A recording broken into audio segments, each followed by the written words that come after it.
Good morning, everyone. I'd like to convene this meeting of the Government Administration and Elections Committee. We have a robust agenda in front of us today. Are there remarks from my co-chair? Representative Blumenthal, do you have any remarks? None from me. Thank you. Senator Sampson. Good morning, Madam Chairman. Thank you for the recognition. I just want to get on the record this morning to express my dissatisfaction with us being here for this meeting at this time. Today is a Tuesday. I think everyone knows that in the legislature, we have A committees and B committees. A committees are those that meet on Monday, Wednesday, and Friday. Tuesday and Thursday committees are known as B committees. We all know that the GAE committee is an A committee.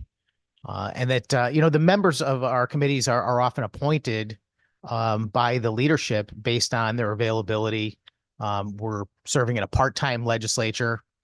And I know you've already indicated to me that you have permission to have this meeting today based on the idea that we had session on Monday. But I don't believe that's a legitimate reason for us to have switched our day. Other committees have often gavelled in prior to session and completed their business afterwards. We knew yesterday was going to be a light session day at both chambers. And more importantly, tomorrow is the actual deadline of this committee, and that is on a Wednesday. And you've scheduled nothing for Wednesday at this point. So there's no reason in my mind why we couldn't have had that committee. So I just like to ask on the record through you, Madam Chairman, can you please, tell me exactly why and how you're permitted to hold this meeting on a Tuesday as opposed to the required A committee schedule? Thank you, Senator Sampson, for the question. This committee learned several days ago, in fact, more than a week ago, that the House and the Senate were both scheduled to be in session yesterday. And as a result of that, we followed Rule 5 of the joint rules, we demonstrated a significant need for the meeting and demonstrated that to the Speaker of the House and the Senate President Pro Tem and their designees that we needed to meet today, Tuesday, and that permission was granted last week. I appreciate that answer, Madam Chairman. I think you're referring specifically to Rule subsection B, Rule 5, subsection B, subsection 2 of the joint rules. But if you read that in its detail, it says that the committee may meet on any day, provided a record is made certifying a significant need for the meeting by, as you mentioned, the Speaker and the President Pro Tem. I have two concerns. One, is there a record that has been produced indicating the change and certifying a significant need? And I would add to that as a follow-up question is, can you describe for me what the significant need actually is? The chairs of this committee wrote a letter to the Speaker of the House and the Senate President more than 2 weeks ago asking for the date to be changed, and that permission was granted in writing, both from the Speaker and from the Senate President. Thank you, Madam Chairman. So I appreciate that. I was not aware of the letter or have seen it. Is that a copy of that letter available for us to review? I would be happy to share the letter with you. All right, thank you, Madam Chairman. And can just while that's in process, can you describe for me what the significant need actually is described as? Again, the request was made due to the scheduling of the legislative session on a Monday, which the senator may also recall from his own experience that meeting on a Monday is not something that happens very frequently this time of year during the legislative session. And that was the main thrust of the request that the letter referenced when we requested that the meeting be allowed to take place today. And that was the reason permission was granted. Thank you, Madam Chairman. So you're saying that that's what the letter says. The letter says that the significant need is the fact that there was session on Monday requiring a Tuesday meeting. Is that correct? Senator, I'm happy to give you a copy of the letter, and if you'd like me to hold the meeting in recess for a few moments, I'd be happy to let you read the letter in its entirety. I think that might be appropriate. Okay, we will stand in recess.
All right, the committee will come back to order.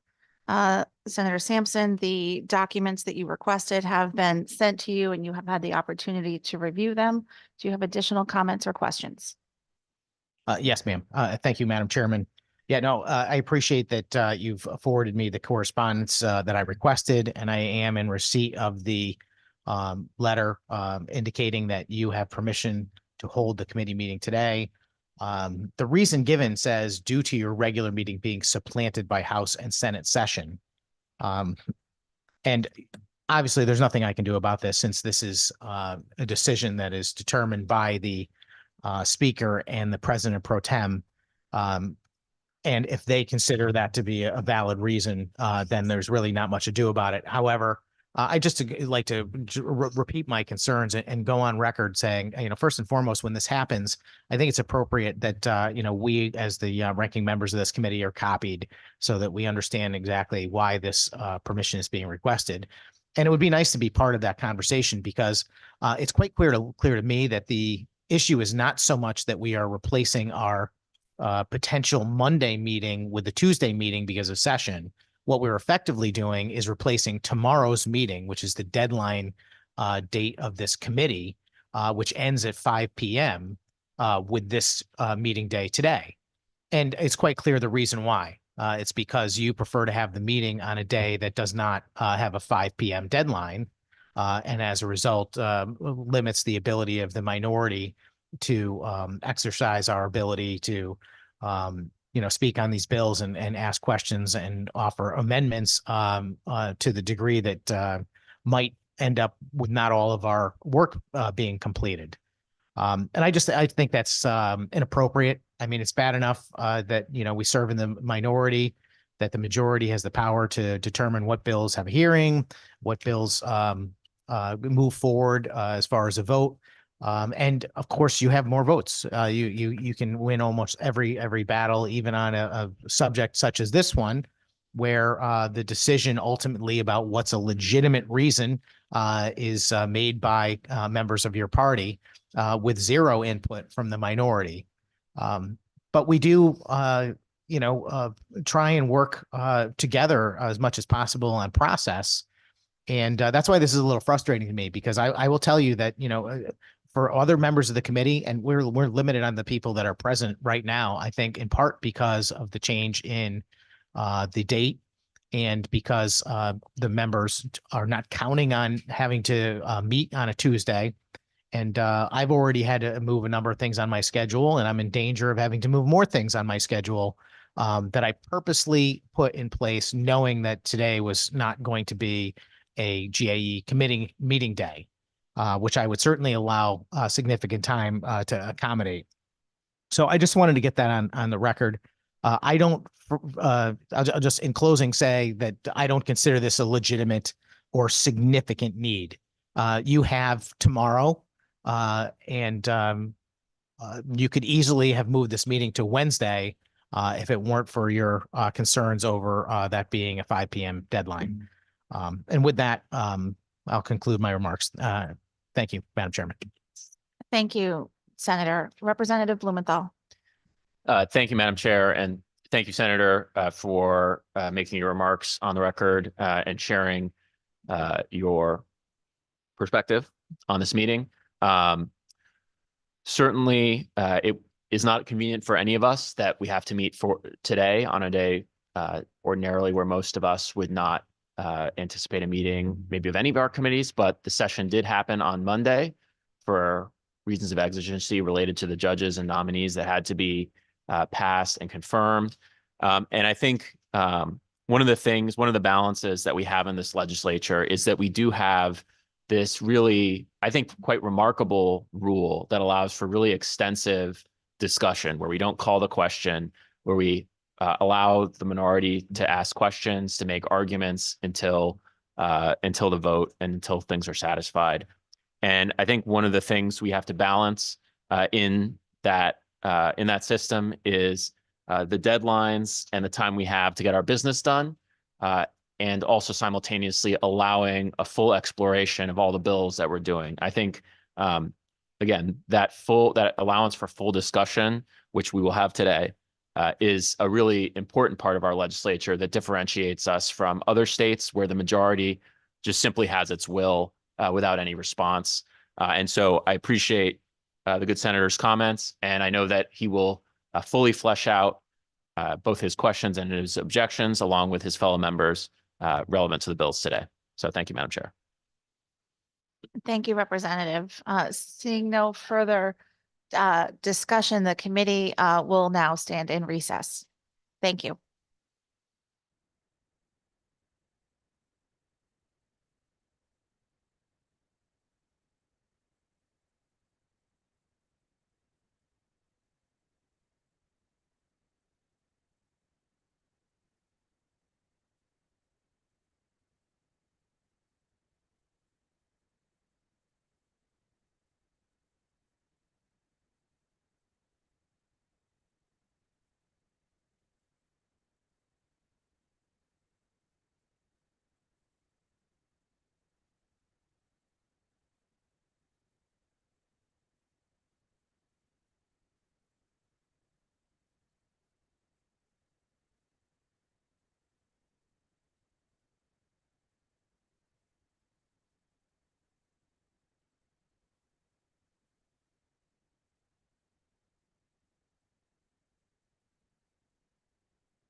Good afternoon, everyone. I'd like to reconvene this meeting of the Government Administration and Elections Committee.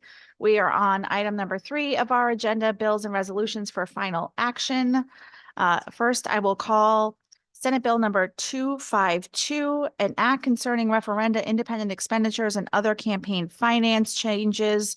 The chair would entertain a motion to JFS this bill with LCO number 3424. So moved. Motion has been made by Representative Blumenthal, seconded by Representative Morin Bello. This bill before us initially came from the State Elections Enforcement Commission. There are several provisions that we heard in the public hearing that have been removed in the JFS language, but broadly, this makes a lot of changes to our statutes concerning independent expenditures, places some new requirements on vendors and the way that they report how their services are rendered and how expenses are made under their interaction with campaigns. Is there any discussion on Senate Bill 252? Senator Sampson. Thank you, Madam Chairman. Very clever of you to have moved this item to the top of our list today, since it's something we're agreeing on and we can get past our dust up this morning and have a kumbaya kind of moment. Kumbaya all day, I hope. I don't know if it'll last all day, but we can maybe do this one item. And I do want to thank the chairs for their willingness to be open on this particular proposal and hear out me and some of my other colleagues in the minority. And I think that it's not quite where I want it to be just yet as a product, but it's definitely moving in the right direction. And we've made a commitment to continue this conversation. But the changes we've made have been very positive from my perspective. And I look forward to hopefully getting to a point where it's a bill that I can support in the Senate. And with that, I would offer this item for a consent calendar. Thank you, Senator. Is there any objection to placing Senate Bill 252 with JFS language LCO 3424 on our consent calendar? Seeing no objection, the item will be placed on our consent calendar. Next is Senate Bill 263, an act concerning citizens election program grants for court-ordered primaries and funding and organization expenditures. The chair would entertain a motion for a JFS with LCO number 3417.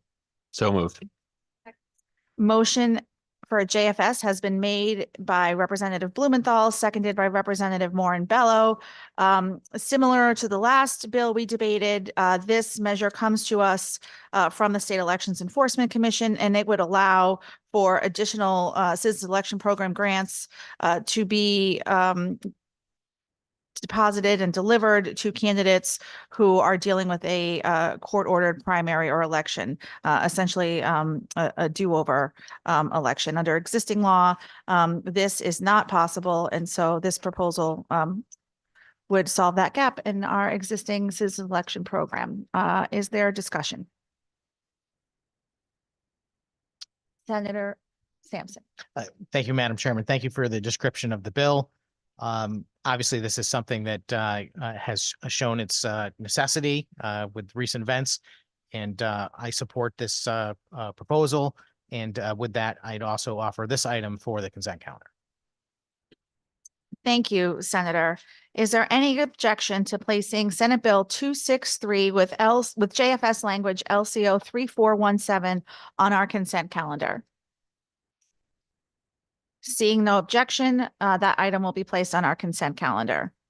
Next is item number 3, Senate Bill 355, an act implementing the recommendations of the Freedom of Information Commission for revisions to the Freedom of Information Act. The chair would entertain a motion to JF this bill. So moved. Motion for a JF has been made by Representative Blumenthal, seconded by Representative Moore and Bello. This bill comes to us from the Freedom of Information Commission and makes a number of changes to the Freedom of Information Act. Perhaps most notably, it allows, as this committee has debated for quite some time, it allows the copying of public records by using a mobile telephone or a camera. Is there discussion on this bill? Representative Mastro Francesco. Thank you, Madam Chair. I have a question on this particular bill in section, I guess it would be on lines 188 I'm looking at. And it deals with the, I guess the definition of a handheld scanner, including a mobile phone. And I understand, I guess years ago, they used to actually have a handheld scanner that I would assume belonged to the town that they were going to. But in this particular case, if somebody is using their cell phone, it's their property. And not new to this language, that's existing statute that's already in there. It says that the public agency may establish a fee structure not to exceed $20 for an individual pay each time they copy records. Is that fee, could they impose a $20 fee on if you're using your own personal phone? Because it doesn't exclude that in here. It's your property, you're using your phone to take a picture. I'm wondering, can they impose that $20 fee? Yes, they can. They can. For using your own. And Representative, I think this hits to the core of why this bill has been in our committee for so long. Yeah, I Or actually, this particular piece of the bill. yeah, I remember doing this bill last year and there, I don't really recall us talking about you being charged a fee for using something that you own and perhaps maybe something that we can work on going forward. But I do support the overall concept of the bill with the handheld scanners. It was just actually that fee. So if, I don't know if my colleagues have any other questions, but I would certainly offer this item for the consent calendar if there's no objection. Thank you, Representative. Is there any objection to placing Senate Bill 355 on our consent calendar? Seeing no objection, Senate Bill 355 will be placed on our consent calendar. Next is Senate Bill 387, an act concerning the use of online donation platforms for political campaigns. The chair would entertain a motion for a JFS with LCO number 3477. So moved. Motion has been made by Representative Blumenthal, seconded by Representative Moore and Bello. In finance laws, by changing the definition of a contribution and an expenditure to allow for voluntary payments to be made to an online donation platform that collects those payments to conduct its operations. Is there any discussion on this bill? Representative Mastro Francesco. Thank you. So yes, is this bill very similar to the one we did last year? We did tackle this bill last year. I can't remember exactly what was in it, but there was something about the solicitation of campaign funds. And I'm wondering, did that change at all in this particular bill? Yeah, this proposal before us today is very different than the language we had last year up for a debate. This is language that was worked on with the State Elections Enforcement Commission. Okay, and exactly, I guess I'm just a little confused on what it does. If you wouldn't mind just kind of giving me an overview again, I appreciate it. Sure, it allows for I'm sorry, for some reason my microphone keeps turning itself off. That's okay. It allows for an online donation platform that takes voluntary contributions in addition to the campaign contribution itself. It allows those platforms to be used as a means to collect political contributions here in the state of Connecticut. Right now, SEEK has interpreted the law so that those platforms that take a voluntary contribution in addition to the campaign contribution aren't permissible. This would change that. So, for example, some people use Anodot. They're allowed to take, how would that affect that platform, I guess? What It would be wouldn't the affect, difference? it wouldn't affect that particular platform because the State Elections Enforcement Commission has already said that that is one of the handful of platforms that can be used under their existing regulations. So does this policy change have anything to do with the fees that the campaign is paying? No, it No. doesn't have to do with the fees. It has to do with voluntary contributions that some platforms solicit from an individual who makes a political contribution on their platform. So it's, So, for example, if someone gives $10 to the political candidate and then that platform says, will you give $1 to support our work? That's what would be permissible. understand, okay. So I guess it's similar to maybe the one we talked about last year, but would it also allow that platform to solicit another candidate? No, it would not. It would not. It would only allow them to pay an extra donation amount specifically for what? For the operation of the platform Of that itself. platform. So it would not be an additional donation to another, not even a campaign, but maybe a cause That's or right. another PAC, we'll say. That's right. It's just really to cover those fees that the campaigns are paying to That's right. process. That's right. And to be clear, it wouldn't allow, for example, if someone gave a contribution to your campaign for that platform to then say, hey, can you give a contribution to the House Republican Caucus PAC, for example, that wouldn't be permissible. That wouldn't be permissible. Okay. Thank you for the clarification. Senator Sampson. Thank you very much, Madam Chairman. I personally have significant concerns with the bill that is before us. Just a cursory look at the testimony that we received. Number of folks brought to our attention an activity known as smurfing, which is a mechanism by which folks who are making a contribution to a particular candidate committee can also offer additional, like a tip is the way it's been described by some of the folks who looked at it, to the organization that's actually processing the money.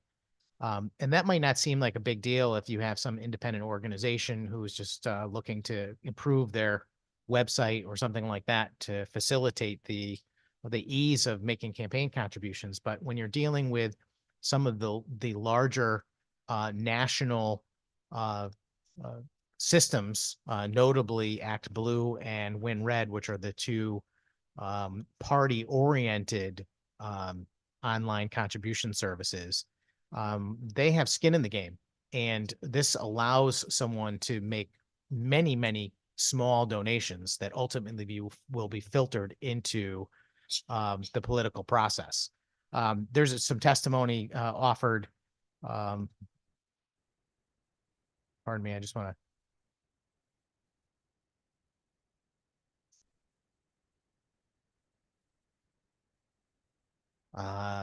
Jennifer Damon, for example, if you look at that one, SB 387 opposes, she points out that here's some contributions made on the FEC, which would be a national campaign contribution to Act Blue. And from one address, you'll see that there are, I don't know, I didn't count them. Looks like maybe 75 or so, maybe even as many as 100 donations, all for $5 or $10 that were made to Act Blue and not directly to a candidate. I think this is something that can be abused. I think that the SEC has rightfully expressed concern over this practice and delayed the approval of some of these national vendors for that purpose, because they're not using this necessarily to defray their costs. They're using it as a means to collect a lot of small donations that are not trackable, that might go around the limits that are established for contributions. Yeah, I've got mixed feelings about the whole thing because, I'm one of the few people that probably doesn't subscribe to a lot of the limitations that we already have in the laws. I look at campaign contributions as speech, and I don't like to see limitations on the amount that people can donate. Certainly should be restrictions on, foreign donations and things like that. but if folks are compelled to want to donate to campaigns, that I think they should be able to do that in whatever limits they feel appropriate. But the fact of the matter is we do have laws and we do have limits. And I do not believe this is good policy because it will effectively allow donations to circumvent those limitations and go to individuals and entities that are going to be involved in the political process and will effectively be able to circumvent the filing requirements that are necessary. So I'll be a no today. Thank you, Madam Chairman. Thank you, Senator. Is there any further discussion on this item? Representative Bronco. Thank you, Madam Chair. Just a real quick question, just to clarify in the previous dialogue. You said this would allow donors to add an additional small donation on top. Would that also then allow someone to make a donation and cover the credit card processing fee that the platform charges, or would that still be subtracted from the donation? That would still be subtracted from the donation. And so it would still operate the same way. The existing online platforms that have been approved for use by SEEK, it would operate in the same way. Thank you for that clarification. Thank you for the question. Are there other questions or comments from members of the committee? Seeing none, Madam Clerk, would you please call the roll? Senate Bill 387, LCO 3477, Jane passed to the floor. Flexer, Senator Flexer votes yes. Blumenthal, Yes. Platt, Senator Slatt votes yes. Morinbello, Yes. Sampson, Sampson is no. Master Francesco, No. Burger Giovanni, Bronco, No? Carpino, Haddad, Yes. Hoxa,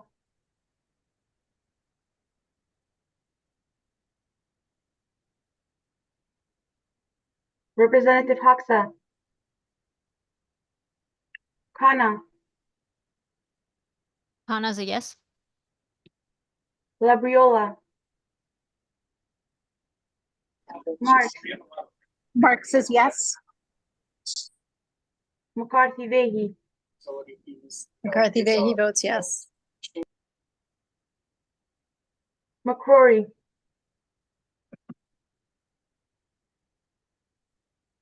Parker, Rosario, Santiago, Santiago votes yes. Hoxa, Hoxa votes no.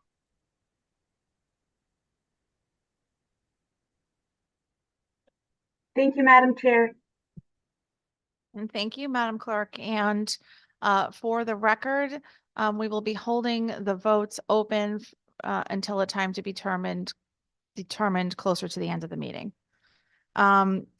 Next is item number 5, Senate Bill number 393, an act implementing the treasurer's recommendations concerning unclaimed property. The chair would entertain a motion for a JF. So moved. Motion has been made by Representative Blumenthal, seconded by Representative Morinbello. This bill comes to us from the Treasurer's Office. It continues the debate we've had in this committee for quite some time with regard to the system for managing unclaimed property. I know this is a measure that has a lot of interest in this committee, and we look forward to working on this with the committee membership and with the Treasurer's Office to improve the system where residents of the state of Connecticut can collect their unclaimed property. Are there any questions or comments on this bill?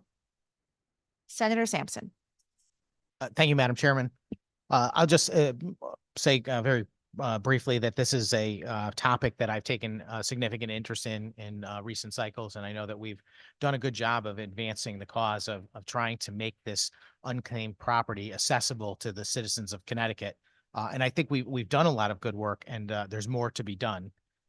The bill that's before us is really the treasurer's recommendations, which I've got kind of a more positive than negative view of, but I'm hopeful that this is a vehicle that can be used to advance a few more concerns I have, notably regarding small donations, or not small donations, small amounts that the state may be holding, to make sure that citizens know that that money belongs to them and that they do have access to it.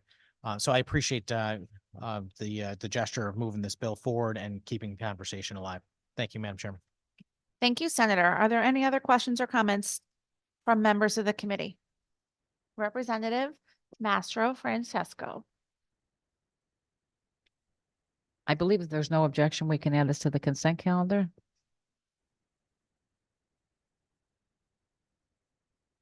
Seeing no objection to placing Senate Bill 393. There's no objection. Senate Bill 393 will be placed on our consent calendar. Thank you, Representative. Next, item number 6, Senate Bill 394, an act establishing an exemption from disclosure for certain higher education records pertaining to teaching or research under the Freedom of Information Act. The chair would entertain a motion to JF this bill. So moved. Motion has been made by Representative Blumenthal, seconded by Representative Haddad. This bill comes to us for the second time this year from faculty members at public institutions of higher education, asking for new exemptions for the state's Freedom of Information Act for certain records that come from faculty or staff teaching or research on medical, artistic, scientific, legal, or other scholarly issues. And it makes it crystal clear that any financial records from a public institution of higher education would not be a part of the exemption that's contemplated in the bill before us. Are there questions or comments from members of the committee on Senate Bill 394? Senator Sampson. Thank you, Madam Chairman. I just want to state for the record that I'll be opposing this bill. I think it is a significant overreach. I think, this bill aims to effectively hide from the public data, research, reports, information that was taxpayer funded. And I think that, based on the fact that, we're talking about individuals that work at our institutes of higher education that are publicly funded, and that this information that is attempting to be shielded, it was paid for by the taxpayers. I just simply object on those grounds, and I believe that the public has a right to know and should have access to this information. So I'll be a no today. Thank you. Thank you, Senator, and I appreciate your comments on that. And I think moving forward, we're trying to strike a balance here, and I think that's why it's very clear that any of the financial records are not exempt under this proposal, because it is, as you say, sometimes public dollars that are involved, but we're trying to strike a balance here where we're ensuring that a scholar, just because they work at a public institution of higher education, isn't facing additional hurdles that someone who works at one of the many private institutions in our state doesn't face. And also so that if a researcher, let's say at the University of Connecticut, wants to partner with someone at Yale or Wesleyan or another institution that is private in our state, that they aren't faced with the additional obstacle for that collaboration because the scholar from the private institution doesn't want to have to deal with the additional hurdles that public research finds itself having to face because of the Freedom of Information Act. Are there other questions or comments from members of the committee? Seeing none, Madam Clerk, will you please call the roll on Senate Bill 394? Senate Bill 394, JF to the floor. Flexer, Senator Flexer votes yes. Blumenthal, Yes. Slack, Senator Slack votes yes. Morinbello, Yes. Yes.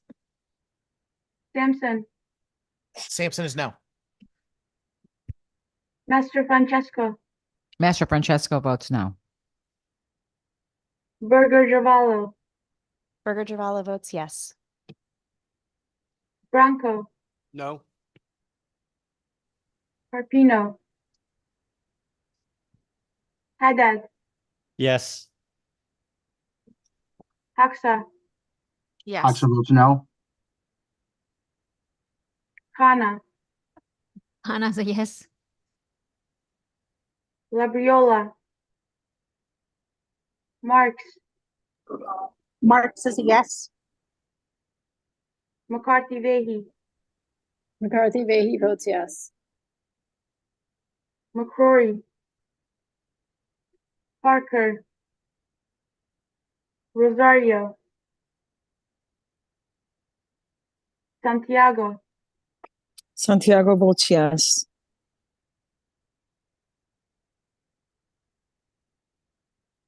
Thank you, Madam Chair. Thank you, Madam Clerk. And just for clarity, I want to make sure that due to a microphone error that wasn't Representative Hoxa's vote wasn't stepped over. Is that accurate, Madam Clerk? Madam Chair, can you please repeat your question? I apologize. That's okay. I just want to clarify that due to a microphone error that Representative Hoxa's vote was able to be recorded clearly. Yes, I recorded him as a no. Yes. Okay, great. Thank you very much. Moving on, we will call item number 8 on our agenda, an act increasing various monetary thresholds under the state code of ethics. The chair would entertain a motion for a JFS with LCO number 3511. So moved.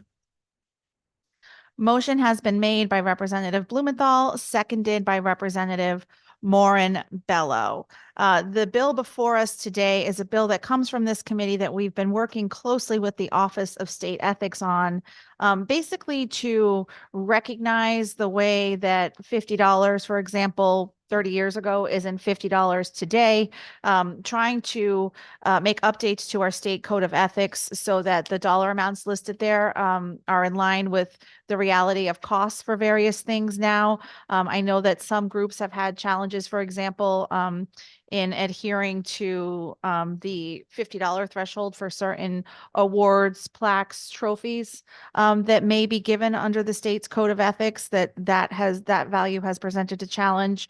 So that's just one example of why this bill is in front of us, to raise these thresholds. They are an attempt to keep in line with whatever inflationary increase would have happened in the time from when the initial provision in the ethics code was passed to the dollar value today. Are there any questions or comments from members of the committee? Senator Sampson. Thank you, Madam Chairman. No questions, but we would offer this item as consentable as well. Thank you, Senator. Is there any objection to placing this bill on our consent calendar? Seeing no objection, Senate Bill 434 will be placed on our consent calendar. Next on our agenda is Senate Bill 388, an act designating Indigenous Peoples' Day as a legal holiday. The chair would entertain a motion to JF this bill. So moved. Motion has been made by Representative Blumenthal, seconded by Representative Morin Bello. This bill would add Indigenous Peoples' Day as a legal holiday here in the state of Connecticut. We received some feedback, but not conclusive feedback during the public hearing as to exactly what day Indigenous Peoples' Day should be recognized as a legal holiday. So the bill before us lays out that the holiday would be between Veterans Day and Christmas Day, two existing legal holidays here in the state of Connecticut. And we look forward to soliciting more feedback from the people who care about this the most, and attempting to find the appropriate day to recognize Indigenous Peoples' Day. Is there question or discussion from members of the committee? Representative Mastro Francesco. Thank you, Madam Chair.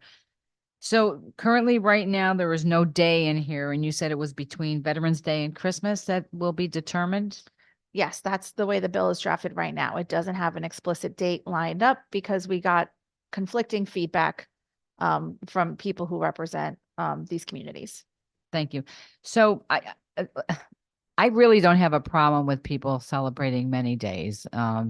We had, at one point, we had Juneteenth Day that was observed, and now it's a paid holiday. We do observe, I believe, Patriots Day, and certainly that is not a paid holiday. So this particular day would be another paid holiday. And just for the people listening, and this is always my issue when we have another paid time off. Right now, our state workers get 15 vacation days, 15 sick days, 14 holidays. This would make it 15 holidays, 3 personal days. So you're talking 47 days off in a year, which 48 paid. It's which equals by week 9 weeks. 9 weeks. Is there anybody in this room that gets 9 weeks paid off per year? If so, I would like your job. Anyway, it's excessive, and it's just really falls on the backs of the taxpayers. And what else happens is now you force our banks to close, your credit unions have to close. These type of holidays, while I welcome people to observe them all day long, I think they absolutely should be observed. But they do affect the private business as well. So, Madam Chair, for that reason, I'll be opposing this bill today. Thank you. Thank you. Are there other questions or comments from members of the committee? Senator Sampson. Thank you, Madam Chairman. I'll just concur with my House ranking colleague, Representative Master Francesco, completely on point. I don't really have much to add. I just wanted to be on record also stating that I certainly have no objection to Indigenous Peoples Day as a holiday. I think people are, free to observe whatever things that they choose to in our society. I also think that if this was being merely raised as a day of recognition, I would support it wholeheartedly. But the fact of the matter is we are doing it not just as a day to remember, but also as an additional paid holiday to the state employee workforce, which I don't begrudge them either. But as was noted, you're talking 9 weeks of paid vacation, and it's paid for and funded by taxpayers. Really, the state workforce ought to be on the same playing field with the private sector, and this would just further separate the as far as a comparison goes. So I'll be a no today, Madam Chairman. Thank you. Is there further discussion or comment from members of the committee? Seeing none, Madam Clerk, will you please call the roll? And Madam Clerk, just before you call the roll, just a bit of housekeeping.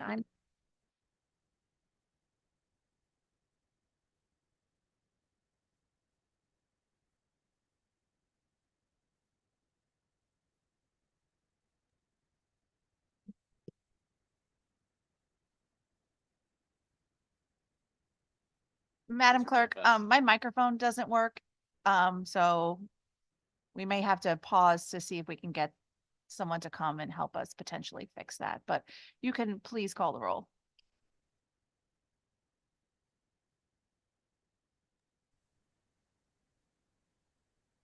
Senate Bill 388, JF to the floor.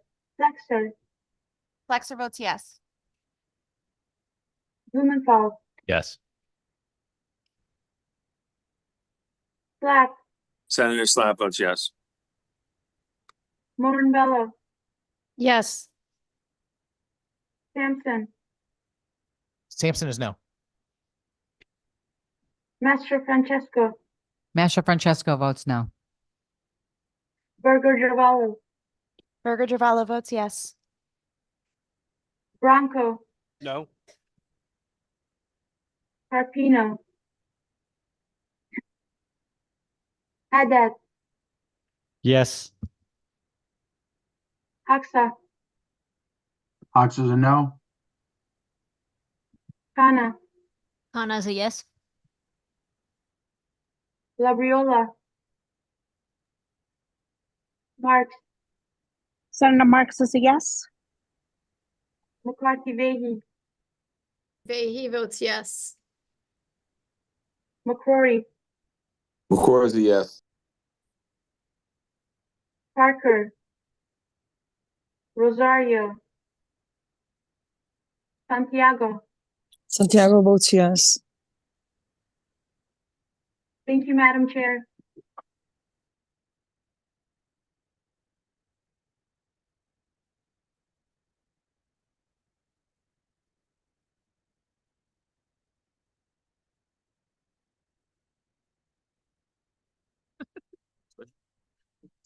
I'm just gonna give you, okay. Thank you, Madam Clerk. The technical difficulties here continue, but we will move forward. Okay, so next, item number 10, Senate Bill 436, an act concerning revisions to the Freedom of Information Act concerning the non-disclosure of the addresses of certain employees. The chair would entertain a motion to JF this bill. So moved. Motion has been made by Representative Blumenthal, seconded by Representative Morin Bello. This bill has been requested by a number of different groups of state employees. It adds to the perennial debate that we have in this committee regarding whether or not there is a public interest in having the home addresses of someone who happens to be employed at a public agency disclosed under the state's Freedom of Information Act. Is there discussion on Senate Bill 436? Senator Sampson. Thank you very much, Madam Chairman. Trying to squeeze into a small spot here. Yeah, this is a very straightforward bill. But I think it's a very bad bill simultaneously. You know, in almost every legislative session, we have a bill or two or even more that comes before this committee for the purpose of carving out additional state employees from FOIA with regard to their home addresses, et cetera. And generally speaking, that's done because there is an argument being made that those individuals are at risk, quote unquote. And that was the, the purpose of the original, statute that would have removed certain individuals from being required to surrender their information based on FOIA requests. This bill, it goes completely haywire, in my opinion, by taking that completely out of context and going from making an argument that folks that work for the Attorney General's office, for example, might be at risk because of angry individuals who've had dealings with the Attorney General's office for whatever type of situation, and puts everybody in that category. And I don't think that was the original intent of that carve out. I think that FOIA exists for a very valuable purpose. And that purpose really is sunlight, transparency for the public. The public is the one is paying for government effectively. They're paying every cent to make sure that we have a nice facility to conduct our business and to keep the lights on and to keep the wheels of government turning in all three branches, judicial, executive, and legislative. And I can't see a legitimate reason for undermining what has been a long-standing and understood part of being an employee of the public sector, which is that you work for the public and you don't have necessarily the same privacy or protections that people in the private sector might as a result. Now, you can make certain arguments for why that should or should not be the case, but this is a wholesale change. This is not a tiny incremental change, which we've had difficulty with in previous years. I think the Attorney General's request is on this agenda also to just simply exclude folks that work in that state agency. And that would be potentially an incremental change, but I think that's been before us a number of times in the past and has not managed to get over the finish line because I believe there are mixed feelings by members of the legislature in both chambers and both parties. So, I mean, to go from that conversation to we're going to go ahead and just carve out everyone, I think is extraordinary. And I think it's extraordinarily bad policy as well. This came to the Senate as via a strike all amendment last year. And I know it garnered a lot of reaction at the time. I know that the Senate Minority Leader got very upset and took to the floor to speak his mind on this bill, as did I, as the ranking member of this committee. I will not be happy if this bill ends up on the Senate floor at some point. I will do my best to prevent it from passing. But for today, I'm just going to make those comments and be on the record where I stand. And I'll be voting no today, Madam Chairman. Thank you. Thank you, Senator. Due to the microphone difficulties, I won't go on too much about why I disagree with what you just said, but I would just say, by virtue of the fact that someone does public work, I believe that every piece of what they do in the name of the public should be disclosed under the Freedom of Information Act. The work that they do and how they do that work, I think should be subject to sunlight. And I'm proud of Connecticut's strong laws to that effect. However, I don't believe that just because you do that public work, someone has a right to your home address. Your home address has absolutely nothing to do with the work that you do for the general public. And for that reason, I encourage my colleagues to support Senate Bill 436. Are there other questions or comments from members of the committee? Seeing none, Madam Clerk, will you please call the roll? Senate Bill 436, JF to the floor. Flexer, Flexer votes yes. Blumenthal, Yes. Slap, Senator Slap votes yes. Moran Bello, Yes. Sampson,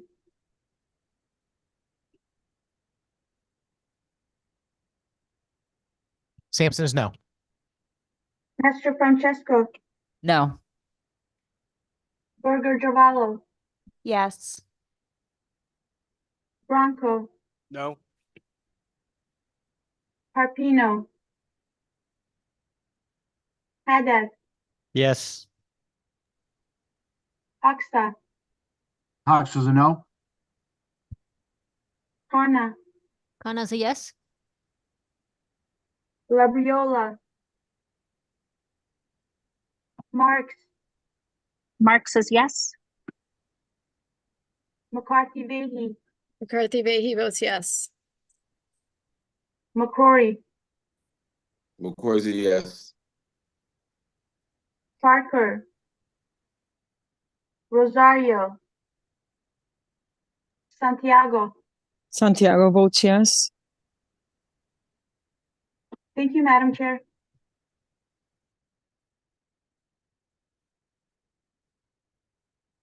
So at this point, we are going to recess briefly for several of our members to vote in the Judiciary Committee, and also for Senator Flexer's microphone to be fixed so that she can continue to chair this meeting. We will reconvene shortly.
Check, check, check.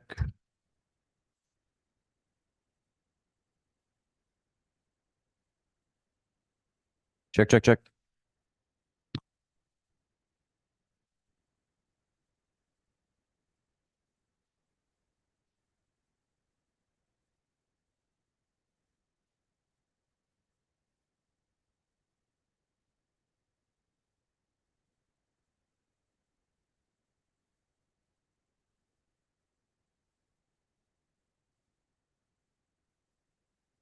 Check, check, check.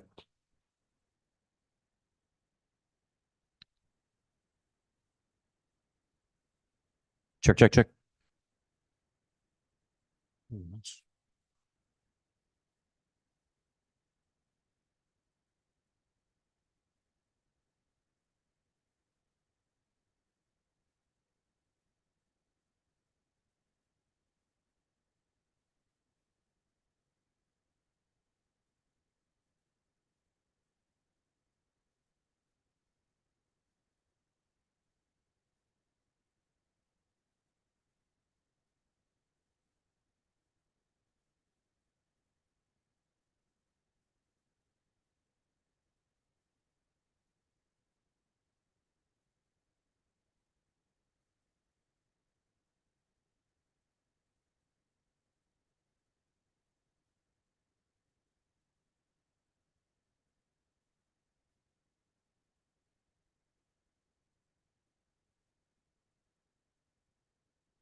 I don't know what the amendment is.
Yes.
Check, check, check, check.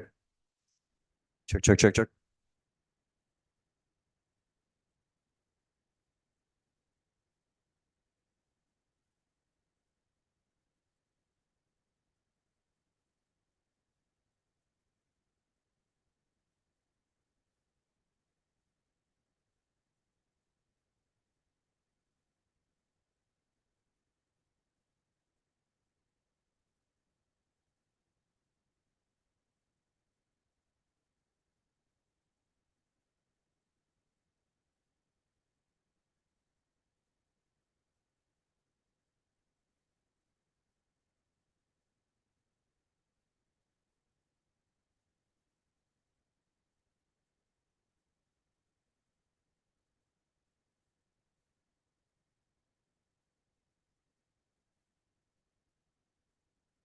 Check, check, check.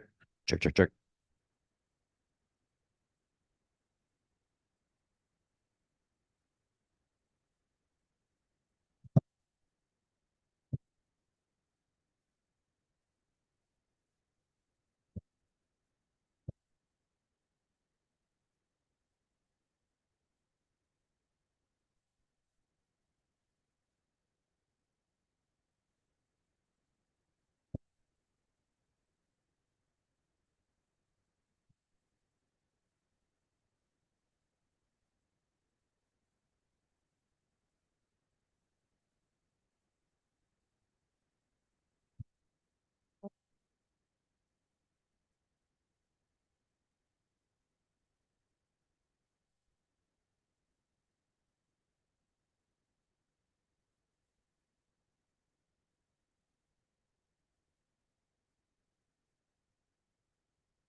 Check, check, check.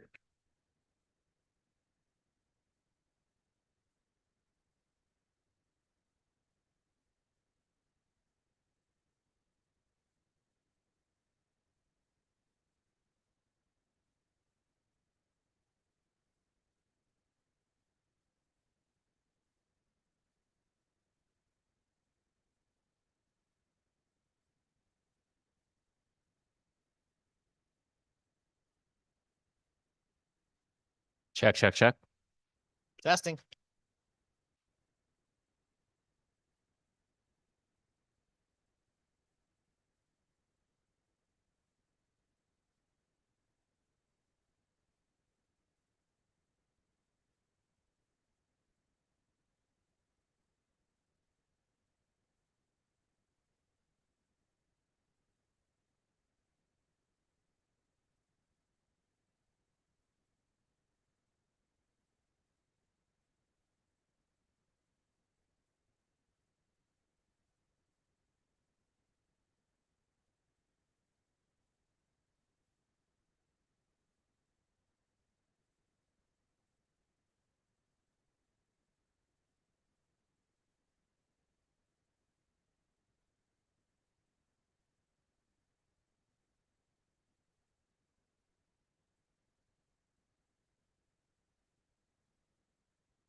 All right.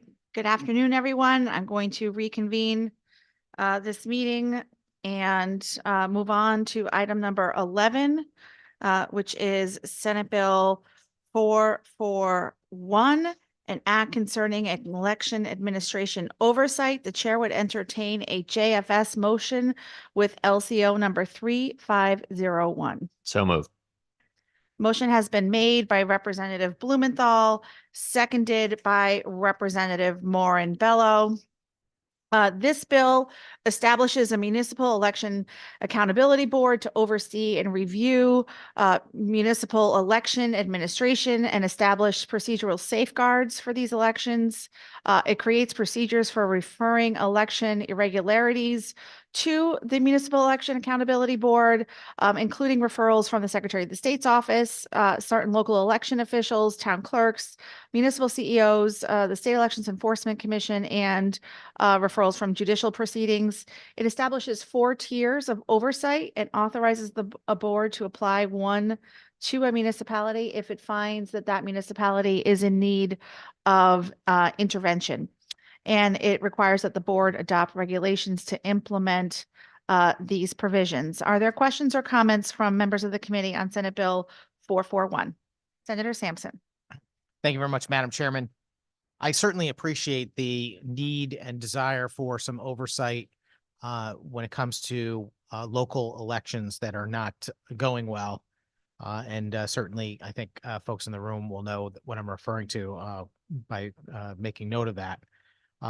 However, I don't know that the solution is to expand the role of the state government, particularly some constitutional officers that have little to do with the process. I know that we're struggling to find a appropriate mechanism to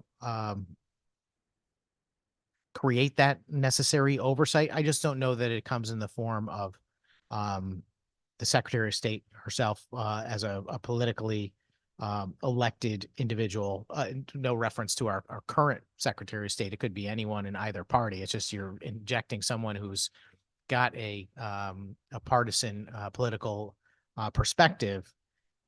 And I just don't know that that is necessarily appropriate. I would much rather see an expansion of investigation and enforcement of actual wrongdoing in elections on a local level. I think that would be the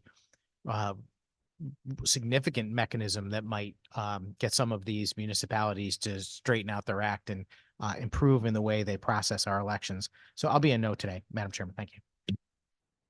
Thank you, Senator. I appreciate those comments and look forward to continuing to work together on this bill. And I will just note for the record that this JFS language does remove the additional constitutional officers that were in the original proposal. Are there other questions or comments from members of the committee? Seeing none, Madam Clerk, will you please call the roll? Senate Bill 441, LCO 3501, JFS to the floor. Flexer, Senator Flexer votes yes. Blumenthal, Yes. Slapp, Senator Slapp votes yes. Morinbello, Yes. Sampson,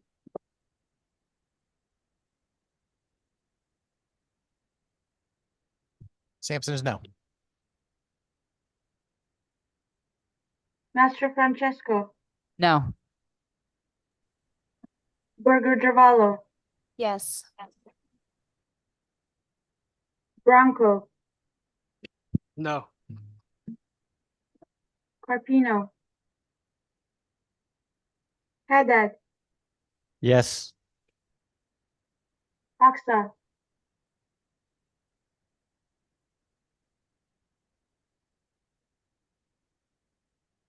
Khanna, Khanna's a yes. Labriola, Marks,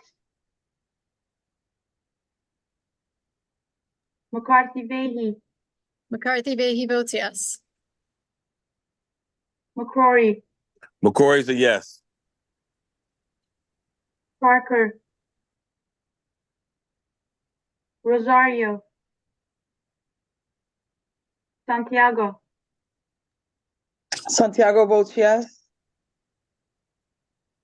Hoxa. Thank you, Madam Chair. Thank you, Madam Clerk.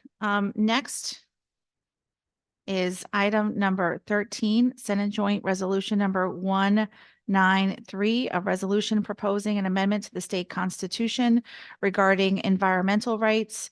The chair would entertain a motion for a JFS with LCO number 3430. So moved.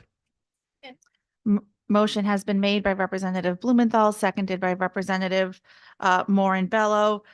This resolution before us proposes a constitutional amendment to the state constitution to enshrine an individual's inalienable right to environmental opportunity and requires the state to conserve, protect, and maintain the state's natural resources. And it prohibits the diversion of funds that support the state's natural resources. The JFS language makes some changes to the original proposal in an effort to accommodate some concerns that we heard from members of the committee. Is there discussion on Senate Joint Resolution number 193? Representative Mastro I'm trying to say it because I heard you the other day, Representative, say Mastro Francesco. Either way. Well, I want to get it right. Which is the way you prefer? It either whatever Well, Representative Mastro Francesco. if that's easier, that's fine. Mastro Francesco, Mastro Francesco. I just think it's important to say people's names right, and I Yeah. want to extend that to you as well. Thank you. I don't get Representative. offended. I get it. I sometimes have a hard time pronouncing names myself.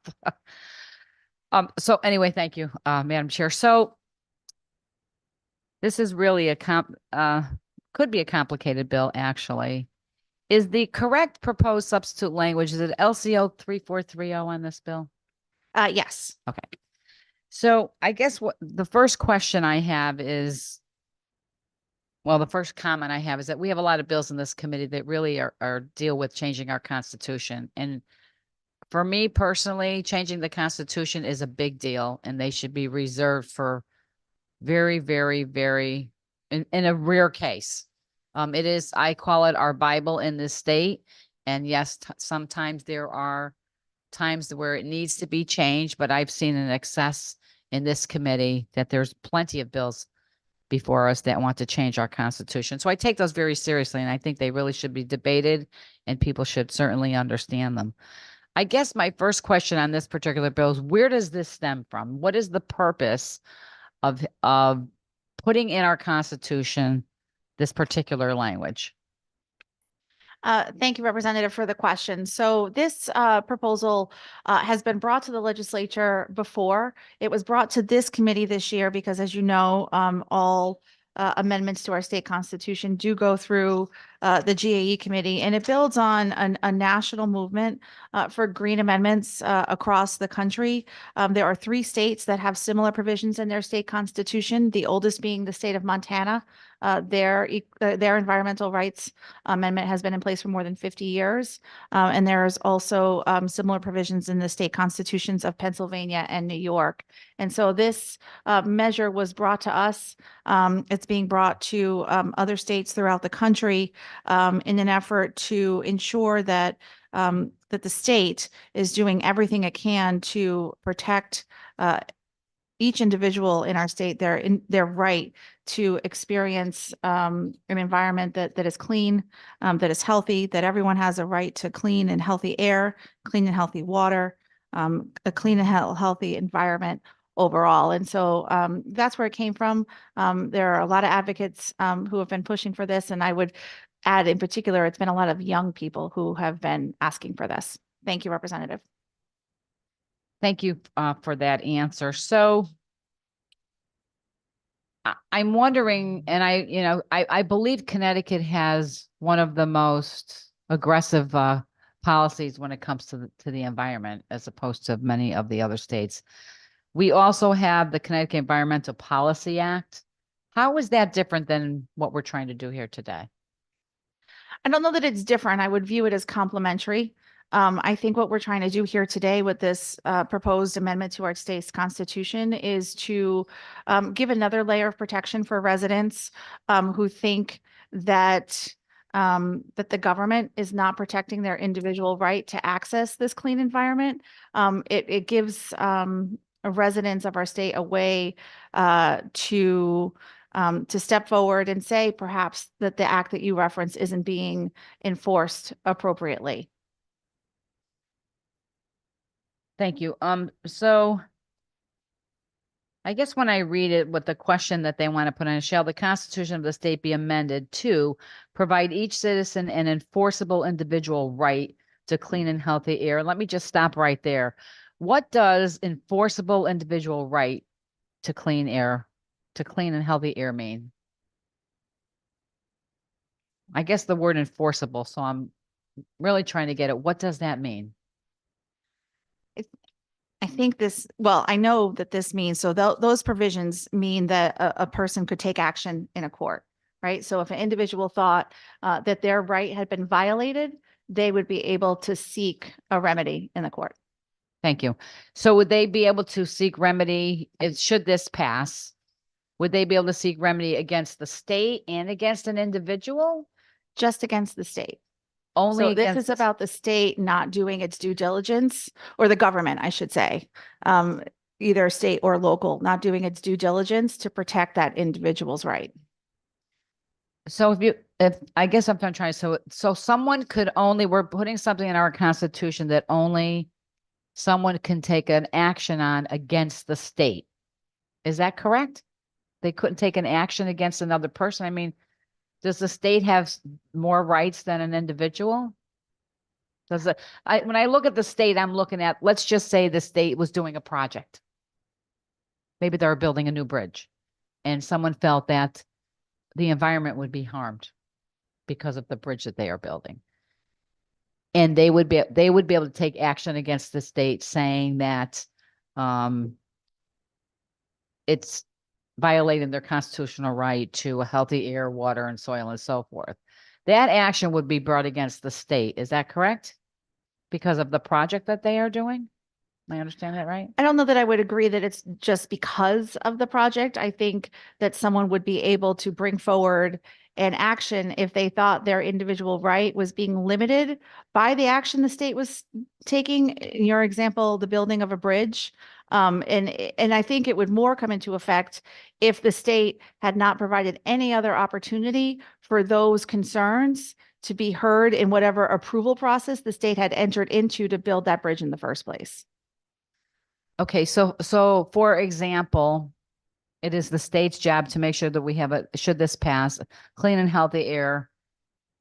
And someone brought an action against the state saying the state of Connecticut, you know what, you're not doing enough to, with the environment when it comes to, zero emissions, gasoline vehicles. Could they bring an action to the state for that? And possibly the state could get a court order that, yeah, you're violating the constitutional right of the citizens of this state by not enforcing. Maybe, I'm just going to use electric vehicles, we'll say. Is that possible? Can that happen? What is it that you're saying the state is not Well, forcing? Well, if someone can bring an action against the state because they feel that they don't have a right to clean and healthy air, water, and soil, because we have a lot of gas powered vehicles driving within the state. And the state has not taken proper action to correct that. Can someone bring an action against the state for that one reason? What decision are you saying would prompt that action? Are you talking about an individual decision that the state made, or? I'm saying an individual, there's too many I'll just put it in plain English, too many gas powered vehicles in the state. I'm driving down the road, the smog, the air coming out of the mufflers, the people can't deal with it. And I don't feel that the state is doing enough to get rid of that, to solve that problem. Can I bring an action against the state for that? I'm trying to fully understand your example though. Like, how is this assessment of too many made? I'm sorry, say that again. How is this assessment of too many made? What do you mean too many? You said there's too many. Okay. Let me just simplify the question. Can I, if this passed, I'll use me as an example, bring an action against the state that the state is violating my constitutional right to a clean and healthy air because they have not done enough to stop gas vehicles from producing carbon, gas emissions. They haven't done anything to lessen the gas emissions in the state of Connecticut. Does that make sense? I don't know if I'm questioning. Almost. So you're saying that the state has taken no action Yes. to lessen? Yes, or not enough, maybe not enough action. We still have a lot of pollution in the state because of gas vehicles. So I think that's where it gets a little gray, right? So that judgment of not enough would be something that would have to be adjudicated. But it could be though. I guess someone would have a right to. I'm not Yes. sure because because you're not pointing me to a direct decision that's been made, Okay, right? And so I don't know where the assessment has been made that there's too much carbon. I don't know where the assessment has been made that there's not enough being done. right. So I guess my question is, any citizen has a right to bring an action against the state for them, whether it gets heard or not, dismissed or whatever, but everybody does have the constitutional right to proceed and possibly file a lawsuit. I would think we would almost all agree with that. And under some circumstances, they would have the right to do that now. Correct. Okay. I've heard a little conversation on this, talking about the other states. So there are other states. We have, I believe, Pennsylvania that also has this, and I believe they call this the Green Amendment. That's the common phrase for this amendment. Is that correct? I don't know. I can't confirm if that's what they called it in Pennsylvania. That is what some states have called it. I don't think that's what it was called when it was passed initially in Montana, and I can't confirm if that's what it was called in New York or Pennsylvania. Okay, yeah, and because I've been just, excuse me, doing a little bit of research on this, and this is what they call the Green Amendment, that it's been around for quite a while. There's been a movement on here. And I thought I read in the paper, I heard somebody say, maybe from this committee, that there really hasn't been a lot of lawsuits since these Green Amendments have been passed. But the research that I have shown, and I'm just going to for example, in New York, this resolution was passed, I believe, in 2021, and it's their Green Amendment to the Constitution regarding environmental rights, which is basically what ours is. We are trying to enshrine into our Constitution environmental rights. Just for example, and I've heard people say, no, there's not a lot of lawsuits going on, but what this amendment actually does is really open the floodgates to lawsuits. And in New York, there have been at least 10 or 12 just since this has been put in their Constitution. And the reasons are always because the people feel that they do not have a clean and healthy environment. And there's many cases. The fresh air for the east side of versus New York. They say there's improper operation of a landfill. Okay, that's one. There's one, they're suing the New York State Department of Transportation, saying that a project they were doing, excuse me, would result in traffic delays and backups, force trucks to divert into another area, and that would cause environmental impacts. I'm just trying to give you an example of the type of lawsuits that could happen. There's another one, the Seneca Lake Guardian versus New York State Department of Environmental Conservation. Again, the people petitioning it, because it's under the right of the Environmental Right Amendment, saying that the application failed to address how the fields would actually be managed. Again, claiming that their constitutional right to a clean, healthy environment is violated. Another one here filed in October of 22. I guess they're doing a bridge project, and they're saying that there was not a proper environmental review of it.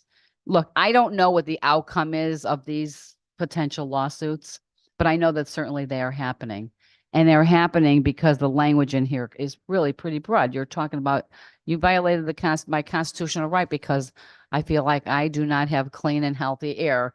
And that could really come from anything. I mean, what about my neighbor doing I don't know, out putting a little bonfire in his yard?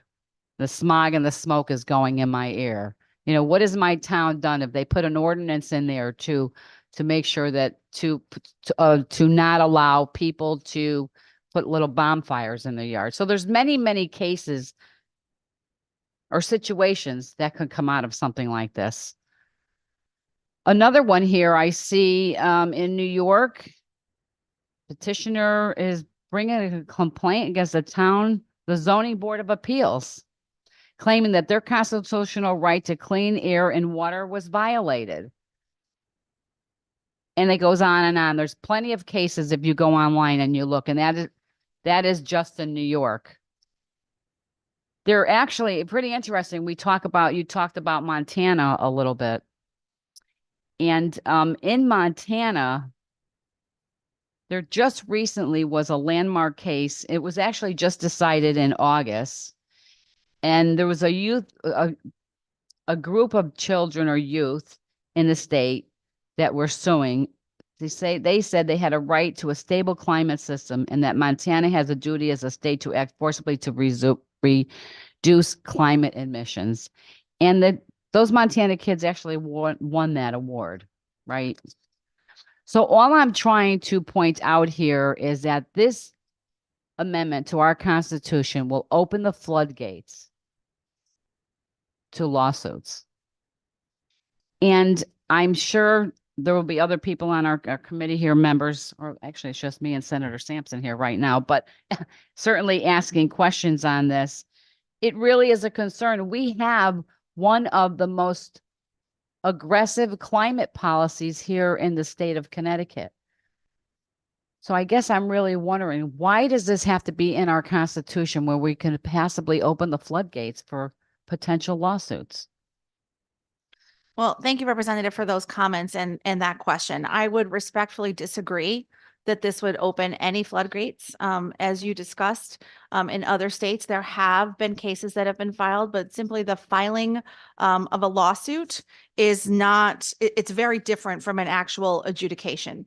And so, yes, people can file lawsuits now. They would be able to file lawsuits if this were a part of our state's constitution. But in the 3 states where they do have a similar amendment in their state's constitution, the average is that there are 3 to 10 lawsuits that have been filed. And I think perhaps the more fundamental question is looking at that Montana case that you referenced. I think that was an impetus for more people to be advocating for this amendment to be added to our state's constitution. I think our constitution is a document that reflects our values, that says what we believe are each individual's right here in the state of Connecticut. And I can think of few things that are more important than protecting the right of each and every one of us to a clean and healthy environment. And if we can do something that's going to strengthen everyone's individual right to have access to clean air, to clean water, to a clean environment and a stable environment overall, I think that's something we should move forward with. But again, I think looking at what happened in Montana may help individuals decide which side on this they come down on. Thank you.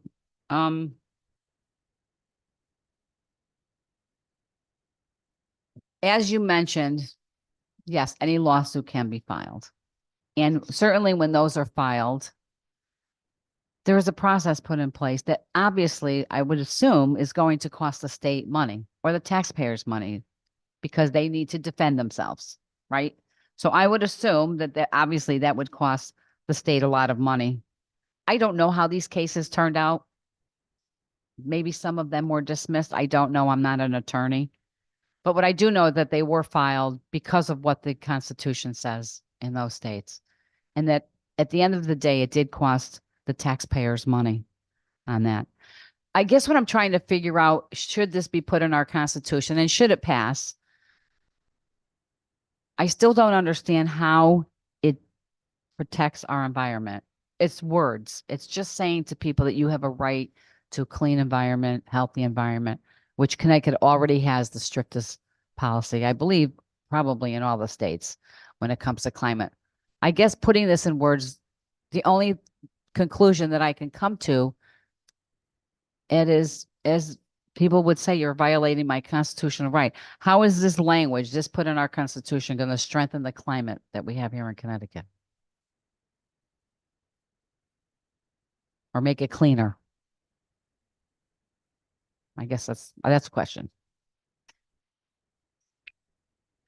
I think this is going to create an additional system where if there are governmental decisions that are being made where an individual or a group of individuals feel that that governmental process has not respected their right to have access to a clean, healthy, and stable environment, that they would have recourse in the courts. And I think there could be a number of different examples of that, but I'll give one that's been of a lot of discussion here in the legislature. So in a number of committees this year, there has been conversation about decisions of the Siting Council, not specific to something that would fall under this, but let's say, for example, there was a decision that had been made by the state Siting Council, and that individuals had attempted to influence that process. But as we've heard here in this committee and in several other committees in the legislature, that there is some concern that the Siting Council process as is not charged with collecting the feedback of members of communities where the projects they are approving or disapproving are going to have impact. And so if this were a part of our state's constitution and the Siting Council process stayed the same, individuals would have another mechanism to have the decision of the Siting Council reviewed. Right now, for many projects that move forward in the state of Connecticut, if you lose a decision of the Siting Council, that project is going to move forward. And so this would allow individuals to have a different way to seek recourse in the courts and to potentially have a decision of the Siting Council looked at again. Okay, thank you. Thank you for that. And I understand that, but I don't see how this being enshrined into our Constitution is going to make our environment every cleaner, although I believe Connecticut is pretty clean. I got to be honest with you. We have one of the strictest policies when it comes to climate, I believe. I don't see how this policy makes that any better. I think it's just, all it's doing is giving somebody another opportunity, another avenue, as you would say, to file a suit or have an action against the state of Connecticut because they are not happy with the way we are doing and we are managing our climate here. That's obviously, that is absolutely the way I see it. I honestly don't feel that this is going to do anything at all except for open the floodgates. And I've said that I've read enough of this. I don't know what the outcomes I said before are on these lawsuits. But I do know that something could happen and the court can easily direct the state of Connecticut to actually do something drastic because of a action brought to them. And the courts could actually rule that way. And we would have to do something drastic here in the state of Connecticut that perhaps, people wouldn't agree with. And I bring it back to the electric vehicles. Overwhelmingly, the people in the state of Connecticut would like to keep their gas-powered vehicles. They do. It's a choice. I could see a group of activists using this as a vehicle to possibly have the state of Connecticut, through the courts, remove gas vehicles that we have. I definitely do see it as a problem. I don't have any other further questions right now. I'm sure Senator Sampson has a few comments on this, and I may swing back again after he puts his thought on this. Thank you, Madam Chair. Thank you, Representative. Are there other questions or comments from members of the committee? Senator Sampson. Thank you very much, Madam Chairman. This has been a difficult issue to really get a handle on, especially since we heard a lot of very passionate testimony on both sides of the issue. And just reading through the testimony while I was sitting here listening, you'll see very passionate people on both sides of this issue. But one thing that's very clear to me is that everyone that has commented absolutely cares about our environment and wants to make sure that, the future of our state and country is bright and positive, and that people who come after us have the same freedoms and benefits that we do.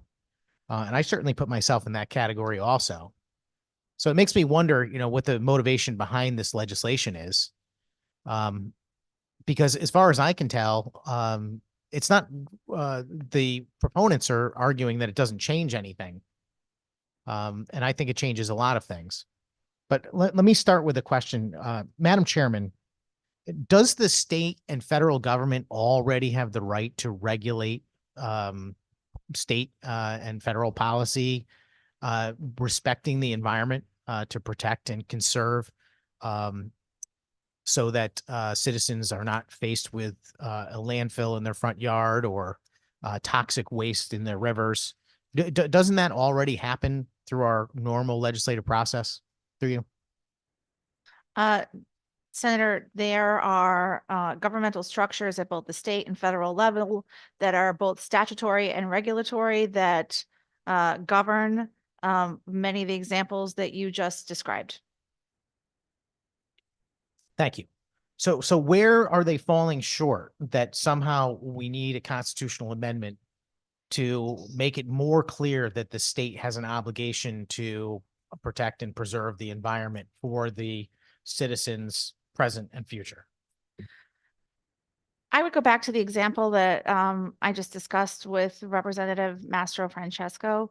That one example could be the decisions of Connecticut Siting Council, right? That There may be decisions that are made by that body as, again, as we've heard in this committee, as we've heard in several other committees this year, that the totality of the situation and understanding the perspective you had in your example, right, with someone having a project placed right next to them, may not be a core part of that governmental process. And so I would argue that this provision in our state's constitution gives additional protections for people to push up against governmental policies like the ones that the Siting Council implements here in Connecticut to assert that their right to access a clean and healthy and stable environment has been violated. Thank you, Madam Chairman. But I take it based on your answer to the question that there's actually nothing stopping the state or federal government from enacting policy that would put more checks and balances in the Siting Council's activities or any other type of regulatory scheme that is designed to protect citizens from things that are toxic to the environment. Am I wrong about that?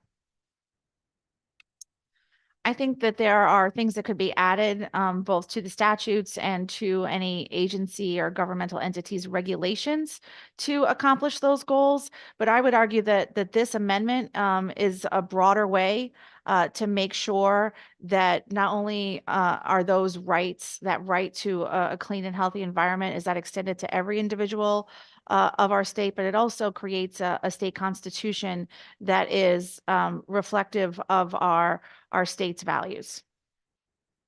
Madam Chairman, again, I mean, the rhetoric I appreciate, and but I do take exception to this characterization that somehow if you support this bill, you are in favor of having, a positive moral, a worldview as far as what our state's values are. And somehow if you're opposed to this legislation, you might not care about the environment. You might not, respect the, I don't know what the term you just used. I want to get off the feelings and the rhetoric and talk about the real substance of what is at stake here. I think it's quite clear to me. We live in an unbelievably politically charged environment. And I understand that the Democrats seem to think that they have an advantage on environmental issues. And there's a big presidential election coming up. And I think that there's going to be a big argument over a lot of topics, whether we're talking about the border or we're talking about crime or we're going to talk about whatever. I think that certainly there are some folks on the left that are going to want to make elections in November about climate change, about, our view of the environment as a whole. And sadly, I think that's going to mean that's going to be a lot of misrepresentation of people's positions, and there's going to be a characterization that people, that unless you're completely 100% down for recognizing the evils of climate change, that somehow you don't care about the environment. I just think that's all nice to say, but when the rubber meets the road, there's policy that we actually draft and pass into law, or in this particular case, we're actually going to make a constitutional change if the majority has their way. I mean, that's a big deal. That's not a minor thing.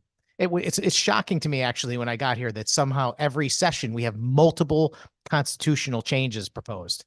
I mean, for me, the Constitution is something that, needs to be changed for very, very sparing reasons.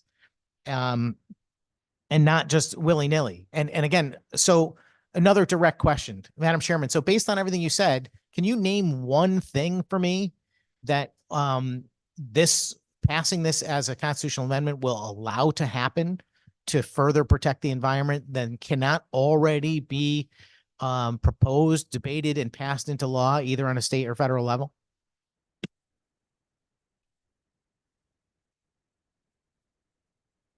Senator, I believe that the passage of this amendment will allow individuals to assert their own right to have access to a clean, stable, and healthy environment. And so it will give people a path for recourse that does not necessarily exist now. Now, could we go through every system of state and local government and make a judgment as to whether or not a clean and healthy environment is at the forefront of all those structures and their decision-making process?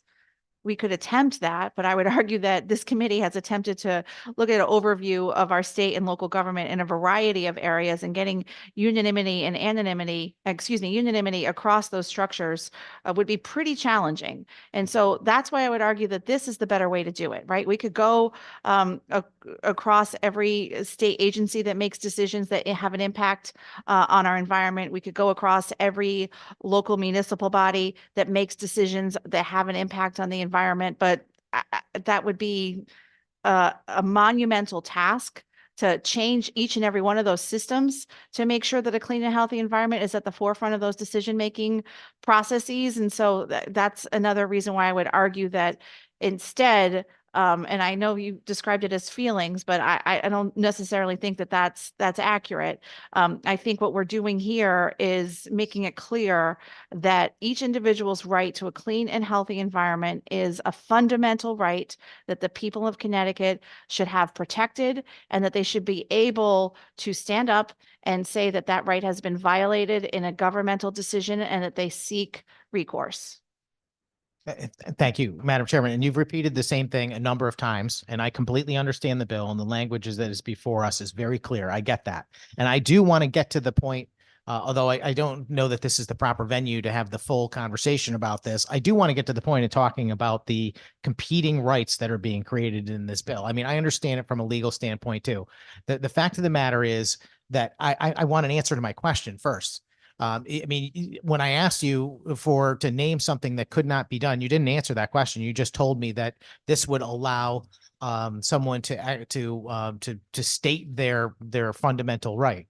But that doesn't change what policies actually made. Someone can come before our committee and say the policy that we're drafting on XYZ is going to interfere with my right to enjoy a clean environment without having to state a fundamental right.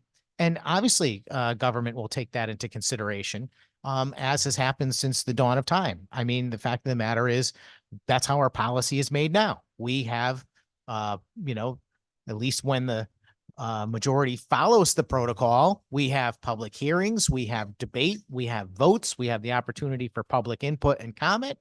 I've got loads of public input and comment here, which I don't think the majority is paying any attention to, where people are furious and terrified that their individual property rights are at stake in this bill.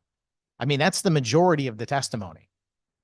And I agree with those folks, because I recognize what is happening here, which is that when you establish a fundamental right like this, it now has to compete with the other inalienable rights that we possess as free citizens in the United States of America.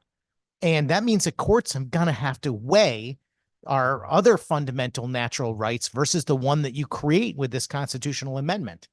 And I would suggest that most people value their individual property rights above most everything else, because in America, that's what defines us. And this bill effectively makes the state the steward of everyone else's property. That's the problem people have with it, is that it suddenly says you are not able to do what you need to do on your own property anymore, because now the state has got this ability to trump your ability to do what you want on your own property based on these competing rights that would be established in this legislation. That is not a small undertaking. And this, frankly, Madam Chairman, is beyond us, in my opinion. I don't think this committee is skilled or smart enough to actually tackle this issue. I mean, no offense to any individual person. I just think that this is a big deal, and we are messing with things that are far beyond our expertise. I don't know any constitutional lawyers that sit on this committee. And I think that if you start having conversations with people that do understand these types of things, they will start to bring up some giant red flags for you. The states where this similar policies, and they are not the same. I'll just make that abundantly clear right now. People keep making this comment that these other states have the same policy. They do not. The Montana law is very different from Connecticut's proposal that we're looking at today. In particular, and maybe people haven't caught on yet just how much this really means. But the fact of the matter is there are significant lawsuits that are being filed in these other states, and there will be significant lawsuits filed in this state that ultimately the taxpayers of Connecticut will have to pay to defend. It'll be another cost to taxpayers. And this is going to affect things big and small. This is going to affect whether or not the state will ever have the ability to place another landfill. I mean, the fact of the matter is, we're going to have to put our trash somewhere. Are we going to be able to build a facility? Are we going to be able to build a facility that that burns garbage or buries garbage or anything?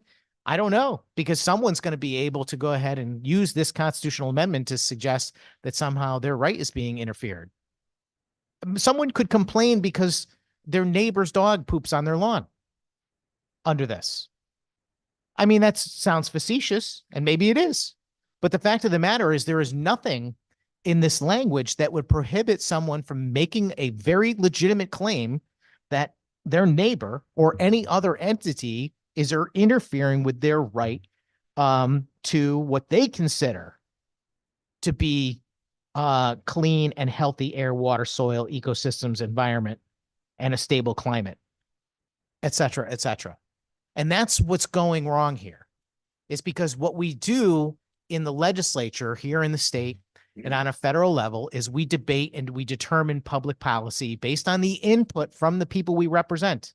And we are so fortunate to live in a system like this, where people actually do have a say and they get to elect people that be their voice. And you could be darn sure that even though I'm not going to vote for this amendment today, if my constituents came to me and said that there's some environmental problem in our district or in some neighborhood, I'd be the first guy up here fighting to look out for their rights and to protect them. And that's how our system works. But the way our system ultimately works is that we actually pass laws that determine what the standard is for what's acceptable for what we could consider or describe as clean air or clean water. And when you pass this, that is out the window. There is no more standard, because now it will be up to a court to determine based on a claim made by an individual when they go and have it litigated. And that could change the world overnight, because you can have some court maybe following this in a way that was intended, suddenly prohibit the ability for anyone to use a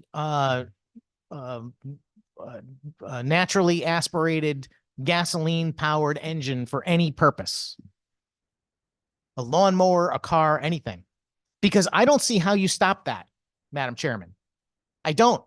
Because under this, if I was to be the person that filed that claim, I could simply say that my neighbor is using a lawnmower next door, and that is necessarily making my environment less clean and safe. And I have a right, a fundamental right established in Connecticut's Constitution that says that I have a right to a clean and healthy environment. And I believe that person is interfering with that right.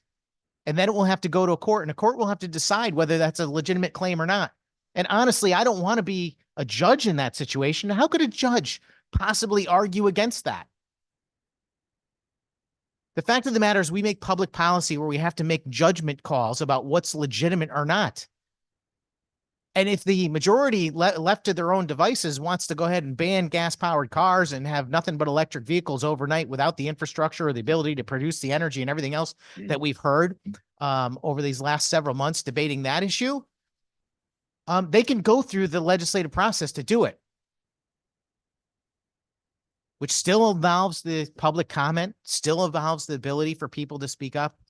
But what it also involves is some common sense actually taking a hold of the situation, because people actually get to get their voices heard. We're not going to stick an impossible decision in front of a court. The bill is more than that too, by the way. I'm minimizing it because I'll just point out that the language in the bill doesn't stop at clean air and water.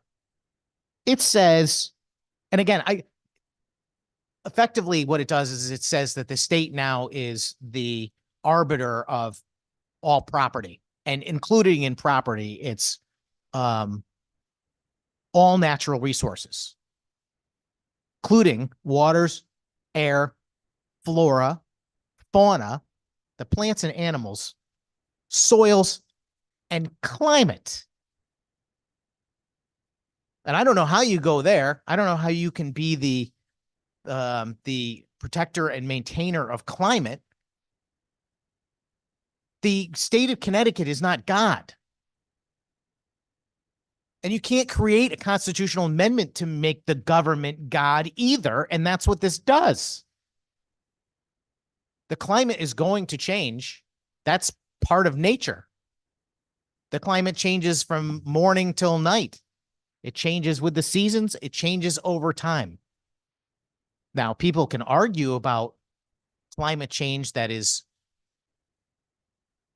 impacting the future of mankind and whether or not humans have anything to do with the path that we're on as far as the climate, but that's a separate issue. This doesn't even take into consideration that. It says each person shall have an individual right. The same right you have to life, liberty, and the pursuit of happiness, the same right you have to freedom of speech, to defend yourself, to exercise your religious liberty. This is putting on equal terms with all of those things. That you'll have a right to clean and healthy air and water, soil, ecosystems, environment, and a safe and stable climate. I don't know how anyone can say by putting it in any document, even as something as important and revered as our state constitution, that you have a right to a stable climate. Because we don't have the power over the climate to determine that that would happen. So, Madam Chairman, I'm going to ask you the same question that Representative Mastrofrancesco asked you, and I'll try and do a better job of making sure that I ask it as clearly as possible. And I'm not Senator, suggesting. I'd ask that we not assuage or insult any members of the committee in our debate today, and we stick to the merits of the resolution and the bills before us. Thank you very much, Madam Chairman. I meant no offense. I was actually trying to suggest that Representative Mastrofrancesco has a far greater command of the English language than I do, and I was going to put it into my Neanderthal type terms so that even I can understand it.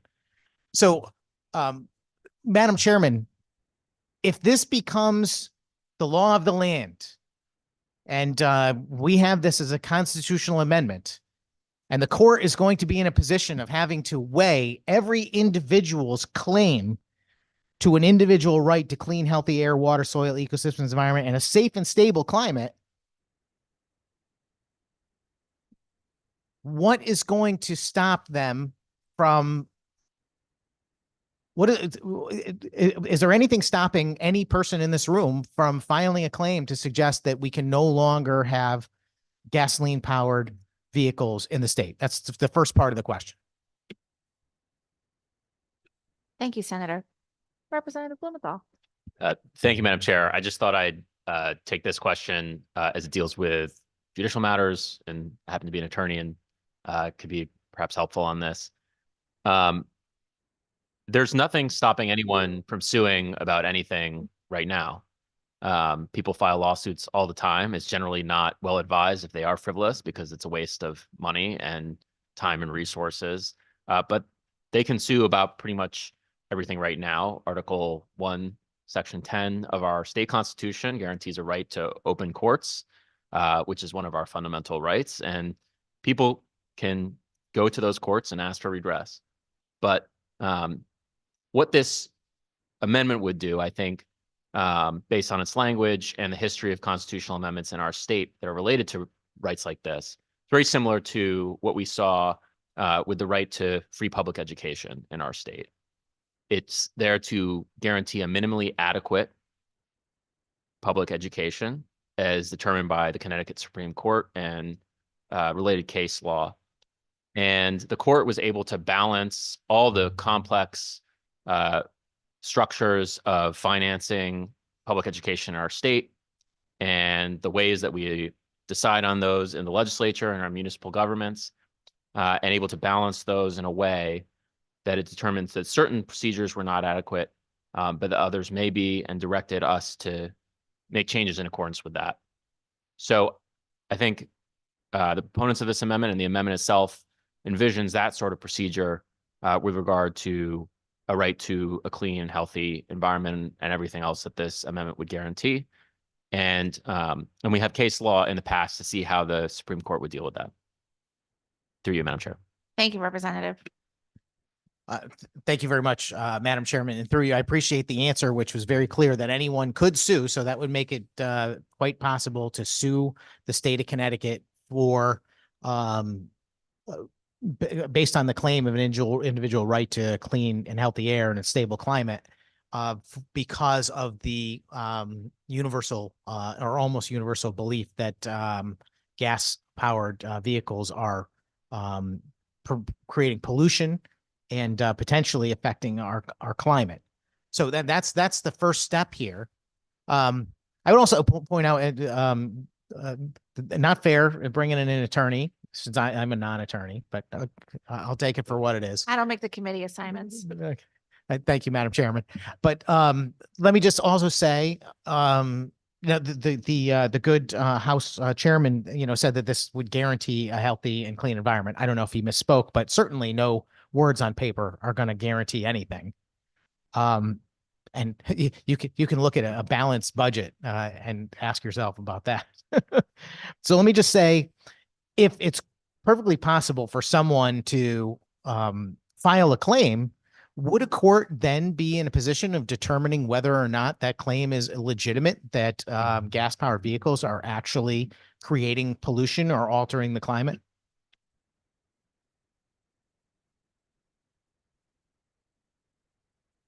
Representative Blumenthal. Through you, Madam Chair, it would be in a position to decide that based on the case law related to our right to education and other rights.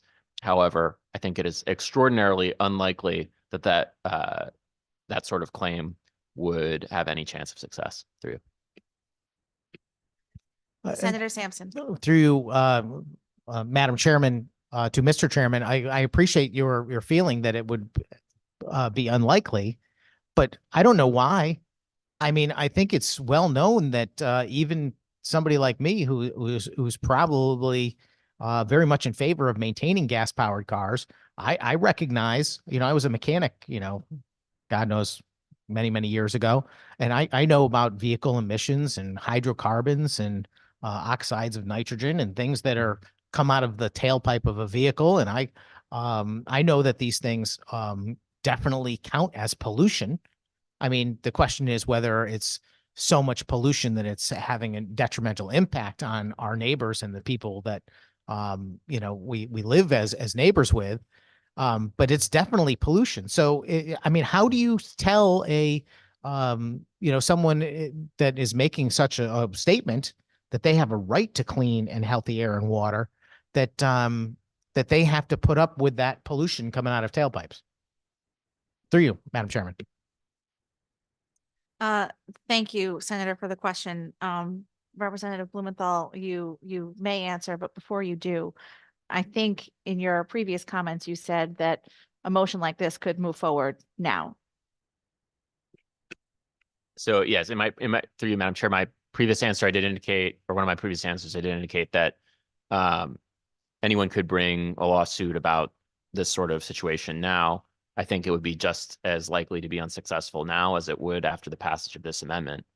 But again, this is this amendment would protect a right to a clean and healthy environment. It doesn't protect every individual's right to be free of any pollution, but a minimally adequate environment that is contemplated by the amendment. And so, I think some of the situations we might see an amendment like this come into play would be when the government had ignored the concerns of individuals or communities that are being unduly or extremely subjected to pollution. So, if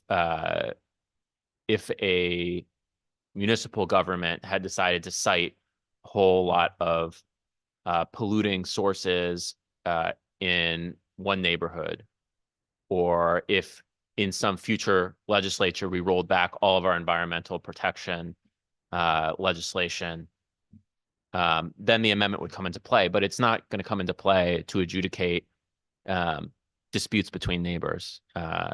We have lots of rights that could theoretically come into play in those disputes now, but that's not how constitutional amendments are adjudicated. Through you. Thank you, Representative. Senator Sampson. Thank you, Madam Chairman. Thank you, Mr. Chairman. I just think it's interesting that, when I am asking questions about this bill is minimized. In fact, the good chairman just said that the standard is the minimally adequate environmental standard. That's exactly what you said. That's not what it says in the bill, though. Those words are not in there. It doesn't say anything about each person shall have an individual right to clean and healthy air, water, soil, ecosystems, and environment, and safe and stable climate for the benefit of a minimally adequate environment. It doesn't say that. It says for the public health, safety, and the general welfare, and that the state shall not infringe on any of these rights, and the state shall conserve, protect, and maintain for all the natural resources of the state. It also, I don't know, well,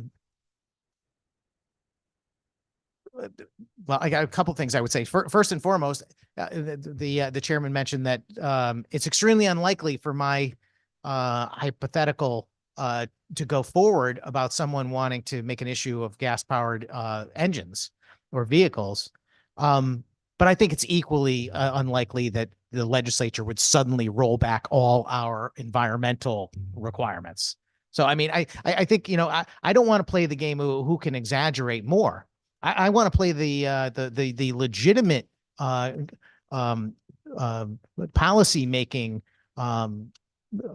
requirement of this committee, that we actually weigh what we're doing substantively and we don't make a mistake. And I'm afraid that that's what's happening here. I'm afraid that what we are doing is we are creating a mechanism for effectively chaos, to give lots and lots of opportunities for people concerned about environmental causes.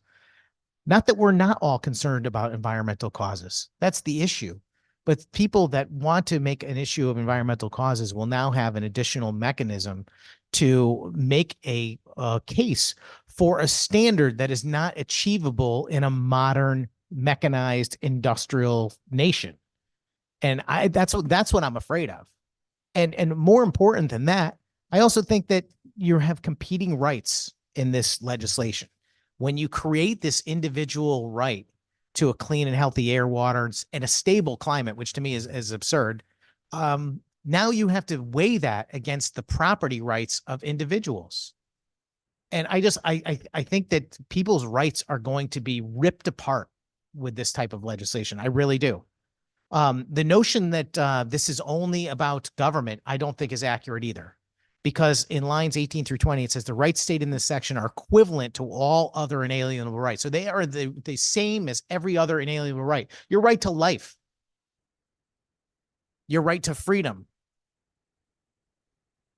It says equivalent to all other inalienable rights and may be directly invoked and enforced by the residents of the state. I mean, honestly, I don't know how you say that someone can directly enforce a right. I mean, if a individual person has an individual right to these things, and they also have the right to directly enforce it, I mean, does that mean that someone could go and interfere with their neighbor, filling their swimming pool because effectively it's harming the environment, and they could use that as a defense in a court of law? You betcha they can. You bet they can. And they will. This will become an unbelievable game changer in the way our laws are adjudicated, because people will be able to use the environment as a mechanism to alter effectively the way we have lived in relative harmony all this time. It will undermine property lines, respect for property rights, respect for different industries, and just an understanding that we don't live in a perfect utopia. We don't. And that, you know, maybe it sounds like a great idea to just eliminate gas powered cars and find a way to eliminate all types of pollution or the production of certain types of goods and services and stop eating meat or whatever the heck it is. But that's not possible in our society, nor should it be. People have the right to be able to make individual choices to a certain degree, as long as they're not impacting their neighbors. And I just believe that this is going to open the door to say that I'm being impacted in ways that no one has ever even conceived or considered in the past, that I think will be detrimental. There's a lot more to say about this, Madam Chairman, but again, I said I didn't want to go at length now. I hope I don't have to debate this on the floor of the Senate and that cooler heads prevail and recognize just how dangerous this policy is. I'll be a no today. Thank you. Thank you, Senator. Are there other questions or comments from members of the committee? Well, seeing none, I guess I would just make a few follow-up comments. First of all, I do want to point out that when provisions like this have been considered in other states, that has received bipartisan votes. And I appreciate the conversation here today. I'm hopeful, despite the disagreeing outcome that this bill will have in a few minutes in terms of the vote. I am hopeful that we can continue to talk about this language, and I sincerely believe that my colleagues mean it when they say that they too care about our environment. And I'm hopeful we can find a way to work on this language that's before us and find a path forward that hopefully a broader swath of the legislature can support, and that the people of Connecticut can support adding these rights to our state's constitution. And I do just want to point out, I sincerely appreciate when one of my colleagues talked about their constituents, if they were concerned about a decision that was happening in their community and the impact it was having on their environment, and that they would be right there to fight for their constituents. And I would just point out that I've had that occasion in my district. There have been decisions made by governmental entities that were going to have a very negative impact on the environment in that community. And the people in those communities had little or no recourse in order to stand up for themselves, to stop those projects from moving forward, and to protect the environment, to protect the water, to protect the air in that community. And so those experiences of fighting for my constituents and not having a path forward to stop some of those projects and to see them be approved by various governmental entities, both at the local and state level, was incredibly frustrating. So I would just add that to this conversation here today as to why I believe this amendment is so important, why I believe most people in Connecticut will see this as reflective of our values. But I do hope that moving forward, despite the conversation here today, that we can continue to have a bipartisan conversation and potentially move this resolution forward. And with that, Madam Clerk, will you please call the roll? Senate Joint Resolution 193, LCO 3430, JFS to the floor. Sexton, Flexer votes yes. Blumenthal, Yes. Slack, Senator Slav votes yes. Morinbello, Yes. Sampson, Sampson is no. Master Francesco, Master Francesco votes no. Berger Gervallo, Berger Gervallo votes yes. Branco, No. Carpino, Haddad, Yes. Hoxa,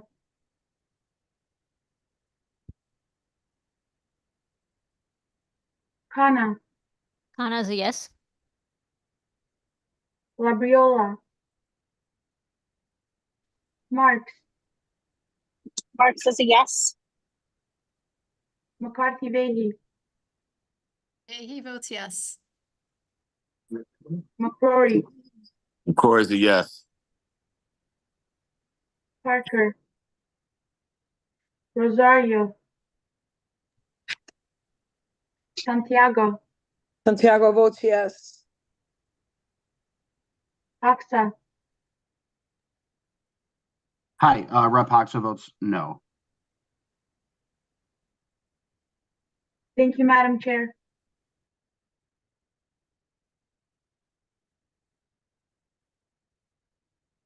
Thank you, Madam Clerk. Next on our agenda is House Bill number 5307, an act redesignating the state insect as the spring azure butterfly. The chair would entertain a motion for a JFS with LCO number 3497. So moved. Motion has been made by Representative Blumenthal, seconded by Representative Morin Bello. And for those who've been following this issue closely, please be assured that we are not making a decision today on what the state insect should be. What the substitute language that is before us does is it respects the great work that was done by the students in Farmington and the students in Vernon, and is doing as we suggested at the public hearing, creating a work group to look at their research on both of these insects, to also look at the history of the current state insect, and come back to this committee with recommendations next year. Is there any discussion on House Bill 5307? Representative Mastro Francesco. Thank you, Madam Chair. So yeah, when this bill came before us, the language in there actually was to remove the praying mantis and actually have the state insect change. But I'm okay with a working group, so we can look at some information on it. I'm glad the language has changed on that. So if there's no objection, Madam Chair, I would offer this to the consent calendar. Thank you, Representative. Is there any objection to placing House Bill 5307 with LCO 3497 on our consent calendar? Seeing no objection, House Bill 5307 will be placed on our consent calendar. Next is item number 15, House Bill 5309. The chair would, an act concerning ballots made available in languages other than English. The chair would entertain a motion to JFS this bill with LCO number 3412. So moved. Motion has been made by Representative Blumenthal, seconded by Representative Morin Bello. This bill would require municipalities to submit translated ballots to the members of that community's legislative body for the members of that body to comment and review. Is there any discussion on House Bill 5309? Representative Mastro Francesco. Thank you, Madam Chair. So what this bill is attempting to do is just to review the ballots in another language to make sure that they are clear and there are no errors. Is that correct? Yes, Representative, that is correct. It's in some communities, there have been issues where a ballot has been translated, and then members of that community who speak that language have discovered errors in that translation. And so this provides some additional oversight so that there won't be errors in translated ballots. Thank you. And just a quick question in one of the lines, I believe it's line 15 through 18.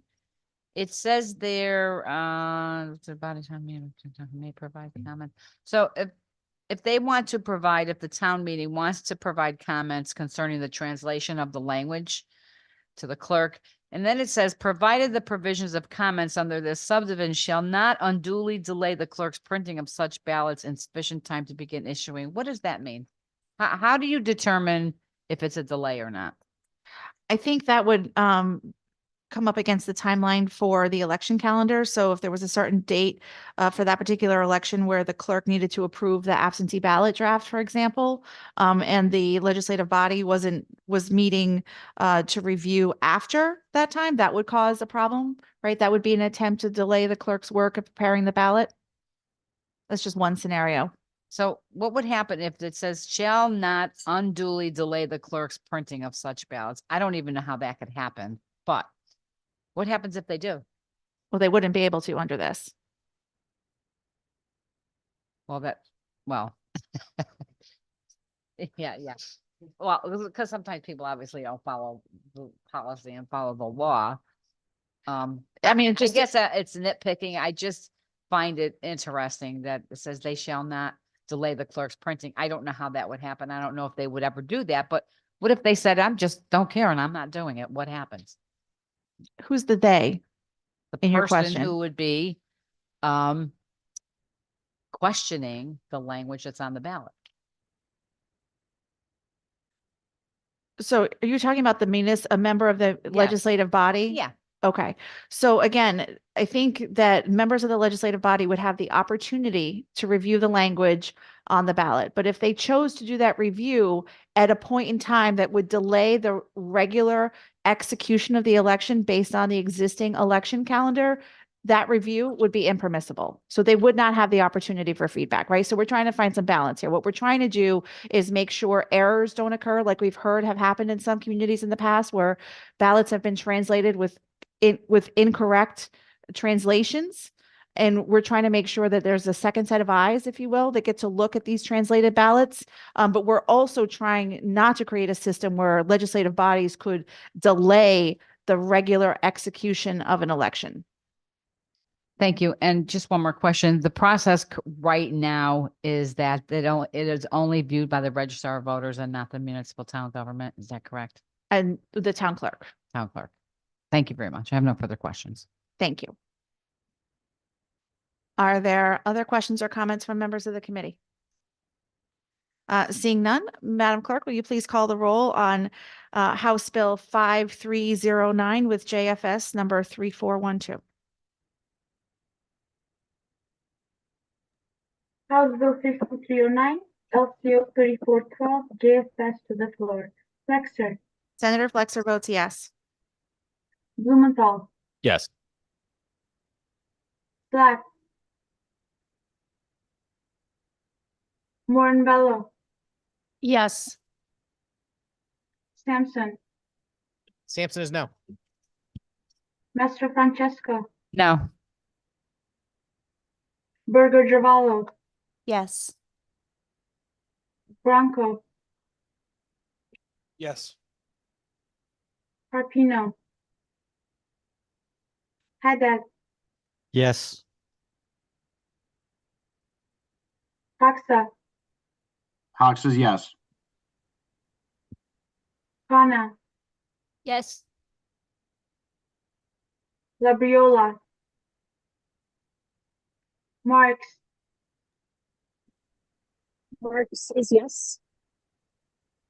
McCarthy Vehi, McCarthy Vehi votes yes. McCrory, Yes. McCoy's a yes. Parker, Rosario, Santiago. Santiago's a yes. Thank you, Madam Chair. Thank you, Madam Clerk. Next. Item number 16, House Bill 5311, an act concerning the counting of absentee ballots. The chair would entertain a motion for a JFS with LCO 3407. So moved. Motion has been made by Representative Blumenthal, seconded by Representative Moran Bello. This bill, Representative Blumenthal. Thank you, Madam Chair. This bill makes two slight modifications to our methods of absentee ballot counting. Section 1 specifies that the latest, if there are multiple absentee ballots sent to a voter, that the last received is the one counted, and the second one makes sure that absentee ballots are collected from drop boxes at the close of the polls. Through you. Thank you, Representative. Are there questions or comments on this item? Representative Mastro Francesco. Thank you, Madam Chair. I would offer this item to the consent calendar. Motion has been made to place item number 16, House Bill 5311 with LCO 3407 on our consent calendar. Is there any objection? Seeing no objection, that item will be placed on our consent calendar. Next, item number 17, House Bill 5410. An act exempting information concerning certain vulnerable individuals from disclosure under the Freedom of Information Act. The chair would entertain a motion for a JFS with LCO number 3405. So moved.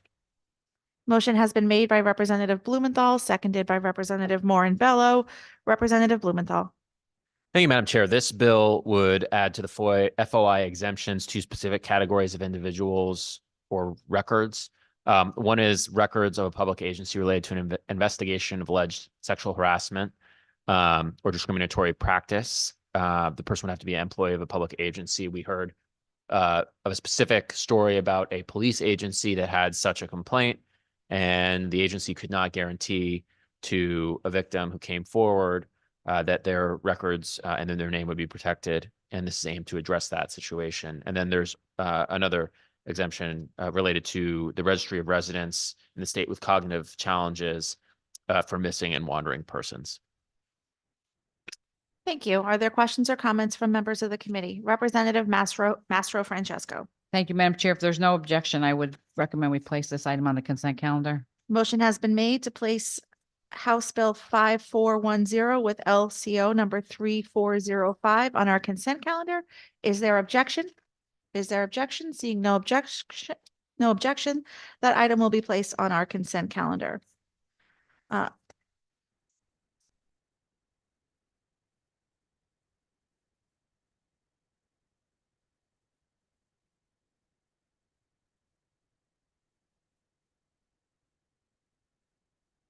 Next, we will take up item number 19, House Bill 5452, an act concerning various campaign finance reforms. The chair would entertain a motion for a JFS with LCO number 3419. So moved. Motion has been made by Representative Blumenthal, seconded by Representative Moran Bello. Representative Blumenthal. Thank you, Madam Chair. This bill makes several changes to our campaign finance law, specifically in regard to leadership, political action committees, and their ability to move money or expenses among them as long as they are properly authorized and documented. It also clarifies disclosure requirements and disclaimers related to text messaging, and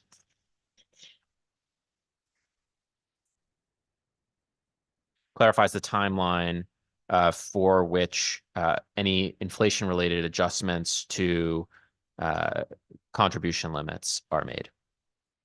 Thank you, Madam Chair. Thank you, Representative. Are there questions or comments from members of the committee? Seeing none, Madam Clerk, will you please call the roll? House Bill 5452, LCO 3419, JFS to the floor. Flexer, Senator Flexer votes yes. Blumenthal, Yes. Platt, Moran Bello, Yes. Sampson, Sampson is no. Mastro Francesco, No. Burger Giovanni, Yes. Bronco, No. Carpino, Haddad, Yes. Hoxa, Rep. Hoxa votes no. Hana, Hana's a yes. Labriola, Marks, Marks, yes. McCarthy Vehi, McCarthy Vahey votes yes. McCrory,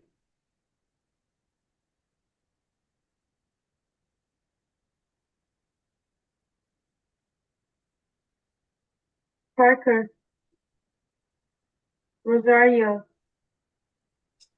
Santiago, Santiago votes yes. Senator McCrory. Thank you, Madam Chair. Thank you, Madam Clerk. Next, item number 20, Senate Joint Resolution number 4, a resolution proposing a state constitutional amendment concerning discrimination on the basis of sex under the Equal Protection Clause. The chair will entertain a motion for a JF. So moved. Motion has been made by Representative Blumenthal, seconded by Representative Berger Carvalho. The resolution before us would amend our state's constitution to expand our state constitution's existing equal protection clause to include new definitions of discrimination on the basis of sex. It builds on our state's long history of both standing up for reproductive freedom in our state and advancing LGBTQ plus equality for residents of our state. This question would be put to the voters here in Connecticut that our Constitution be amended to add to the Equal Protection Clause to provide that discrimination on the basis of sex includes discrimination based on pregnancy, sexual orientation, gender identity, and expression. In this moment, when across the country we are seeing unprecedented attacks both on reproductive freedom and on the freedom of members of the LGBTQ plus community to be who they are and to live their lives in freedom. Again, I believe this amendment demonstrates our values here in Connecticut, that we are going to do everything we can to protect those freedoms here in our state. And I encourage the members of the committee to support this resolution. Are there questions or comments from members of the committee? Senator Sampson. Thank you very much, Madam Chairman. You know, I generally appreciate the way that our committee hearings and meetings generally go, which is that, you know, we get along quite well. I mean, there's certain things that obviously we don't agree on from a political standpoint, but our debates are respectful. We acknowledge our differences.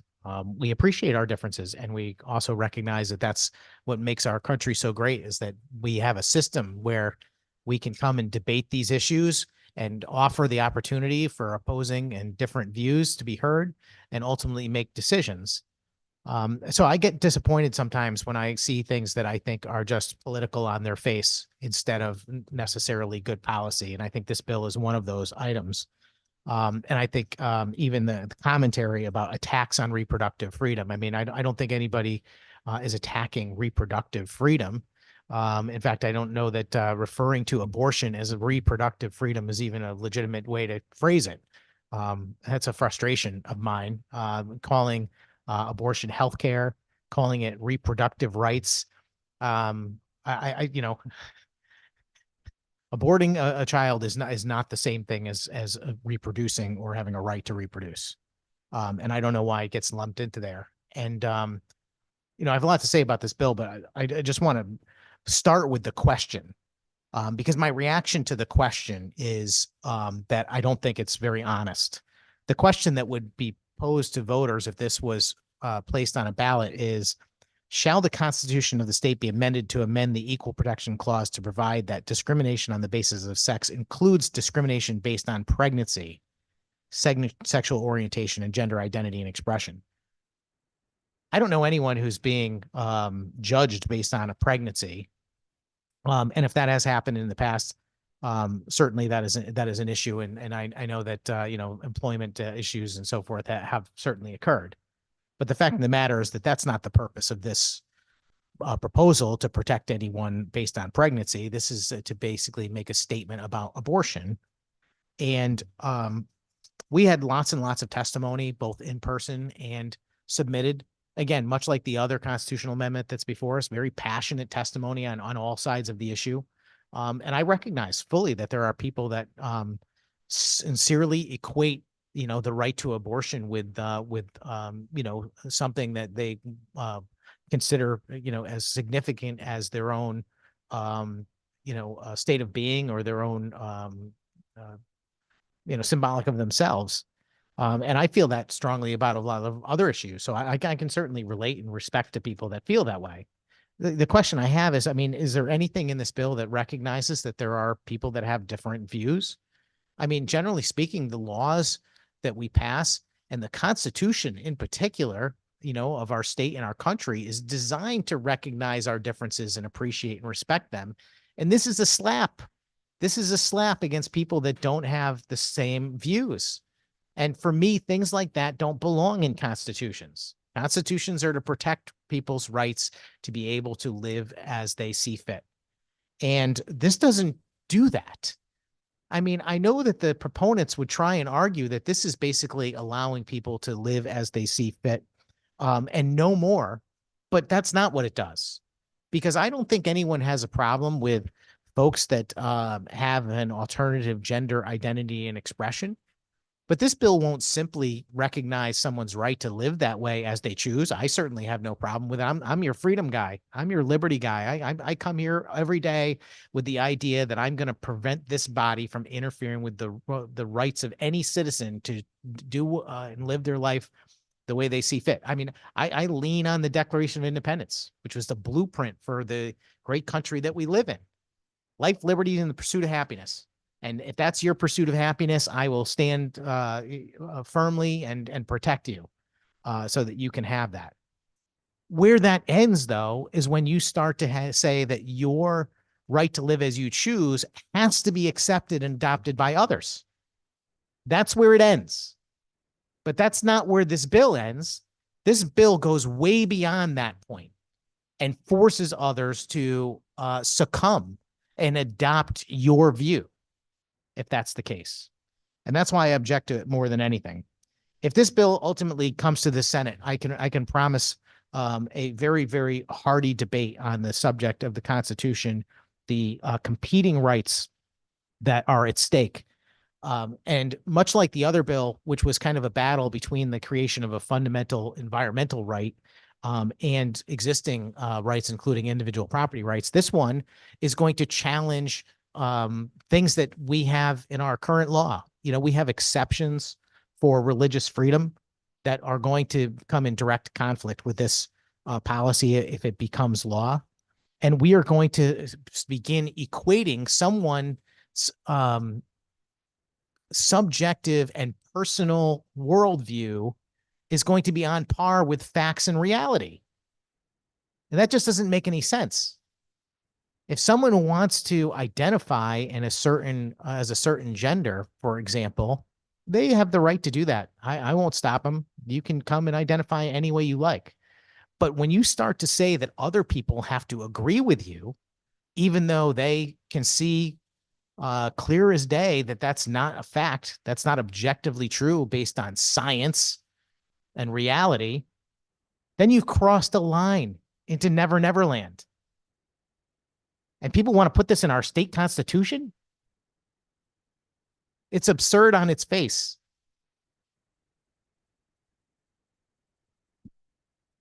I don't even know where to begin. I mean, there is, several pieces to this. There is the abortion protections, which in Connecticut, I know it's a subject to debate, even among people on the left, about whether or not this is a good idea. And this will end up resulting in pushback because, our laws in the state already are very, very protective of abortion rights in Connecticut.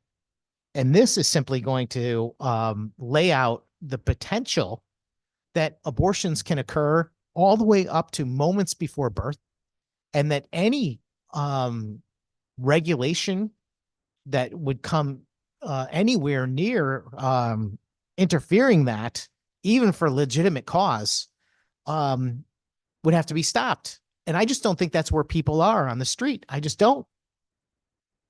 I'm a pro-life person, but most people I know, probably have similar views to me, which is that, they don't want to see any abortions.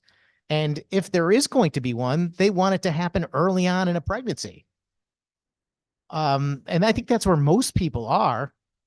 It's when you start to talk about, pregnancies that happen in the 7th, 8th, or 9th month that I think most people, and I don't know, I don't have any polling data with me, but I think most people are very much opposed to that. I think a lot of people actually consider that to be barbaric, especially if there's no legitimate reason that would justify it. I noticed that there's nothing in here that takes into consideration things that exist in our current laws, like the viability of the child or the mother's health. Can I just ask a question, Madam Chairman? If this becomes part of our Constitution, would the restrictions for viability of the child or mother's health still be in play, or would those things be completely negated by this?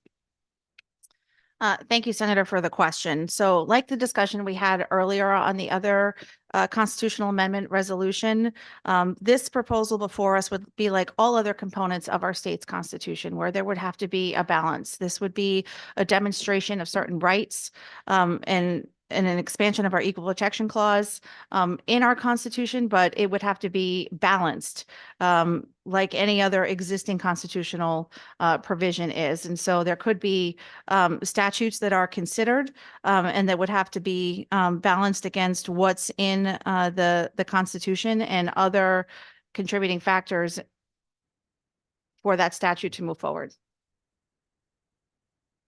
Thank you for the technical response, Madam Chairman. In your response, I didn't hear anything that would suggest that somehow those items could not be considered to be obstructing the right as indicated in lines 11 through 14 of the proposed amendment. Am I right about that? I'm not sure I understand the question, Senator. Can you say it again? Oh, I'll skip the question and I'll just state my opinion for the record, which is looking at the language of the bill. It says that this section, discrimination in the exercise or enjoyment of civil or political rights because of sex, it now includes pregnancy, including preventing, initiating, continuing, or terminating. And it seems to me those items fall into that category, which would mean that anything that is going to interfere with the initiating, continuing, or terminating sounds to me like it could be considered discrimination and would no longer be legitimate state law. So those things are likely to disappear simply by passing this as constitutional law, as would any potential future effort to limit abortions to even the first 6 months, to eliminate the ability to have a third trimester abortion without a legitimate reason, like the viability of the child or the health of the mother. I don't think that's where most people in Connecticut are. I certainly understand the notion for it's an election year. Let's throw out the political bills. I think abortion is going to be a great issue for Democrats in Connecticut. I mean, I get all that, but I also don't think that it's clear that the people of Connecticut are going to agree with this.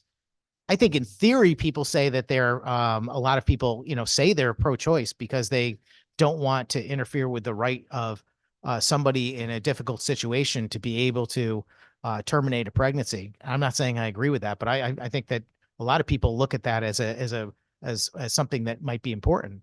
But then when you start to explain to them that, well, what about if that person had plenty of opportunities for 6 months, and then, now we're getting to the 8th or 9th month of pregnancy, and now they're going to suggest that it's a good idea when you have a fully developed child effectively. I don't think that's where most people are.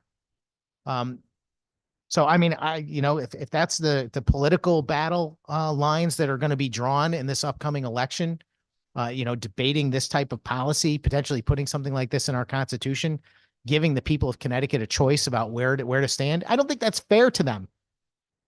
What we ought to be doing is trying to come up with a nice compromise on these types of policies that recognizes that we have good people on both sides of these issues that legitimately disagree and that they have a right to. This, to me, is just a big slap. It's like, we're in the majority. We're going to force the minority to suck it up. And all the people in the state, which I will remind the chairs and everyone listening, that the minority does matter. I said this the other day. In the building, the majority holds, 2/3 of each chamber effectively. But out on the street, if you add up all of the votes cast for, state reps and state senators and so forth, it's not that far off. I mean, 52-48, something like that. I don't know what it comes out to.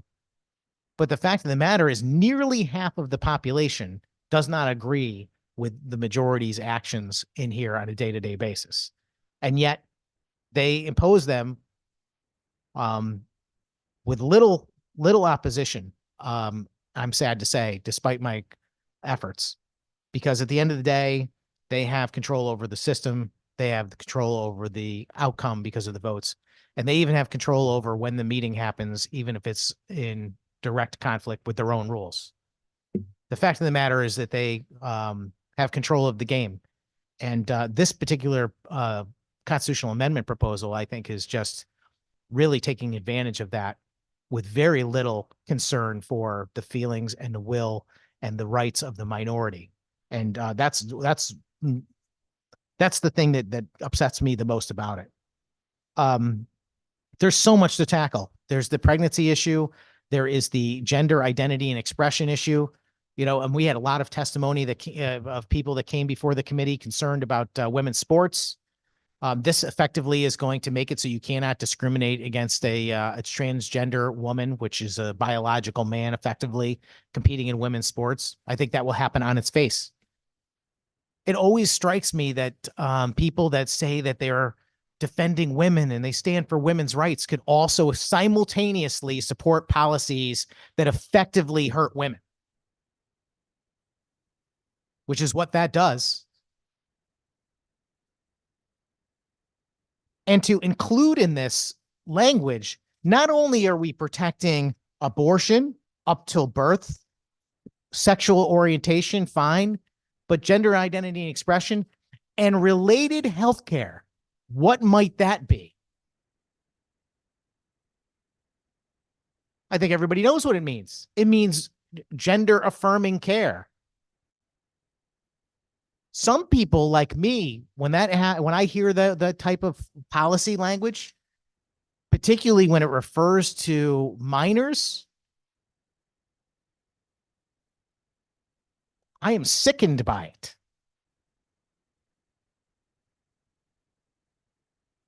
And I know I'm not alone. I think a lot of people don't appreciate this stuff. So, Madam Chairman, like I said, there's a lot to say on here, but I know we have, again, numerous bills that deserve lengthy debate, like a day-long, at least, conversation on these things to truly flesh them out would be an appropriate way to approach some of these items. If we were truly interested in doing the work of the people that we represent and making sure we ended up with good policy. But I recognize that I don't get to make the agenda, and we're going to have a stack of these at each meeting where we're just going to run through them and say a few comments, but the majority is the majority and they have the votes. But I will be registering my no vote proudly on this as somebody standing for common sense and the people that have a different worldview than the political message that is behind this particular policy. Thank you. Thank you, Senator. Are there other questions or comments from members of the committee? Representative Mastro Francesco. Thank you, Madam Chair. Obviously, I echo with Senator Sampson, my colleague, with his comments. Geez, where do I begin with this? Well, let me just begin by just making a statement. First of all, it's interesting. We have a bill in this committee that wants to make the language for charter revisions very clear so people can understand them. And yet we have a bill before us where the question on the ballot will not be very clear. Yes. And this is to change. This is going in our Constitution. The other bill is a charter, which is basically their town's constitution, will say. It has to be clear. People have to know exactly what they're voting for. But now we have this bill before us that changes the Connecticut Constitution. And yet people don't really know what they're voting for because the question on the ballot is not clear. And this really just annoys me to no end. This bill to me is so egregious. Out of all the bills we've ever done in this committee and all the years I've been on this committee, to me, this is the worst. This is the worst. And I guess I have a couple questions and let me get clarification, because right now in Connecticut, we do have abortion. We are a sanctuary state for abortion. And let me just touch on that first. I guess what I'm trying to find out through the chair, if I can get an answer on here, is right now abortion is illegal in Connecticut up to how long? Can you clarify that for me? Thank you, Representative. Through you, I would need a moment to look up that statute to say exactly what that says. Sure.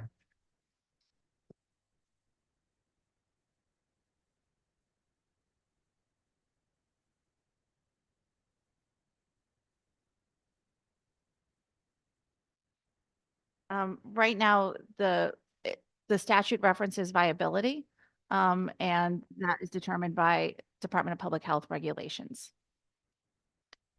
Thank you. So, and I've seen that before, viability. So we don't even have a time frame in Connecticut of when you can have an abortion up till viability. And they say viability is between 21 and 24 weeks. So you're talking 5 or 6 months. And I guess viability determined by the Department of Public Health. If it wasn't, let me just say how I can say this.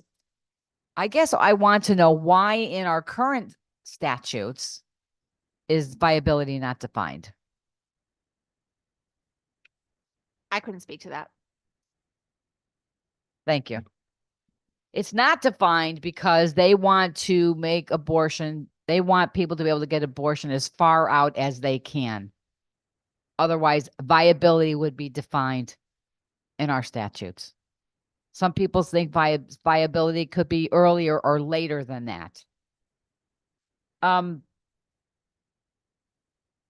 I guess my other question, Madam Chair, is if this was to pass and be put into our Constitution, based on the laws we have right now, abortion is legal up to viability. Viability is not defined. The average, they say, is 21 to 24 weeks. Should this become put in our Constitution, Madam Chair, would someone be able to obtain an abortion up to birth? Thank you for the question, Representative. And on your last point with regard to viability, where I initially said I couldn't speak to that, I would just say that our statutes right now are framed so that patients and their doctors can make decisions for themselves. And this resolution, in my mind, in terms of expanding our state's equal protection clause, does the same thing.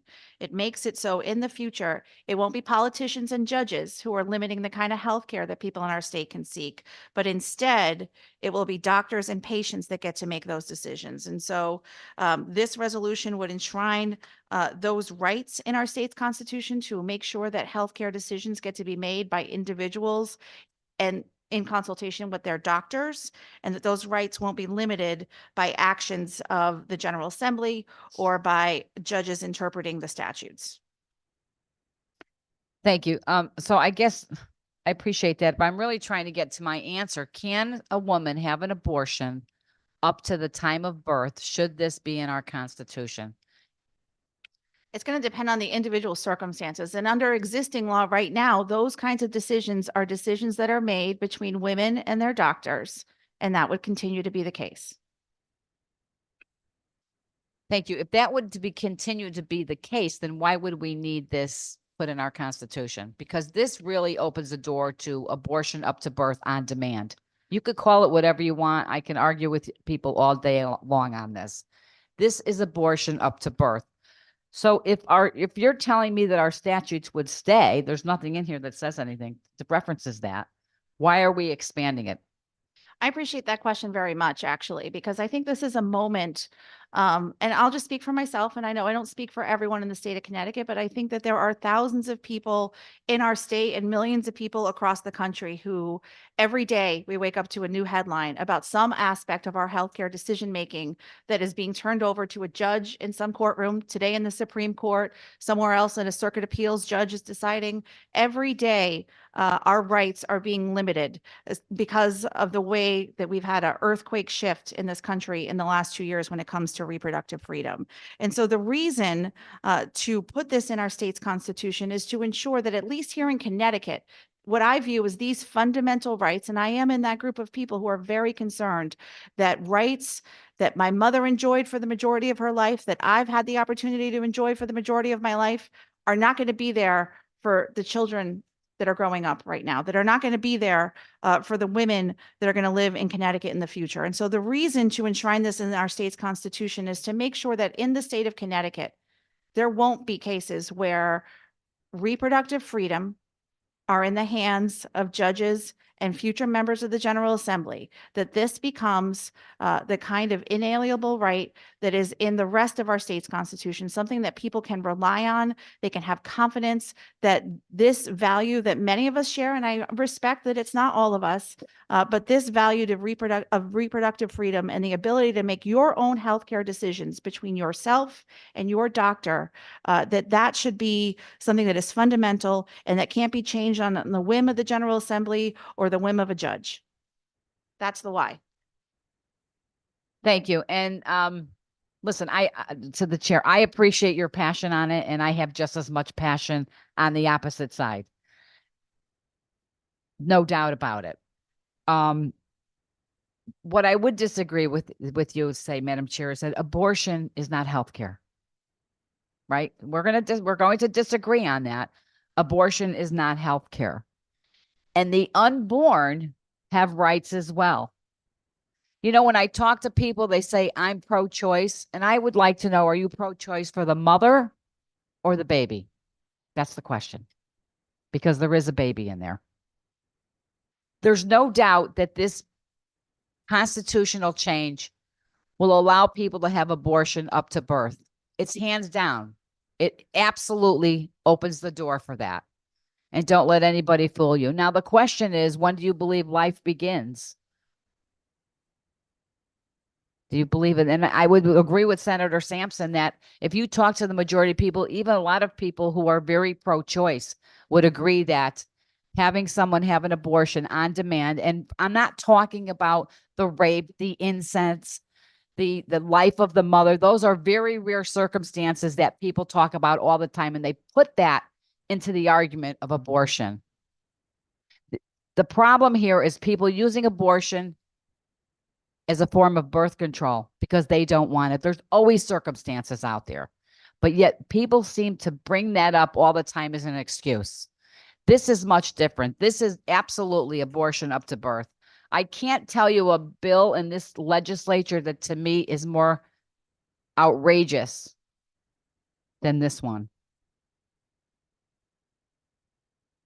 The other issue I have with this is that, Madam Chair, would this prevent an organization or a sports group, club, whatever, making their own rules about gender, about who can play in their sports, whether it's male or female, man or woman? Would they be prevented from making that decision? Thank you, Representative, for the question. I believe the existing provisions of our state's Equal Protection Clause already have restrictions with regard to discrimination on the basis of sex. And so that's already the case, and this would strengthen that. Thank you. So if let's just say the CIAC or if a school has a women's sports and they just wanted females to play within those sports, they would not be allowed to do that. That actual policy could be challenged. Is that correct? It's going to depend on the circumstances, and I don't know that you'd have to fully define the terms that you're using. A male or female. So I am a biological female. I want to, and I am going to play, let's say, basketball or a sport, join a club that has that sport that only lets biological females play in that sport. It's pretty simple. Could that be challenged under this? I believe it could already be challenged And if you wouldn't mind explaining, how is that? because discrimination on the basis of sex is already a provision of our Equal Protection Clause, and I believe that the language that's in front of us just expands that existing protection. Okay. Yeah. Okay, thank you. Again, we talk about this a lot. I've talked about it in many other committees about girls playing, men playing in women's sports, biological men playing in women's sports, and how it's very unsafe for women to be in that position. And I believe that this amendment to our Constitution enshrined will absolutely put a stop to that immediately. It's very, very upsetting and concerning to see this, to quite honest with you. There is I don't know if it was the reproductive caucus here in Connecticut, one of the legislators, I will not mention any names, but they actually said that it goes without saying that any restriction on abortion is inherently wrong. Any restriction. And for the people watching and for the people in this room, I want you just to imagine a woman 9 months pregnant, aborting that child because she just doesn't want that child. Not because of rape, not because of incest, not because the mother's life is in danger. It's because they don't want that baby. And they will go and abort that baby. I have a big problem with this, but I can assure the committee and the people one thing, that I will not stop fighting on this. This is a very sensitive issue, I believe, for people to talk about, especially a lot of legislators, because we talk about abortion. But I am very passionate about this. I'm obviously more on the pro-life side. I understand there are situations where people must make a decision maybe they don't want to make. And I truly understand that. And those are decisions people have to live with. But this makes our state more than a sanctuary state. I don't even know what the word is. It's just, here, come to Connecticut. You want to abort your baby at 9 months old because you don't want that baby. Remember, there is no protection in there for that baby. And maybe somebody would argue with me that it's not a baby until it's born. That argument, I guess we can save for another day, Madam Chair. But obviously, I will be opposing this very strongly today. And I appreciate your time. And again, I know your passion on this, and I think you understand my passion on the other point of view. And I think this is really one of those subjects where people are very emotional about. Thank you, Madam Chair. Thank you, Representative, and I appreciate especially your comments at the end. I think many of us are passionate on these issues, and I do just want to say that while I appreciate your perspective as best I can, someone who faces the heartbreaking decision of having to terminate a pregnancy at 8 or 9 months doesn't do so in a cavalier way. That there are many, many women across this country who have unfortunately not only had to face the harrowing circumstance of having to end a pregnancy that they often wanted, but in the last 2 years in this country, instead of just being able to make that decision about what's best for them and their body and their family with themselves and their doctor, they now have to go through a plethora of legal challenges, and that there are people in this country who can't access healthcare when making those really challenging decisions at that point in their pregnancy. They have to travel across state lines, or they don't get that healthcare at all. And because they didn't have access to abortion, and abortion is healthcare, in my opinion, and I think in the majority of people's opinions, abortion is healthcare. Because of that lack of access to abortion, those decisions weren't in their own control. They weren't able to access that health care. And as a result, they not only had to suffer through the end of that pregnancy, but in many cases, they forever have no option to be pregnant in the future. That's the kind of ramifications of laws that have a one-size-fits-all approach. And that's what we're trying to ensure never happens here in the state of Connecticut. And I just wanted to make that clear on the record. There's no one who has to make that difficult decision at that stage in the pregnancy who does so lightly and isn't doing so because of a very dramatic healthcare necessity to access that abortion. Are there other questions or comments from members of the committee?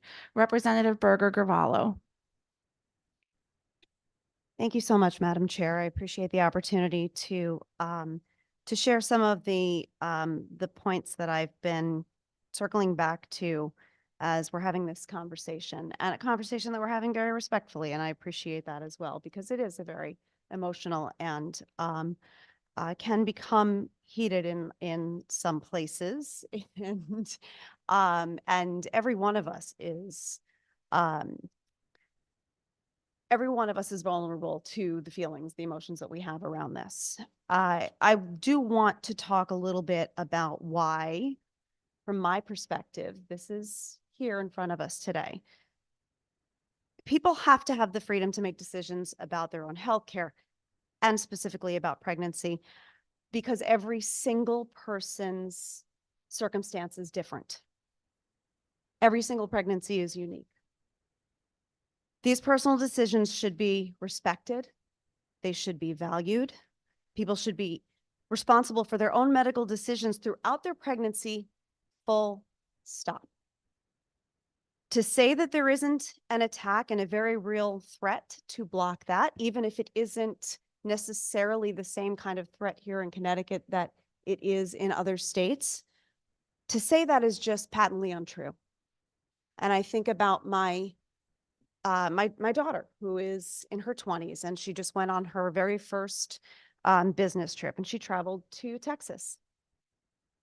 And I was thinking about how once I would have thought, okay, she's flying by herself. I hope her flight is safe. Okay, she's staying in a hotel room by herself. I hope her physical person is safe. I actually found myself praying that she wouldn't have a medical emergency. Because as a young woman in Texas, that outcome isn't so good anymore. So these are rights that we all deserve, and we wouldn't be talking about them if they weren't being threatened and used as a political battering ram. We don't want to be here talking about this, but we have to be. Some of the other issues that we're discussing as we look at this, the concerns that were raised in the Dobbs decision, they suggest that further erosions to our rights are coming. And we talked about it almost 2 years ago when it happened about, well, they're going to come for IVF. They're going to come for our birth control. Well, look at what's happening today in the Supreme Court and what they're talking about. This is absolutely a right and a series of rights that are under assault. And it's also no secret that the rights of our LGBTQ plus community are being challenged and attacked every day, which is why we have to do everything we can to enshrine each of these protections. I do want to go back a little bit we're looking at this in two very basic categories. We've got the abortion category and we've got the gender category. So I want to kind of keep, for my sake, I want to keep my thoughts organized. So I'm going to go back to the abortion part of the conversation for a moment. Every person's circumstance is different. Every pregnancy is unique. And every person's decision to have an abortion, it's their decision. Research shows that abortions take place later in pregnancy. Let me say that again. Research shows that abortions that take place later in pregnancy are because of several factors, often working in combination, such as learning new medical information, including life-threatening diagnoses, or disruptive life events and barriers that delay care. Many people know that they want an abortion but are delayed by medically unnecessary restrictions. Some people have medical conditions that didn't allow them to detect their pregnancy until later, or they may develop complications as their pregnancy progresses. Regardless of anyone's reason for having an abortion, everyone deserves to be able to make that decision for themselves without political interference. However, we do need to set the record straight. There is actually no such thing as an abortion until birth. That's not a thing. The idea that these bills somehow allow a person to have an abortion up to or as a person gives birth is just a flat out fabrication. It's not how healthcare works. You're not going to find a medical professional who is going to be on board with that. And as the good chair said, when this happens in the 9th month, in the 8th month, it is not something that anybody hoped for. These are pregnancies that the pregnant person wanted to take to term. And here we are in this critical medical emergency.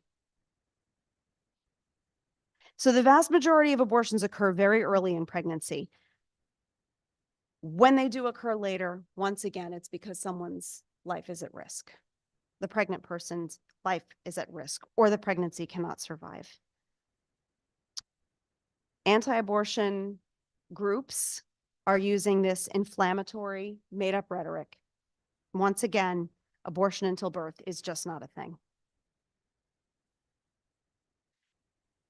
So talking about some of the other erosions of rights, moving into the gender part of the conversation. I think last week's testimony, or are we at 2 weeks now? That underscored the need for clarifying protections in our state constitution, which is really all this would do. It's not going to expand it. It's not going to change it. This is about seeing LGBTQ plus people in our constitution. And it's about preserving the dignity and humanity of the community. This was the part, I mean, I'm sure, given my history, it's no surprise when I talk about abortion, but this is the part that I most want my young constituents to hear, is that we see you and we recognize these continued attacks on your humanity and these attempts to erode your rights or to deny acknowledging who you are.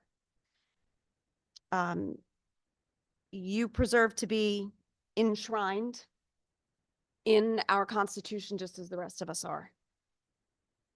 Connecticut has a deep commitment to fairness and equity for our residents, and this resolution is about equal treatment for all people. They deserve dignity and respect. Last piece I want to address, based on the conversations that we have had either in this committee or concerns that have come from outside as we're talking about this, is why should trans women be allowed to play sports on women's teams? And this policing of gender has been used to justify subjecting transgender student athletes to numerous additional barriers to participating in sports, from onerous medical requirements to segregation in locker rooms to outright bans in their participation.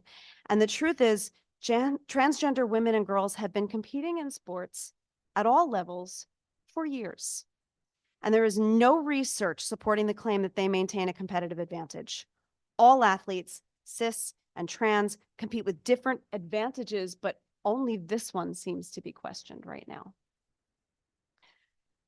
So again, these are all rights that we all deserve, and we wouldn't be talking about them if they weren't being used. I feel that we are using the transgender community in a manner, and not all of us, we are defending the transgender community when we're putting forward something like this. But that community is being used as a political divide in a way that is unfair, and it is hurtful, and it is putting their lives at risk. I won't cite the statistics on suicide again, because I know that we did that at length in another meeting, but these are very, very vulnerable young people, and we have to acknowledge them. I honestly don't think that anybody on this side of the circle wants to be talking about these things.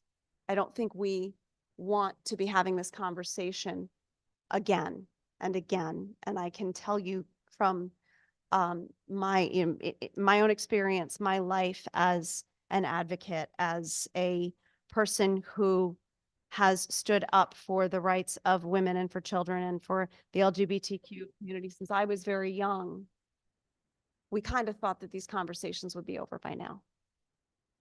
And we're only having these conversations because these are rights that are being attacked with regularity. And to quote one of my colleagues earlier today at a press conference,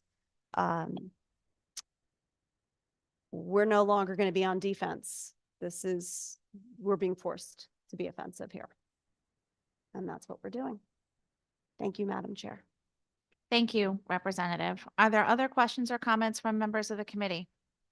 Seeing none, Madam Clerk, will you please call the roll? Senate Joint Resolution 4, JF to the floor. Flexer, Senator Flexer votes yes. Blumenthal, Yes. Slack, Senator Slatt votes yes. Moran Bello, Yes. Sampson, Sampson is no. Master Francesco, No. Burger Giovanni, Yes. Bronco, No. Carpino, No. Haggard, Yes. Hoxa, Hoxa is a no. Kana, Hannah is a yes. Labriola, Marks, Marks is a yes.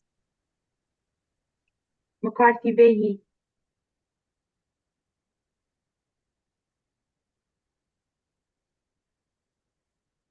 McCrory,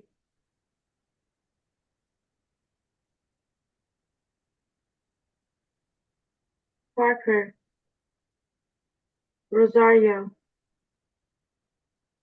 Santiago, McCarthy Vehi, McCrory. Thank you, Madam Chair. Thank you, Madam Clerk. Next on our agenda is House Bill 5494, an act concerning referenda on revisions to municipal charters and home rule ordinances. The chair would entertain a motion to JFS this bill with LCO number 3429. So moved. Motion has been made by Representative Blumenthal, seconded by Representative Moran Bello. This bill before us would create a system for the review of charter revision questions that appear on a ballot in a particular community. If a certain number of individuals from that community came forward and signed a petition requesting that those questions be reviewed both for clarity and intention of the questions. Is there a discussion on House Bill 5494? Senator Sampson. Madam Chairman, just very briefly, I understand the intent of the bill that is before us, which is that very often local charter questions can be confusing, inadequate, and imperfect. But the solution that is laid out in this bill, while it has improved in this cycle versus the bill that we had last year, leaves, the ultimate decision-making up to the Secretary of the State and then to the courts, which I believe is really the only viable alternative to resolving this on a local level to begin with. It just, I have a difficult time finding policies that undermine the local control as intended. I understand it's not perfect. I get it, but I don't know that transferring the decision-making to some other body that is not directly responsible to the voters in that community is an improvement. I'm open to the conversation. I know that we do need a resolution. I wish we could find another mechanism or a step in between going to the Secretary of the State, something like that. But as it stands, I'm going to flag this with a no for today, but it's still open to the conversation because I do recognize the desire to come up with an improved solution. And I'll just make a final note, which is the constitutional questions that were debated here today and constitutional questions that we've debated in the past ultimately led to questions that were on the ballot. And I've, in almost every case, had a problem with the way the question was drafted. And that includes the items on today's ballot. So I don't know that switching bodies is the solution. Thank you, Madam Chairman. Thank you. Are there other questions or comments from members of the committee? Seeing none, Madam Clerk, will you please call the roll? House Bill 5494, LCO 3429, JF passed to the floor. Flexer. Madam Clerk, just for clarity, the LCO number one more time. 3429. Great, thank you very much. Senator Flexer votes yes. Blumenthal. Yes. Slack. Senator Slav votes yes. Morinbello. Yes. Sampson. Was me. She asked me. Sampson's no. Master Francesco. Yes. Burger Javallo. Yes. Bronco. Carpino. Yes. Haddad. Yes. Hoxa. Hawks says no. Khanna. Yes. Labriola. Marks. Marks, yes. McCarthy Vehi.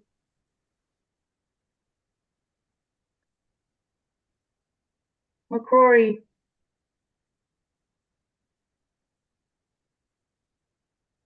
Parker. Rosario. Santiago. Thank you, Madam Chair. Thank you, Madam Clerk. Next is item number 23, House Bill 5496, an act concerning quasi-public agencies. The chair would entertain a motion to JF this bill. So moved. Motion has been made by Representative Blumenthal, seconded by Representative Morinbello. This bill makes some technical changes to our state statutes regarding quasi-public agencies. Is there a discussion? Representative Mastro Francesco. Thank you, Madam Chair. Madam Chair, this makes a very tiny, tiny technical change. Is this a placeholder? I know you don't like that word, but that's what it is. I don't know what else to call it. This bill makes a very tiny change to our state statutes regarding quasi-public agencies, and perhaps there will be some wonderful bipartisan conversation that we have about a pressing issue that may become a part of this bill. I understand. Thank you. I will be a no on this today. I always like to have some sort of language in front of us. Thank you. Thank you, Representative. Seeing no other discussion, Madam Clerk, will you please call the roll on House Bill 5496? House Bill 5496, JF to the floor. Flexer. Senator Flexer votes yes. Blumenthal. Yes. Slack. Senator Slav votes yes. Morinbello. Yes. Sampson. Sampson is yes. Master Francesco. No. Burger Javallo.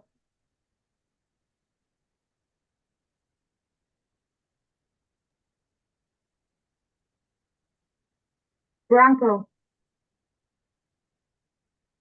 Carpino. No. Haddad. Yes. Hoxa. Yes. Khanna. Yes.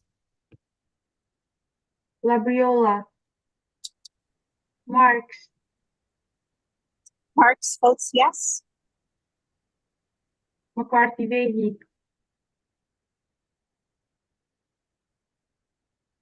McCrory.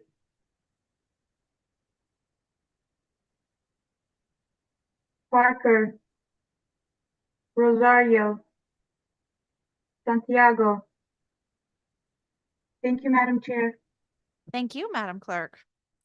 Next, item number 24, House Bill 5497, an act making technical changes in a campaign finance statute. The chair would entertain a motion to JF this bill. So moved. Second. Motion has been made by Representative Blumenthal, seconded by Representative Moran Bello. Is there discussion? Representative Mastro Francesco. Thank you, Madam Chair. So, Madam Chair, is the bill a vehicle for maybe there could be other language down the road before our session ends? This bill to be used for that? Madam Representative, this bill, like every bill, could be changed at any point on the floor of either chamber of the Senate or the House of Representatives. Thank you, Madam Chair. I was trying to be nice by not saying placeholder. I sincerely appreciate that, Yeah, Representative. But now that you gave me that answer, this is a placeholder. Thank you, Madam Chair. I'll be voting no on this today. Thank you, Representative. Is there any further discussion on House Bill 5497? Seeing none, Madam Clerk, will you please call the roll? House Bill 5497 JF to the floor. Flexer, Senator Flexer votes yes. Blumenthal, Yes. Slack, Senator Slapp votes yes. Senator, I need your camera on, please. I can come back to you. Yeah, you can come back to me, thanks. Okay. Moran Bello, Yes. Sampson, Sampson is no. Mastro Francesco, No. Burger Javallo, Yes. Bronco, Carpino, No. Haddad, Yes. Hoxa, Cox says no. Khanna, Khanna's yes. Labriola, Marks, Marks, yes. McCarthy Vehy, McCarthy Vahey votes yes. McCrory,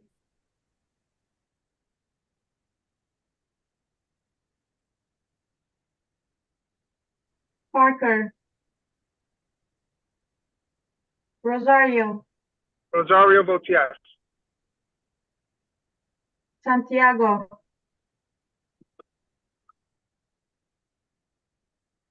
Slack, Senator Slapp votes yes. Thank you. thank you, Madam Chair. Thank you, Madam Clerk.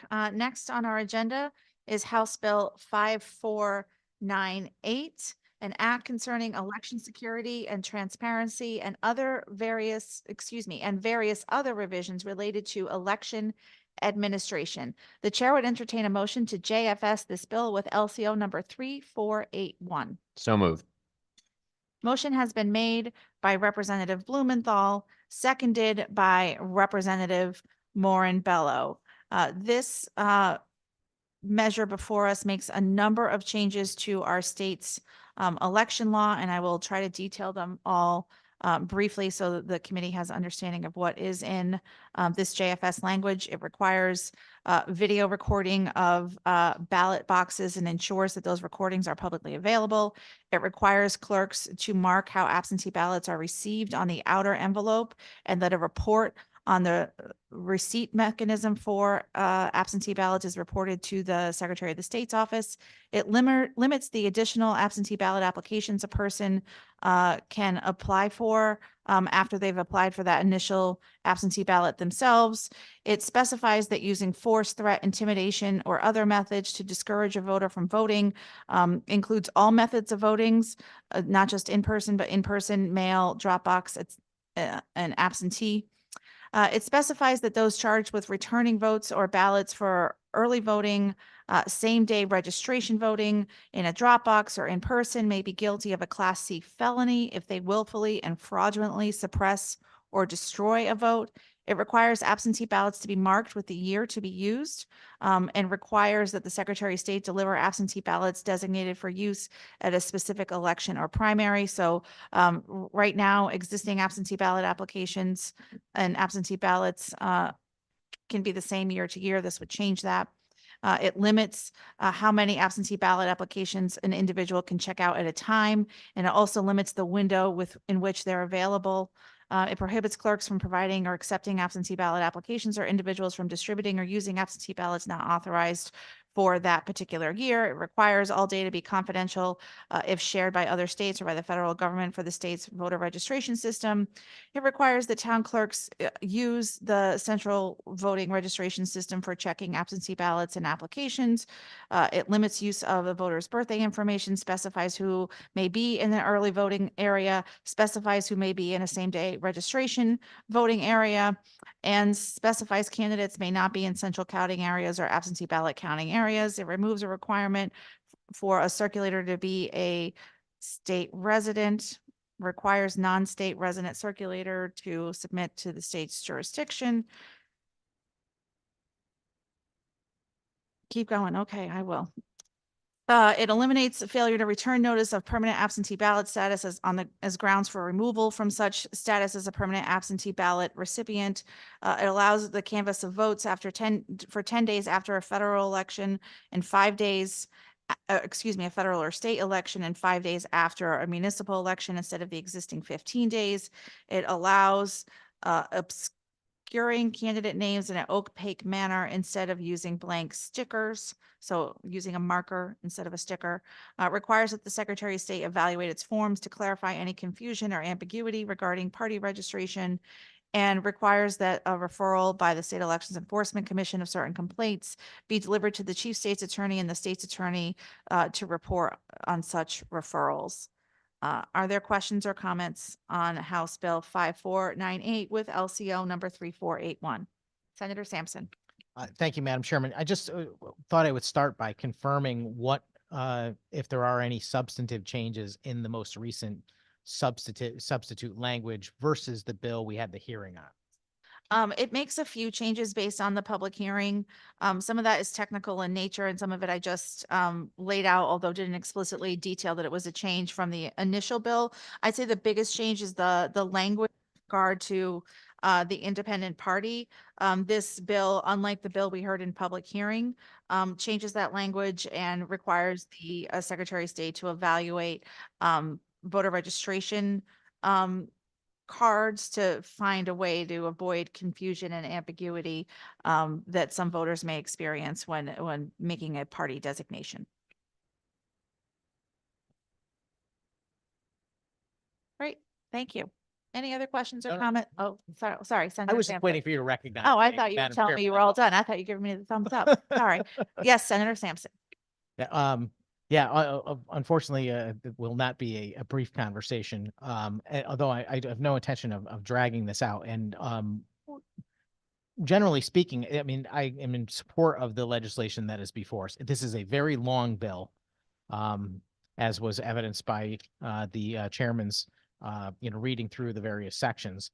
And the fact of the matter is, the majority of the sections are positive, but they are diminutive is the word I would use, I guess. They don't really accomplish a great deal. The thing of substance that immediately sticks out at you is the requirement for the video surveillance of the drop boxes.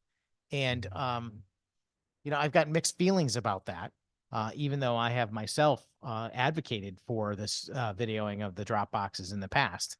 And I'll just briefly explain why, which is, I've never been in favor of the drop boxes to begin with. I think the drop boxes are what we might refer to as an attractive nuisance.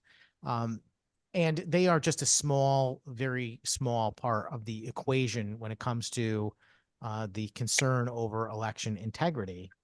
And this particular proposal aims to create a mandate on towns by telling each town, all 169 municipalities in the state, that they have got to make a conscious effort and expenditure to provide for the video surveillance of the drop boxes in their locality, and that they have got to maintain this video for a year, and they've got to make it available to anyone who asks for it. I mean, this doesn't happen for free.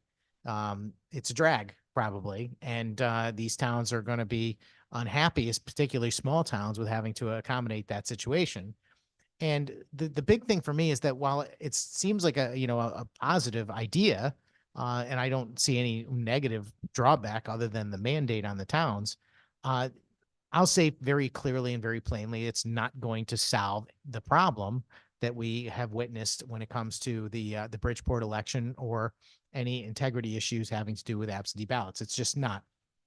Fact of the matter is the drop boxes are not the problem, and videoing the drop boxes isn't going to solve anything. There was video on the drop box in Bridgeport, but you notice they had 3 subsequent elections and it didn't stop anyone from still engaging in the same activity. And that tells you everything you need to know, which is that the drop boxes themselves are not the solution to the problem. They are one element that I think adds to some of the insecurity. And if we can shore that up through the video surveillance, that may be a net positive.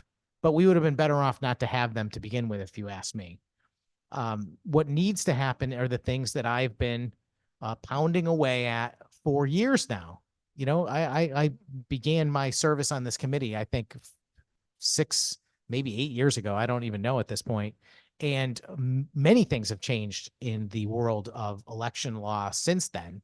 We've got effectively no excuse absentee voting in the state.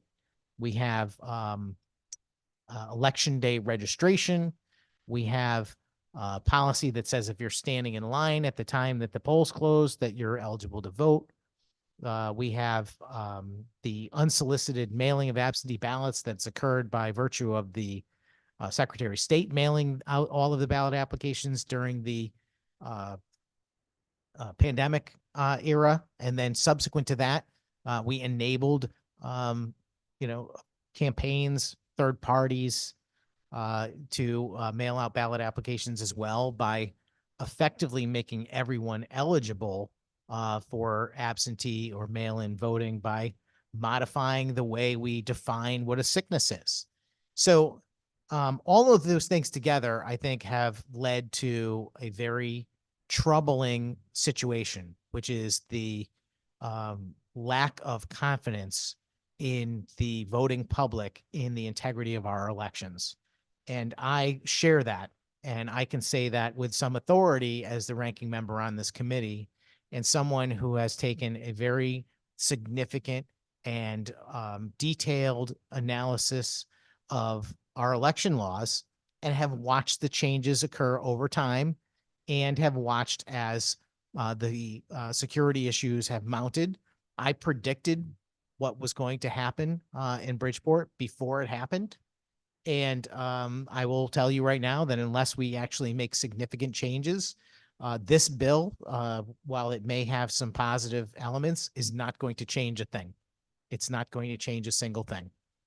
And my frustration is that this committee is charged with the what is a significant obligation, and that is to maintain election security and integrity in our state and maintain the confidence of the voters that we're actually doing our job here to make sure that the people who are casting their ballots in elections from, local elections all the way up to the president of the United States can trust in their vote being counted, that illegal votes are not counted, that votes are not being discarded or counted more than once or anything else that would lead to a result that is anything less than the legitimate election values for all of the parties that are involved. And as a result, I find myself in a situation where I'm going to support the legislation out of committee today with the huge caveat that it's not going to fix anything. The changes that are sprinkled throughout the 40 some odd pages and the 20 some odd sections are more or less good things. The Dropbox issue, which I think the majority seems to think is going to buy them some sort of legitimacy with the voting public and the media that they did something to address the problem, is, in my opinion, smoke and mirrors. It doesn't do anything. I mean, the fact of the matter is that folks that engage in the activity of ballot harvesting and the other things that have gone on and have been well documented in Bridgeport in particular, where people are effectively being paid for their votes, or people are being extorted for their votes, or there are numerous people engaged in touching and handling applications and ballots that they're not supposed to. That will all continue. There's nothing that addresses that in this bill outside of some positive changes which might limit the availability timeline of ballot applications and so forth, which are good, but they're not going to net any significant change. The parties that are up to nefarious deeds are going to continue. They will adapt to those changes, and nothing will be done to actually prevent them from continuing down that path. And we watched it. We watched the replacement elections occur in Bridgeport, and we saw the same exact types of complaints happen each time. Even though there was video, even though there was scrutiny, even though there were, press folks, even though there were election monitors, again, smoke and mirrors, not addressing the actual problem. So, Madam Chairman, my goal today is to get on the record trying to address the problem, to show the people of Connecticut that somebody cares, somebody knows how to fix this, and somebody is willing to put forth the amendments to change our laws in a way that will address the problem. And before I offer the amendments that I have, I just want to say a couple of quick words, which is that nothing that I'm offering today is going to interfere with anyone's right or access to vote, period. Nothing.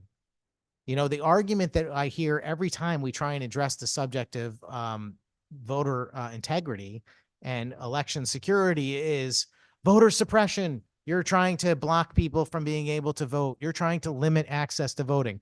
Nothing could be farther from the truth. You know what undermines elections?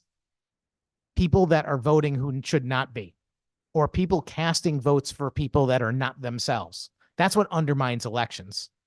And that's what is happening. That's what needs to end. To make it slightly more on the side of personal responsibility to get your vote in is not suppressing the vote. It is putting in reasonable requirements to make sure that the integrity of the election is not compromised. We are in dangerous territory in this state on our election integrity. I think the whole nation is kind of frustrated and has significant doubts about the veracity of their election processes in their own respective states. And some other states may, in fact, have bigger problems than us. You look at the battles that they've had in Pennsylvania and Arizona over election integrity, and it's shocking. People are beginning to lose faith in our election process. Nothing could be more tragic to the future of our wonderful and amazing representative system of government. Nothing could be more damaging than that. We have got to address this. We have got to restore the confidence of voters. People have got to believe that the election is legitimate, and they've got to believe it because it's true, not because there was some sort of phony baloney Dropbox video bill, which doesn't change a thing. I'll note, by the way, that no one was prosecuted in Bridgeport. I suspect no one ever will be, even though there are people caught on tape clearly putting things into the Dropbox that do not represent a single absentee ballot. But the fact of the matter is, I don't know what's provable, what's not provable. I'm not party to an investigation or a prosecution in what's going on there, so I have no idea what the true details are. But I suspect it's because the video is not conclusive. You can't say for any significant matter of fact what is actually going on and whether a crime was committed, even though the circumstantial evidence is overwhelming. If you look at the data about how many ballot applications were checked out by various individuals and how many of them were returned, the fact of the matter is we know what's going on, but being able to prove it, that's a whole other thing altogether. And being able to say that video surveillance of the drop boxes is going to create the smoking gun by which this activity ends is a fallacy. Even if we were to eliminate drop boxes, which is something I suggested in the very beginning when all drop boxes began, that there's no need for them. The fact of the matter is you can place your returned absentee ballot in a post office mailbox. I mean, I don't think that's any more out of the way than a drop box might be. Now, there are some, circumstances where the drop box might be more prudent, certainly close to the election to ensure it actually arrives on time and so forth. But the differences are minimal. And you always have the ability to return your absentee ballot back to the town clerk. And that's often where the drop box is located anyway. So you can just walk inside versus putting it in the box.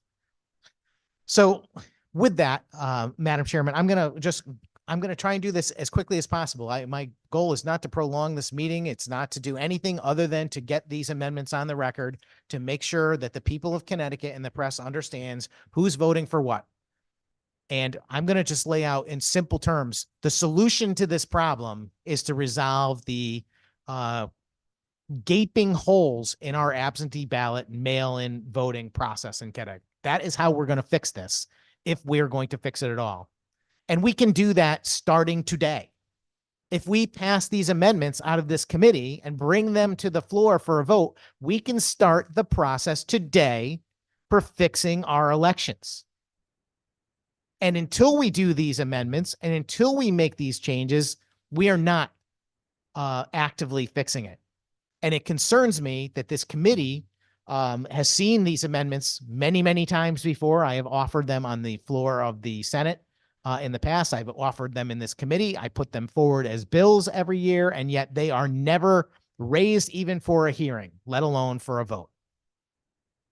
My only real option to get them put forward is this amendment process. And yes, I'm trying to put a lot of pressure on the majority here to recognize the importance of these amendments, because I don't have the votes unless I have their support. And the only way I'm going to get their support, I think, is if the public decides that it's time to hold the majority accountable and to make sure that they are on the same page with addressing our election integrity issues and making sure that we don't have another Bridgeport or anything else like it. And one final note before we go there, and that is that, a lot of people, I think, are putting this into a box and say, well, this is just about Bridgeport, Senator Sampson, and that's not true. It's not. We certainly know what happened in Bridgeport from the video evidence, but the fact of the matter is this is going on in other places. I don't know what the scale of it is. I don't know if it's hundreds of votes or tens of votes or one vote in one random race somewhere, but elections are decided by small margins in Connecticut. In the town of Southington, we have a state representative serving, a colleague of mine, that won his election by one vote. And of course, someone else lost that election by one vote. The problem with the absentee ballot situation is something that I think everyone knows and has been acknowledged by members of the majority over time, but yet doesn't seem to rise to the surface of importance when it comes to addressing voter integrity. And that is, you never really know who filled out that ballot. If you're not there watching them, if they didn't show up at the polls and provide some sort of identification and got crossed off the list, identified as a voter, having their vote counted, you're opening up the situation for numerous things to occur that might lead to some element of not just fraud, but accidents, things that don't make sense.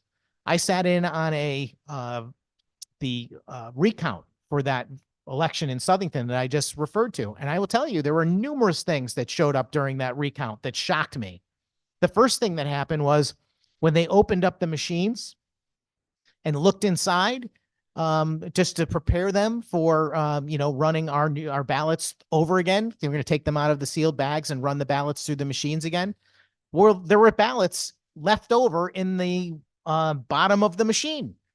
Now, clearly they were counted. They went through the machine, but they should have ended up in a bag for whatever precinct that was processed. Now, imagine if in the election that I was actually doing the recount for, those ballots were left in some other machine somewhere else. That's an issue, right?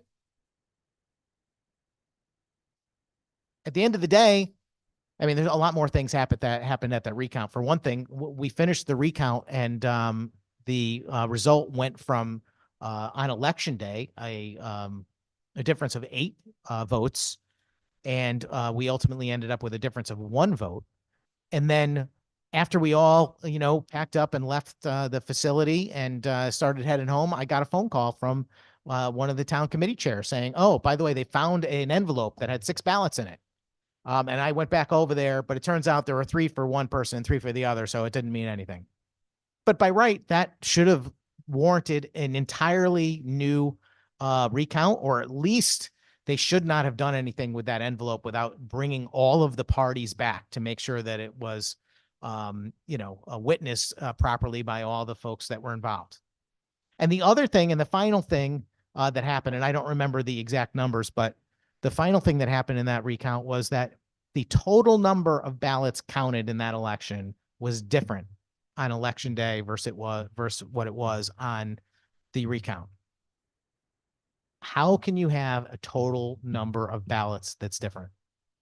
I mean, if you could throw out some votes and say that these should not have gone through the machine and they're unidentifiable and you can set them aside, you could still come up with a total that makes sense by saying, okay, there were so many for this person, so many here, and these ones shouldn't have gone through the machine. But the fact of the matter is the totals were different. And to this day, I still don't have a legitimate answer to why that is. And now this is all about an election that was decided by 1 vote. You add into that equation the fact that maybe somewhere in the neighborhood of 20% of the votes were cast by absentee ballots. And you think about everything that's happened since the pandemic, where people were receiving numerous ballot applications to their homes for people that used to live there, people that have passed on, people that may have moved to a different address or jurisdiction. People receive ballot applications based on our voter rolls. And our voter rolls are, I'm just thinking of a polite way to put it, but they're far from perfect. And I think everyone knows that. And I don't know that there's a means to make them perfect. That's another thing that I think is quite clear. Which is that people are going to move and people are going to pass on and things are going to change. And there's no way to update those voter rolls every day. But when you start to send out numerous ballot applications to everyone on that list, you're creating the opportunity for wrongdoing to occur. And I don't want to accuse anyone, but the fact of the matter is there are some people who are going to receive ballot applications in the mail for their kids that are away at college, and they're going to fill them out. They just are. They might even do it innocently. Now, most people are going to say, that's not right. I can't cast those votes for that person. But is that everybody? In a state with 3.5 million people, you're going to tell me that it's never happened? People are going to receive ballot applications for their elderly parents. Is it impossible to suggest that people would say, well, I'm going to cast the vote for my dad? Since I have the ability, I can just fill out this form and they'll send me back a ballot and I can complete it. We know these things are happening. The idea that we want to turn a blind eye to that and pretend it's not a reality is ridiculous.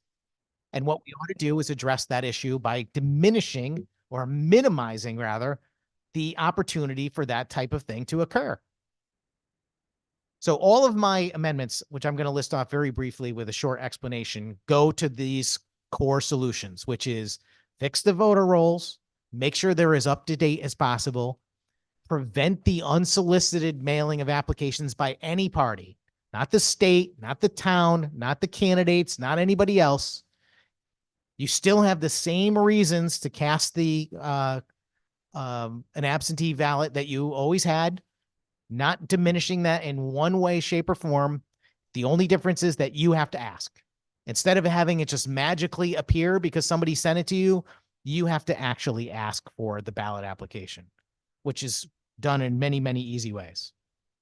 We should also start instituting some security elements, signature verification systems like other states that use significant amounts of mail-in voting. The problem in Connecticut is we did all these expansions, but we didn't do any of the integrity parts that go with them.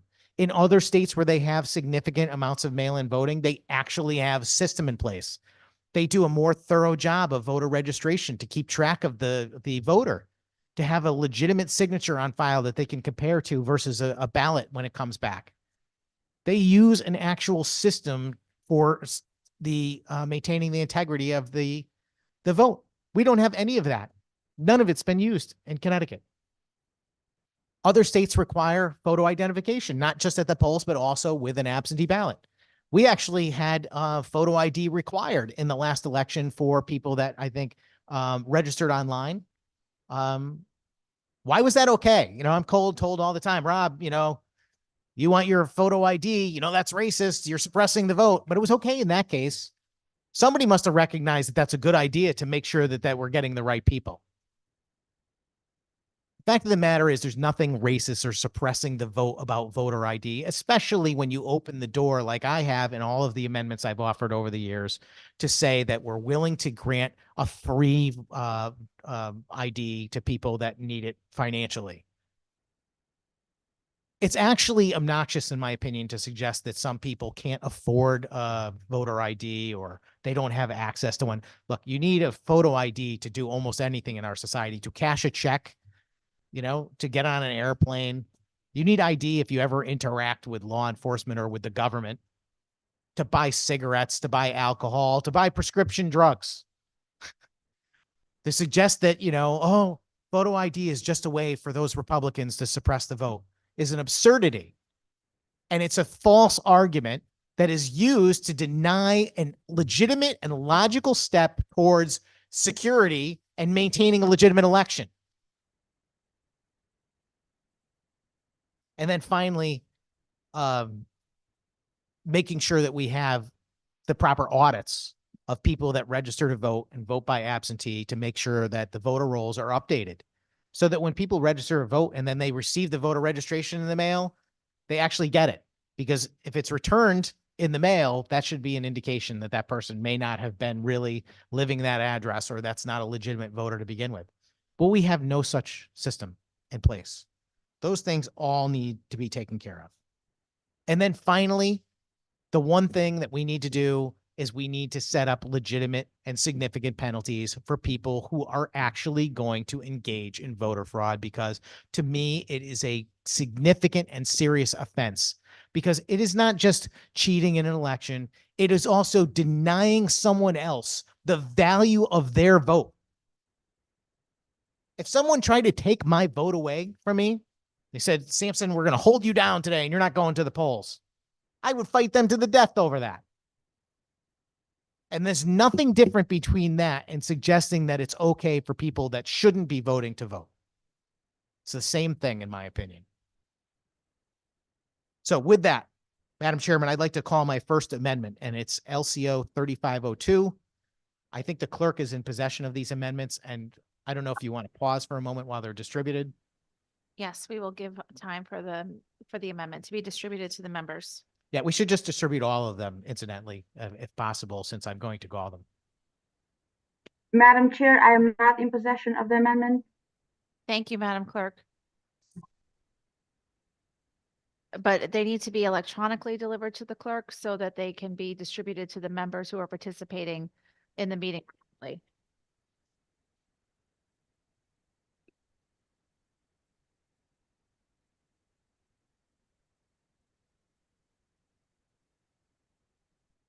Yeah, if you could do that. We will pause while the hard copy of the amendment is distributed to members of the committee in the room, and we will find a means for them to be electronically transmitted to all members of the committee as well.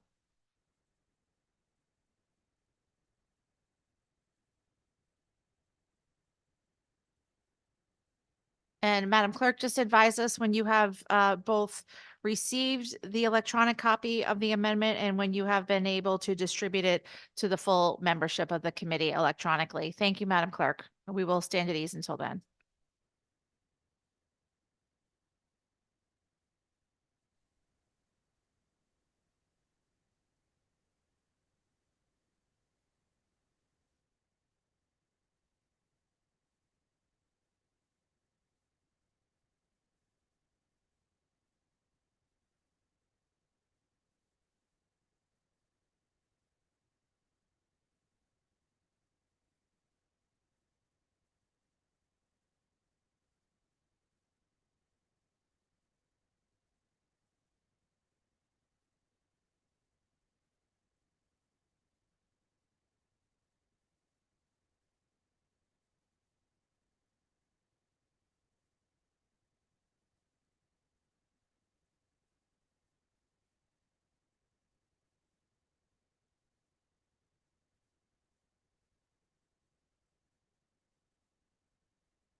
Madam Clerk, have you received the amendment electronically by any chance? Madam Chair, I have not received them yet. Okay.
Madam Clerk, I'm just going to check one more time. I'm not trying to be a nudge to you. I know you're just patiently checking your inbox, but any chance you've gotten them?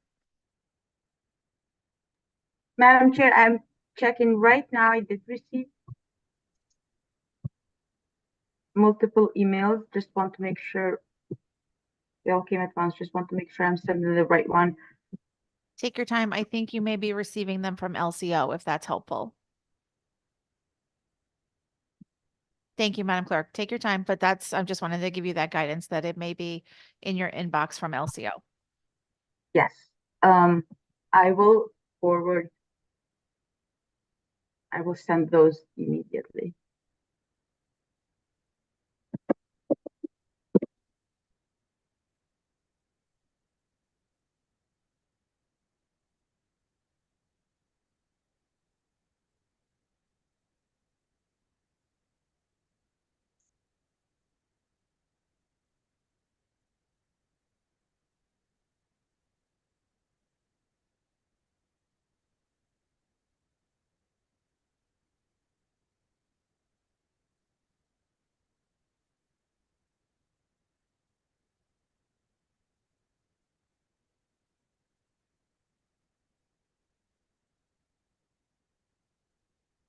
Madam Chair, I just sent them, so it may just be a couple of minutes before members receive and review. I'm sorry, Madam Clerk. Can you repeat what you just said? I did not hear you. I just sent the amendments to Oh, members to of all the committee. members? Yes. Okay, great. I'll give members just a minute to review that, and then we'll return from standing at ease and resume the conversation.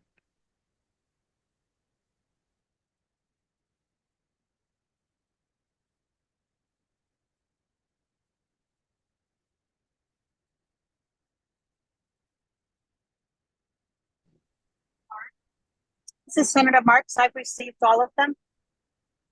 Thank you, Senator. Appreciate that confirmation. So with that, we will resume discussion. We will stop standing at ease and we will resume debate on House Bill 5498 as with the JFS language of LCO 3481. And we will have Senator Sampson continue his discussion on his amendment, which I believe is LCO 3502. Is that correct? And I'm not sure that the senator had made the motion yet. So Senator, go ahead. Thank you, Madam Chairman. Yes, this is LCO 3502. I move adoption, Second. and I'd like a roll call vote. Motion has been made by Senator Sampson, seconded by Representative Mastro Francesco. Senator Sampson? Yeah, just very briefly, this amendment would require the Secretary of the State, who under current law only has to update our voter rolls annually by their preference. This would require that they do so, and would also require that they cross-reference the USCIS electronic immigration status verification database with voter rolls to make sure that we include only citizens on the voter rolls. As I mentioned before earlier, step one in this process is to make sure that if you're going to have a significant amount of mail-in voting in Connecticut, you've got to have voter rolls that are legitimate. And this is the first step towards doing so. I encourage my colleagues to support this amendment. Thank you, Senator. Is there other discussion on the amendment? Seeing none, I would encourage my colleagues to reject this amendment. I would say on the underlying bill, we are attempting to have as bipartisan a conversation as we can with the many measures outlined in the bill, but I would encourage my colleagues at this moment to reject Amendment LCO 3502. And with that, Madam Clerk, will you please call the roll? Amendment 3502. Flexer. Senator Flexer votes no. Blumenthal. No. Slav. Senator Slav votes no. Morinbello. No. Sampson.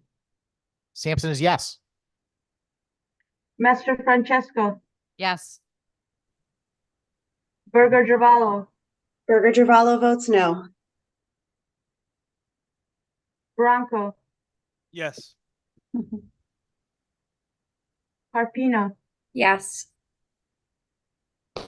Haggett, No. Hoxa, Hoxa votes yes. Hana, Hana's a no. Labriola,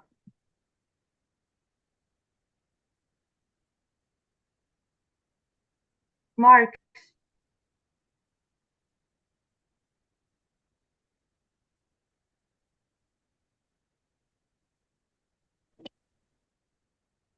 Senator Marks,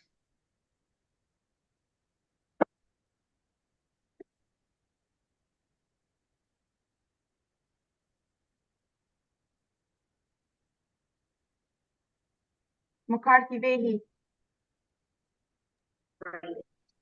He votes no. And if you miss one, take it over again. It is way too late. McCarthy Vehi votes no. 2 years of teaching this like routine. McCrory, What?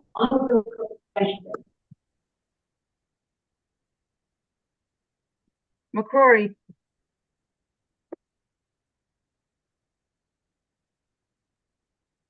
Parker, Rep. Parker votes no. Rosario,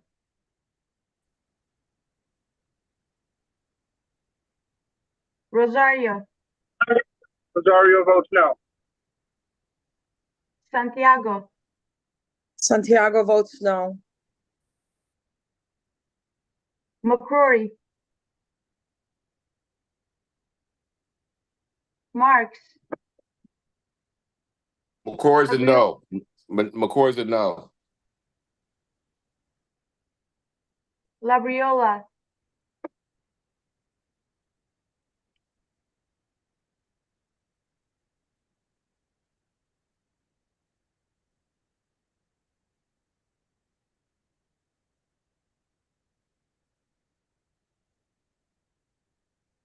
Thank you, Madam Chair.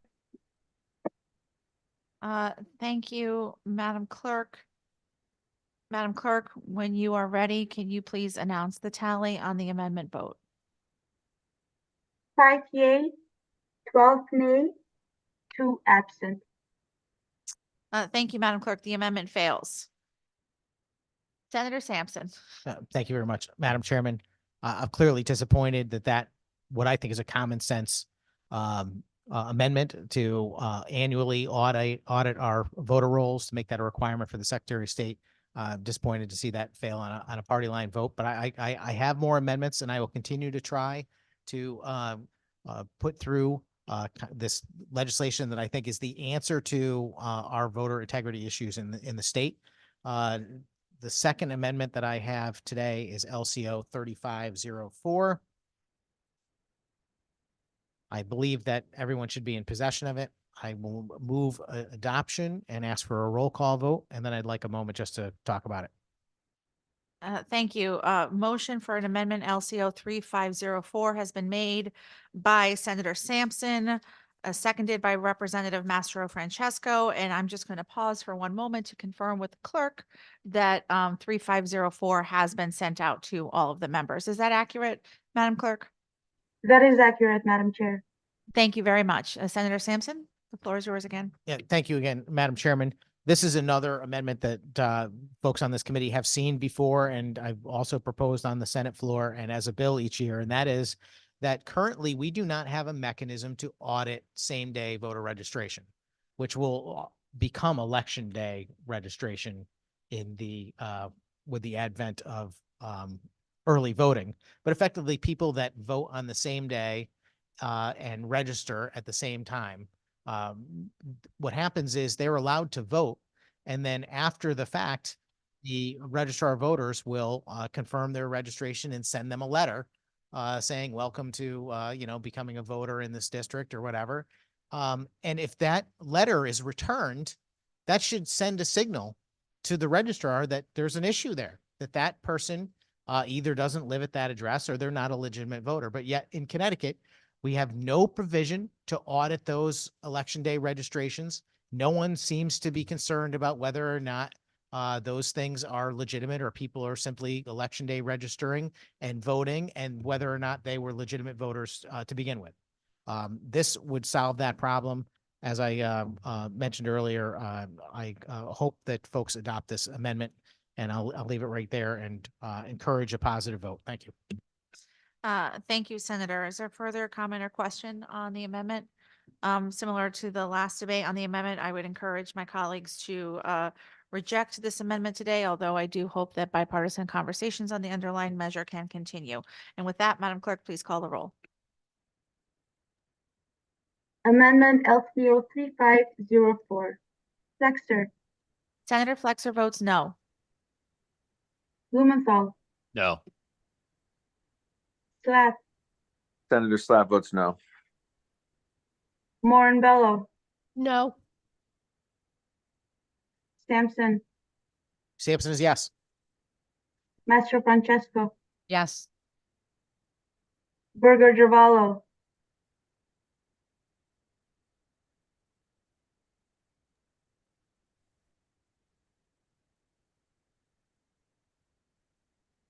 Bronco, Yes. Carpino, Yes. Haddad, No. Hoxa, Hoxa votes yes. Khanna, No. Labriola,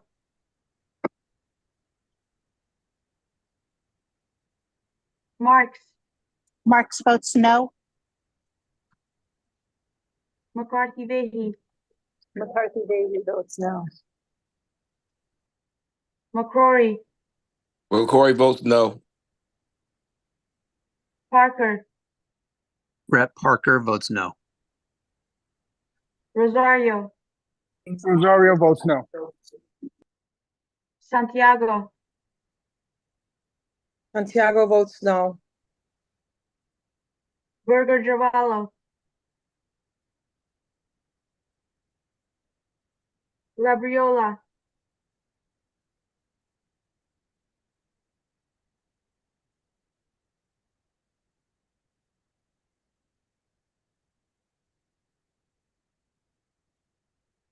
Thank you, Madam Chair.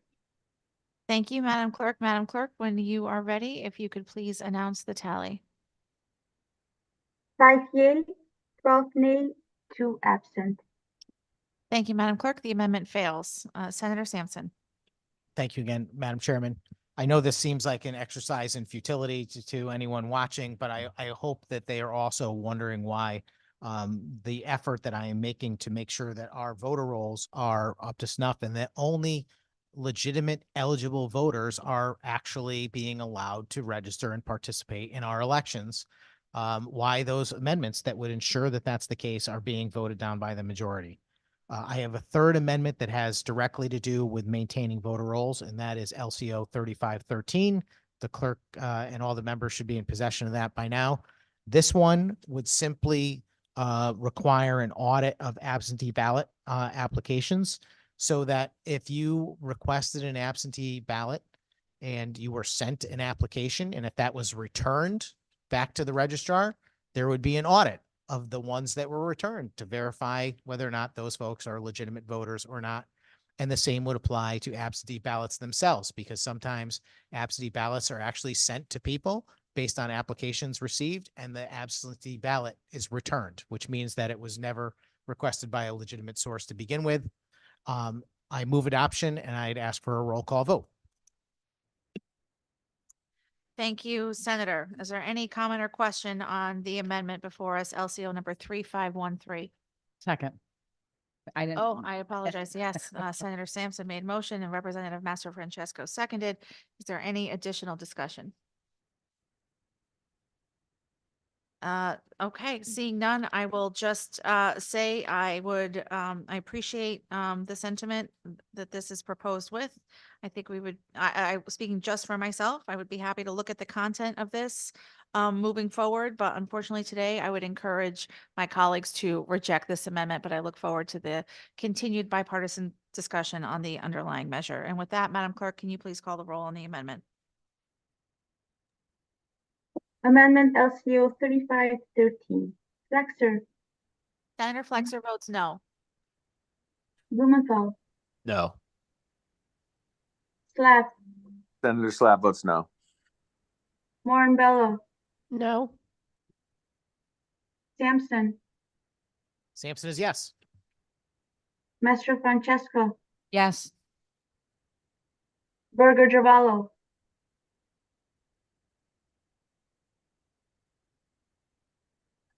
Bronco, Yes. Harpino, Yes. Haddad, No. Hoxa, Hoxa votes yes. Hana, No. Labriola,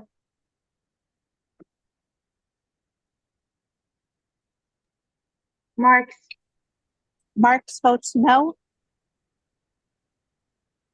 McCarthy Vehy, McCarthy Davy votes no. McCrory, McCory's a no. Parker, Brett Parker votes no.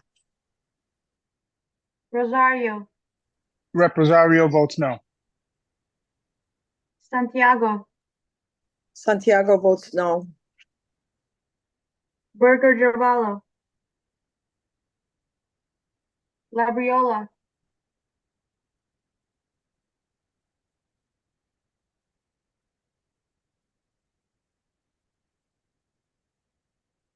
Thank you, Madam Chair.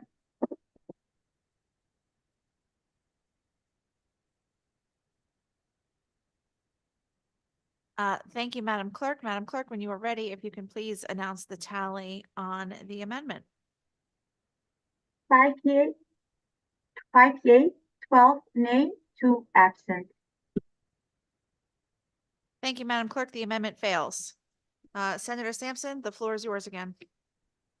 Thank you very much, Madam Chairman. Again, very disappointed and wondering why we can't manage to get these through. I know, again, I look, I don't want to like turn this into a personal dispute between any of the members on this committee or anything like that, but I have been offering these items year after year. They are submitted to the committee as proposed bills. I offer these things as amendments over and over on the floor. Last year during debate on the floor on our early voting process, the good chairman, she said to me, well, that, you know, you're bringing these things to me now. And I'm like, no, I've brought these many, many times before. And I'm making that point right here because there will be another opportunity. Fair warning to the members of this committee and the entire body that these amendments will be offered on some bill in the Senate chamber this year. So you'll have another opportunity to vote in favor of these items, which are what is truly needed to fix our election integrity. To suggest that somehow because they're coming, impromptu at a committee meeting on a related bill should not be surprising, in my opinion. And that doesn't minimize whether they are good policy or not. If these things are good policy, then vote yes for them. I am on, I believe, my fourth amendment. This one is LCO 3515.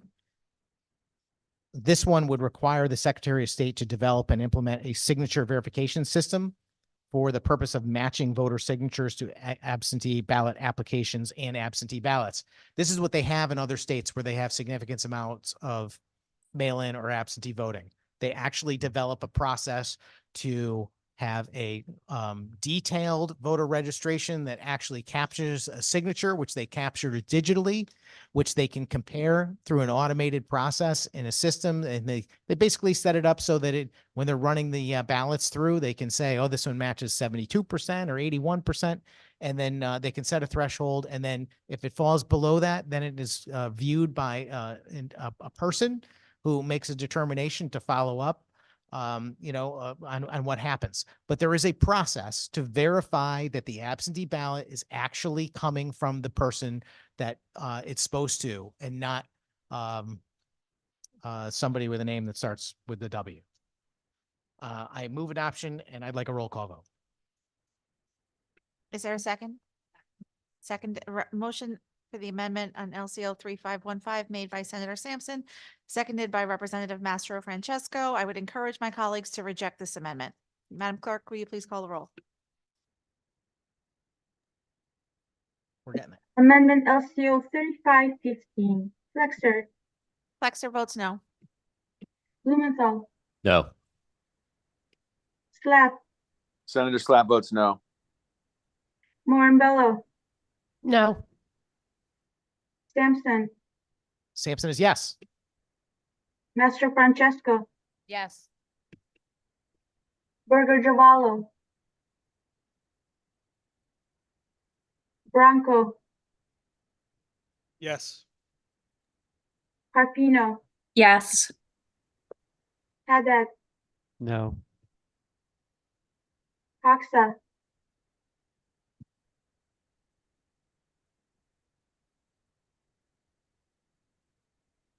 Kana, No. Labriola, Marks, No. Marks votes no. McCarthy Vehy, McCarthy Vahey votes no. McCrory, No. Parker, Rep Parker votes no. Rosario, Rep Rosario votes no. Santiago, Santiago votes no. Burger Javallo, Hoxa, Labriola,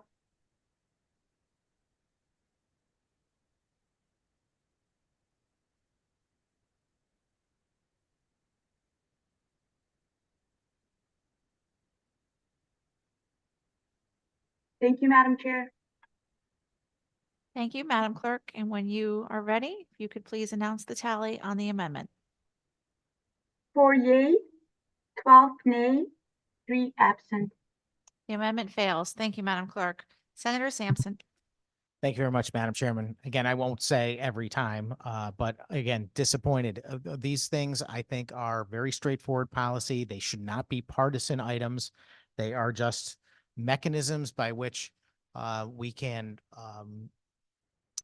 maintain voter rolls that are more secure and legitimate than what we've experienced, which will eliminate some element of the potential for fraud or errors to be made. As promised, this is the 5th amendment in my puzzle that I'm putting together for the items that, as I laid out in my opening remarks, are what's needed to solve this problem. We've already offered amendments to shore up our voter rolls and do necessary audits. We have offered an amendment to create a signature verification process. All of those have been declined, but yet if any of these amendments are adopted, I think we'll be in better situation than we are currently. This one is probably the most important of all of them, and that is an amendment that would prohibit the unsolicited mailing of absentee ballots. And I just want to explain this very, very carefully. Part of the problem we have now is that either as occurred in 2020 during the pandemic, the Secretary of State mailed the absentee ballot applications to all of the folks on the voter rolls in the state. And I will just point out that in the process, we discovered just how faulty our voter rolls were, because thousands and thousands and thousands of ballot applications were returned just in the July primary, let alone the general election, proving that our voter rolls are unbelievably unkempt. And we had countless people contacting us as lawmakers by email. I know I did. I'm certain my colleagues did as well, pointing out that they were receiving these ballot applications, which they didn't know where they came from, first and foremost, and they were receiving them in names that they did not recognize, or people that had lived in the House previous to them. I cited numerous examples on the floor of the Senate during the debate that year to point out just how destructive the situation is, that we're just willy-nilly mailing out the opportunity for people to cast votes in an election without verification of whether or not they're legitimate and viable voters that belong on the voter rolls.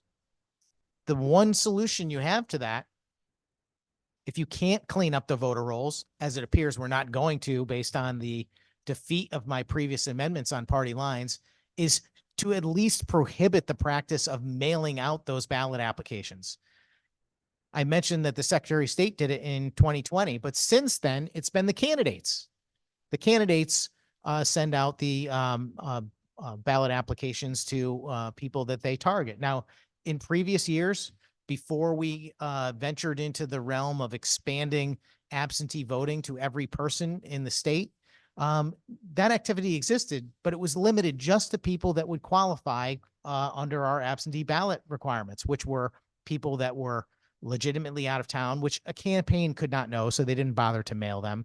But to people that are perennially on the list because they're disabled or they're homebound or they're elderly or something like that. So it was a small number that the campaigns would target and send out ballot applications. But in the most recent elections, we've seen campaigns and candidates mailing out thousands and thousands of ballot applications to voters that they believe are going to be supportive of their campaigns. And let me just point out just how destructive that is. Because effectively that means that you have typically a Democrat candidate and a Republican candidate in a race, and both of them are targeting voters they think are likely to vote for them to mail out the ballot applications to. What about everybody else? The people that don't end up on that list? They're effectively being left out of that equation. Is that the direction we want to go to, where it just becomes a race between the candidates to be able to target their own voters and be able to turn out more than the other guy without actually trying to make our elections inclusive so that people that are not identified with a party or haven't made a very clear distinction about who they're going to vote for are left out of the equation? It's terrible, that policy. This is the way to solve it. And that is to maintain the ability to vote by absentee as we always have, but require that the person simply has to take the initiative to request their own absentee ballot application. Hardly a big deal in this day and age when we have the ability to do so through electronic means, stopping by the town hall or any number of ways. This amendment is LCO 3505, if I didn't mention it already. I move adoption, and I'd like a roll call vote. Thank you, Senator. A motion has been made, and Senator, just for clarity, what was the LCO number again? 3505. Thank you. Is there a second? Seconded by Representative Mastro Francesco. Senator Sampson. You're all done. I'm all set, Madam Chairman. Okay, We can proceed with the roll call. Okay.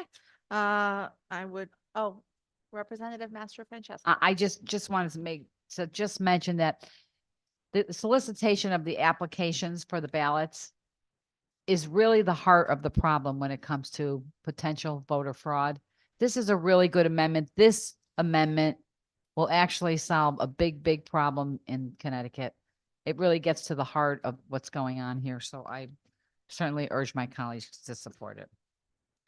Thank you, Representative. I would encourage members of the committee to reject this amendment this evening. Seeing no further discussion, Madam Clerk, will you please call the roll? Amendment LCO 3505. Flexer. Senator Flexer votes no. Blumenthal. No. Slack.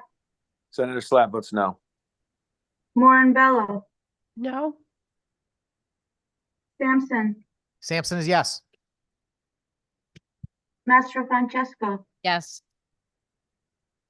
Berger Giovanni. Branco. Yes. Carpino. Yes. Haddad. No. Hoxa. Hawk says yes. Hana. No. Labriola. Marks. No. Marks, no. McCarthy Davey.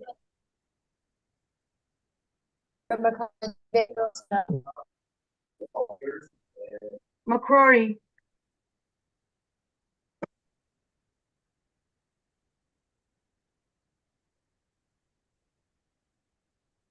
Corey, Parker, I'm sorry, McCoy's a no.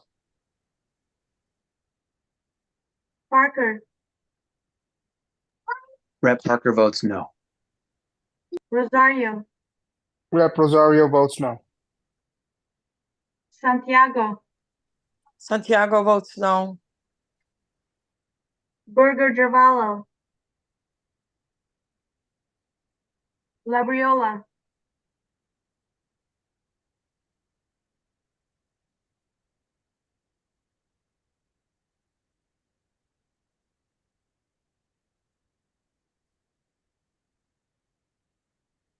Thank you, Madam Chair. Thank you, Madam Clerk. Madam Clerk, when you're ready, if you could please announce the tally on the amendment.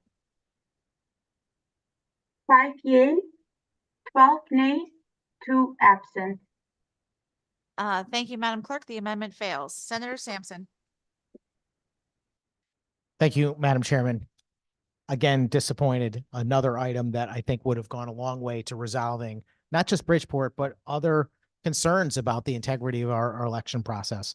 I had 2 more amendments, but I'm going to do just one because the final amendment was about penalties.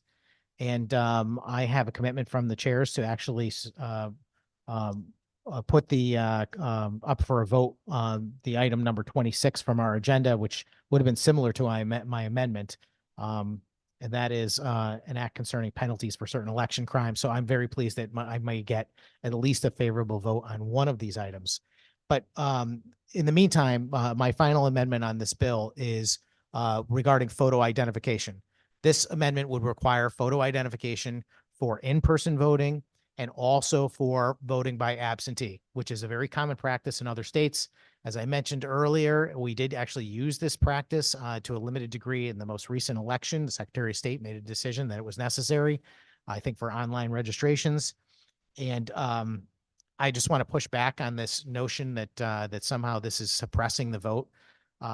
I just looked online, and anyone can do this at home to see things that are required to have an ID to participate in our society. And it's a pretty significant list, everything from driving to boarding an airplane, applying for a job, trying to get prescription drugs at a pharmacy, applying for school, establishing a utility account, buying a car, registering a car, using a credit card, donating blood. It goes on and on. There's a mountain of things that this is required for. The idea that somehow all of those things are somehow suppressing the availability of those activities for our citizens, or that it's a racist activity, is absurd on its face. I reject that out of whole cloth, and I think this is a good amendment. I think that people across the state recognize the importance of having photo identification involved with voting. And I move LCO 3506 and would like roll call. Thank you, Senator. Motion has been made by Senator Sampson. Is there a second? Seconded by Representative Mastro Francesco. Seeing no additional comments on the amendment, I encourage my colleagues to reject this amendment. Madam Clerk, will you please call the roll? Amendment LCO 3506. Flexer, Senator Flexer votes no. Blumenthal, No. Slap, Senator Slab votes no. Morambello, No. Sampson, Sampson is yes. Mastro Francesco, Yes. Burger Gervalo,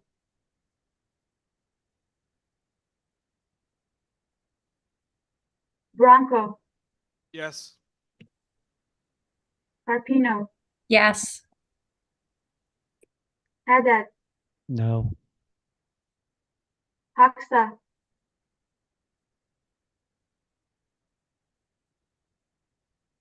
Hana, No. Labriola, Mark, Marks votes no. McCarthy Vahey, McCarthy Vahey votes no. McCrory, No.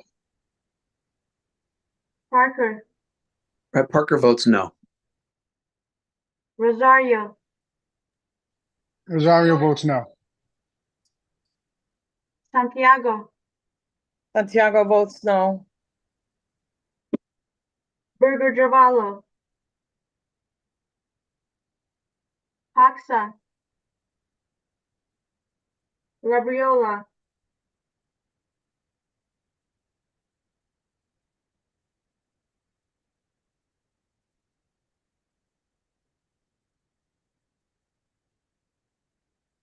Thank you, Madam Chair. Thank you, Madam Clerk. And when you're ready, if you could please announce the tally on the amendment vote. 4 yea, 12 nay, 3 absent. Thank you, Madam Clerk. The amendment fails. Is there further discussion? Senator Sampson. Thank you, Madam Chairman. Yeah, so there you have it. 6 amendments, all directly invested in fixing the integrity of our elections, addressing the issues that we've witnessed in Bridgeport over the last 6 months to a year, and actually many, many years before that, and all of them failing on a party line vote. That was my purpose today, Madam Chairman, was simply to get on the record supporting these items, to make it clear to the people that I represent that I am absolutely concerned about the integrity of our election process. I don't want to see another episode like we've witnessed in Bridgeport. I don't want to wonder whether or not elections that we witness, in the upcoming months and years are going to be legitimate or not. I want to have some feeling of confidence that I did everything in my power to make sure that I put forth policy on the behalf of the people I represent to make sure that their votes are held sacred and they are counted, and that they shouldn't have to wonder or worry about the legitimacy of an election. And honestly, I will tell you that I'm dumbfounded, as I always am, that what I think are very clear and not partisan policy items at all. They are just common sense policy measures. How can you have a massive mail-in voting system implemented in a state if you cannot verify that the actual list of voters you're mailing is a legitimate list? How can you continue to mail out to that less than perfect list, knowing that it's less than perfect? Why not at least limit it to people that are requesting ballots on their own? Why not create a signature verification system like other states have? Why not use common sense policy like voter ID to maintain the integrity of the election? I don't know why, Madam Chairman. I still, for the life of me, don't understand why this continues to be a partisan issue and that it is not addressed. I'm going to keep banging my drum and keep talking about these changes to our policy until it happens, because these are necessary requirements. And until we take care of these things, we are not going to fix the problem. As I mentioned from the outset, I'm going to support the underlying bill. I don't disagree that the items that are in there are good items. They're legitimate. I appreciate the changes that were made based on my request. I appreciate the removal of the section that would have removed the use of the independent party name. That allows me to vote in favor of that proposal. I do have pause about the mandate on towns for the Dropbox surveillance, because I don't think it's going to achieve any significant advantage in combating voter fraud, but it's also not a bad thing either. So with that, I'll end my remarks. I'm going to vote for the bill, and I promise you, you will see these amendments again. And with that, I guess I'll turn it back to you. Thank you. Thank you, Senator. Is there any further comment or discussion on House Bill 5498? Representative Master Francesco. Thank you, Madam Chair. I will be brief. I think Senator Sampson covered everything in the bill, so I don't need to go through the bill, maybe just make a few comments. It's unfortunate that our amendments did not pass through this committee. I have to ask myself, I wonder, I'm glad we're taking up this bill today, but I have to ask myself, what would we be talking about today had the incident in Bridgeport not happened and they did not get caught? Those are certainly questions that are on my mind. There are some good pieces of legislation in this bill. I don't think it has any teeth, though. I don't think it will solve the problem. It's a Band-Aid, it's going to heal, then the Band-Aid's going to come off and we start all over again. The video recording, I think I'm not one to like the drop boxes. Obviously, they're going to stay. Putting a video recording on them might be a little deterrent. I don't know. Madam Chair, I'm just curious, how would one obtain a video of that recording of someone going to the ballot box? That's okay. I apologize, Representative. Can you repeat what you just said? The bill has video recording that the towns are going to put a video camera there. How would one obtain of that video?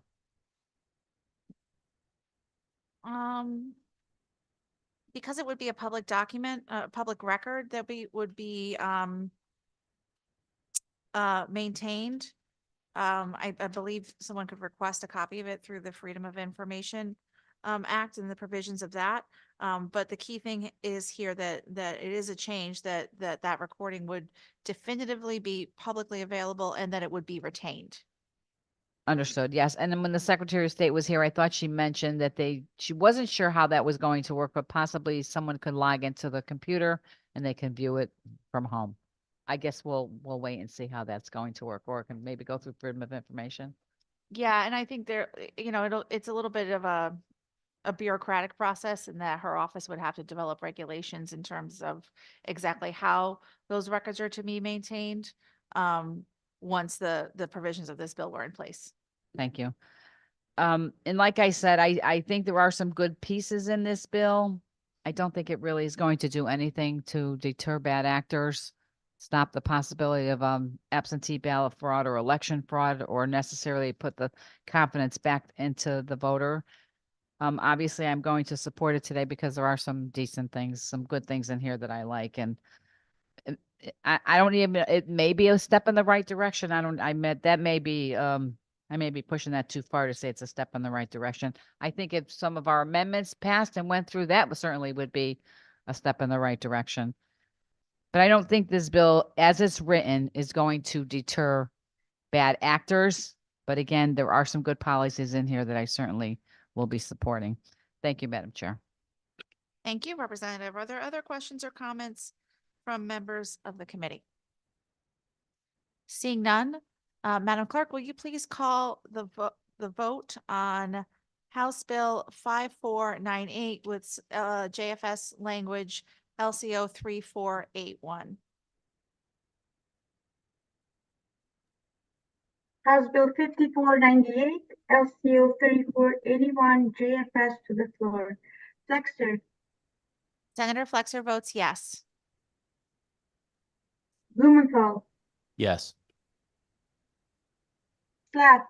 Senator Slapp votes yes. Morinbello. Yes. Sampson. Sampson is yes. Mastro Francesco. Yes. Berger Jaballo. Bronco. Yes. Carpino. Yes. Haddad. Yes. Haxa. Hoxa votes yes. Kana. Kana's a yes. Labriola. Marks. Senator Marks votes yes. McCarthy Vehi. McCarthy Vehi votes yes. McCrory. McCoy's a yes. Parker.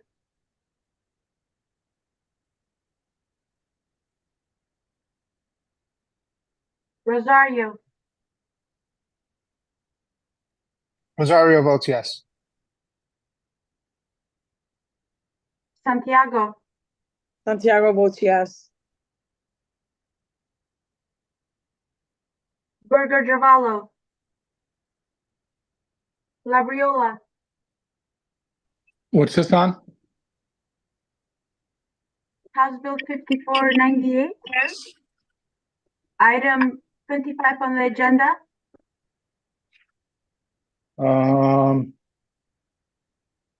Yes.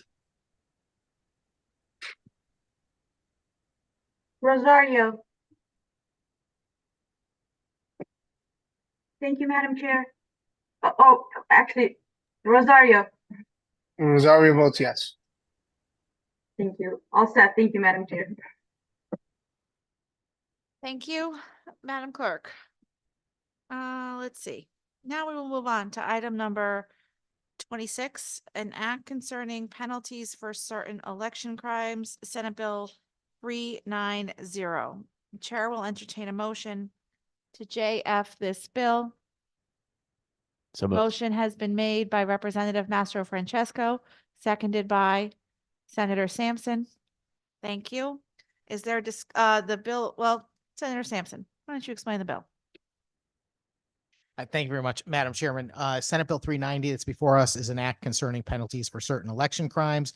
It's a very straightforward vote. It takes the existing penalties that exist in our laws for election-related fraud and a number of different types of election crimes that generally result with a Class E or Class D felony, and would also now, if this bill passes, require them to include a penalty of a minimum term of a 12 months sentence that may not be suspended or reduced. Thank you, Senator. Is there further comment or discussion? Representative Mastro Francesco. Thank you, Madam Chair. Just one thing for clarification. I know there's always a concern with the maximum sentence here. And the concern is that somebody not knowing that they're guilty of a crime, if they were taking an absentee ballot and handing it off to someone. But clearly the language does specify that they certainly had to know that they were committing a crime. And I just wanted to clarify that. Obviously people are innocent. They don't know that someone comes and is taking a ballot for them and they're giving it to them to put in the box, not knowing, but it's clarified in here that they have to willingly know. Thank you, Madam Chair. Thank you, Representative. Is there other question or comment from members of the committee? Senator Sampson. Thank you, Madam For Chairman. the second time. The first time I thought I was just detailing the bill per your request, Madam Chairman. I will be very, very brief, and I just want to thank the chairs for putting this item on the agenda. This is a House and Senate Republican caucus initiative. It's it would have been the 7th Amendment in my list of amendments in the previous bill if it had not existed on the agenda as a separate item. It's a good policy. Obviously, if we want to deter bad actors from engaging in fraud and interfering with our election process, there has to be reasonable and reasonably stiff penalties, that they face. And I think this goes a nice, good step towards that. I wholeheartedly support it. I encourage my colleagues in both parties to see this for what it is, which is a mechanism that is going to prevent people from interfering in our election process, and that it's good policy. Thank you very much, Madam Chairman. Thank you, Senator. Representative Blumenthal. Thank you, Madam Chair. I just want to speak briefly on this bill. I personally am of two minds on it. I think there's significant research showing that mandatory minimums are not an effective deterrent, and that they often don't allow for the kind of individualized justice that may be applicable. Title IX in our laws is very complicated, and while there are certainly some instances where people commit crimes with the knowledge necessary to maybe justify a year in imprisonment, there are probably others that where it's not justified. And there's also research more generally showing that mandatory minimums have nationwide been applied in a disparate manner based on various categories, including race, ethnicity, and income level. That being said, I'll be supporting this bill personally today as a gesture of the good faith in which we're engaging in this conversation with the rankings and more generally on the broader endeavor related to HB 5498 and SB 441. But my vote today doesn't mean that necessarily I would support it if it ever came to the floor. And certainly if others choose not to vote for it because they oppose mandatory minimums on a policy basis, I would never begrudge them that. Thank you, Madam Chair. Thank you, Representative. Are there other questions or comments from members of the committee? Seeing none, I would just associate myself with the remarks of Representative Blumenthal and recognize that this voting on this bill is a tough call for the reasons that he detailed so well. And with that, thank you, Madam Clerk. Will you please call the roll? Senate Bill 390 JF to the floor. Flexer, Yes. Blumenthal, Yes. Slack, Senator Slack votes yes. Moran Bello, Yes. Sampson, Sampson is yes. Mastro Francesco, Yes. Berger Gervalo, Bronco, Yes. Carpino, Yes. Haddad, No. Hoxa, Hoxa votes yes. Khanna, Yes. Labriola, Labriola votes yes. Marks, Marks votes no. McCarthy Vehi,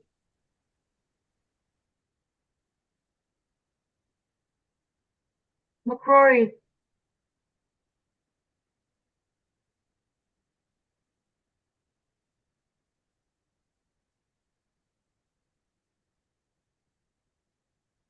Parker, Rosario, Rosario votes no. Santiago, Santiago votes no. McCrory,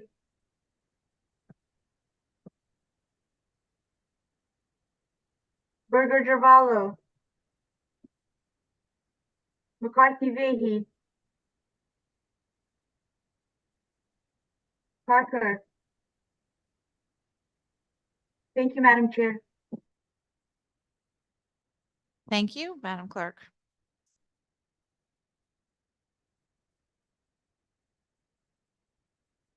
Next is item number 27, Senate Bill 392, an act concerning treasurers of candidate committees and state elections enforcement commission complaints. The chair would entertain a motion to JF this bill. So moved. A motion has been made by Representative Blumenthal, seconded by Representative Mastro Francesco.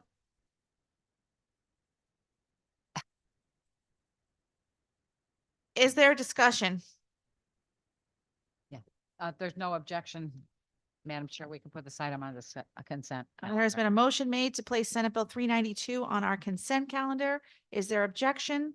Is there objection? Seeing no objection, item 392, or Senate Bill 392, item number 27 will be placed on our consent calendar. Next is item number 28, House Bill 5449, an act concerning certain lobbyist contributions during the legislative session. The chair would entertain a motion to JF this bill. So moved. Seconded. Motion has been made by Representative Mastro Francesco, seconded by Representative Blumenthal. Is there discussion? Madam Chair, if there's no objection, we can add this to the consent. Motion has been made by Representative Mastro Francesco to place House Bill 5449 on our consent calendar. Is there objection? Is there objection? Seeing no objection, House Bill 5449 will be placed on our consent calendar, and I am going to slowly suggest that next we will vote on our consent calendar, and the clerk will read all of the items on the consent calendar. and we will have a vote. Thank you, Madam Clerk, whenever you are ready.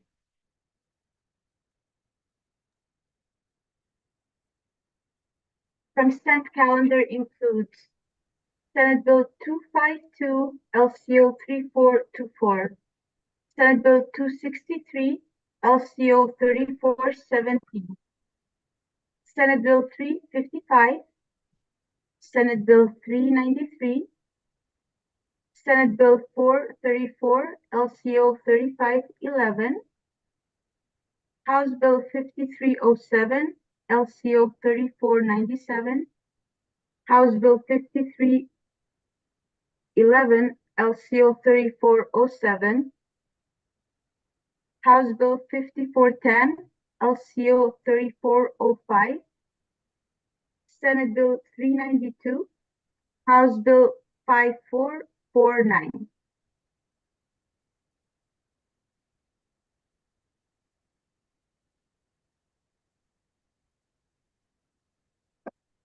Thank you, Madam Clerk. We're ready for the vote whenever you are.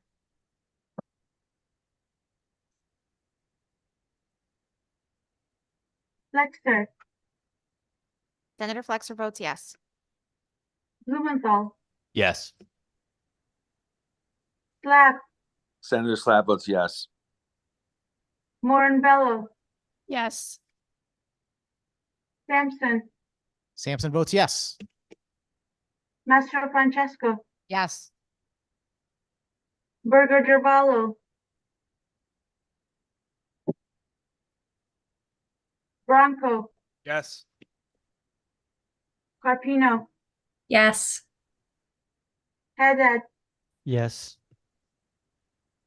Hoxa, Hoxa votes yes. Khanna, Yes. Labriola, Labriola votes yes. Marks, Marks, yes. McCarthy Vehi, Rep. McCarthy Vahey votes yes. McCrory, Roy's a yes. Parker,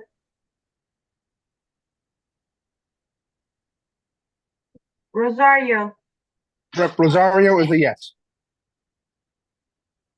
Santiago, Santiago votes yes. Senator Marks, is your hand raised for a vote? For this vote? No, clerk, it's for when it's done that I get to be the first person. Okay. Thank you, Madam Chair. I'm all set. Thank you, Madam Clerk. And with that vote on the consent calendar, that finishes the business before the committee today. And I will call on my co-chair, Representative Blumenthal. Thank you, Madam Chair. And just so everyone knows, we're going to be, when we finish here, we're going to be recessing and holding votes open till 7:30. Is that correct? Or 7:45 rather. So votes will be open for those who still need them until 7:45. But before we go, this is our last full meeting on bills of the session. And so we would be very much remiss if we did not thank the wonderful staff that we have here on the committee for all their hard work, which will continue as we head to the floor. So from LCO, Shannon McCarthy and Mike Tellerico, who have done tremendous work, often on quite short notice, to get us bills turned around and JFS and language. And we so appreciate their work and their legal expertise. From OLR, Matt Frame and Lee Hansen have and continue to provide us excellent research services to ensure that the policy we have in these bills and their amendments properly reflects all that we're trying to accomplish here on the committee. From OFA, Taylor Morris, who will ensure that our fiscal notes that are appropriately minor, so that our bills can all advance without having to go through appropriations or anything like that. I'm just kidding, but he's done a tremendous job in the past and will continue to do so, making sure that the Office of Fiscal Analysis perspective is heard. From my caucus staff, Kimmy Grove, who's our policy lead and has been doing a great job at that. And then from the committee staff, our assistant clerks, Lindsay DeBrito and Gabriel Marquez, have been doing a terrific job making sure that everything runs smoothly. And last, but certainly not least, is our committee clerk, Valentina Mehmeti, who makes sure all the trains run on time and these committee hearings and meetings actually happen, and done a tremendous job this session as she has in previous sessions. And we're so grateful for her work. So thank you so much to all those staff for all their tremendous work to accomplish the business of this committee.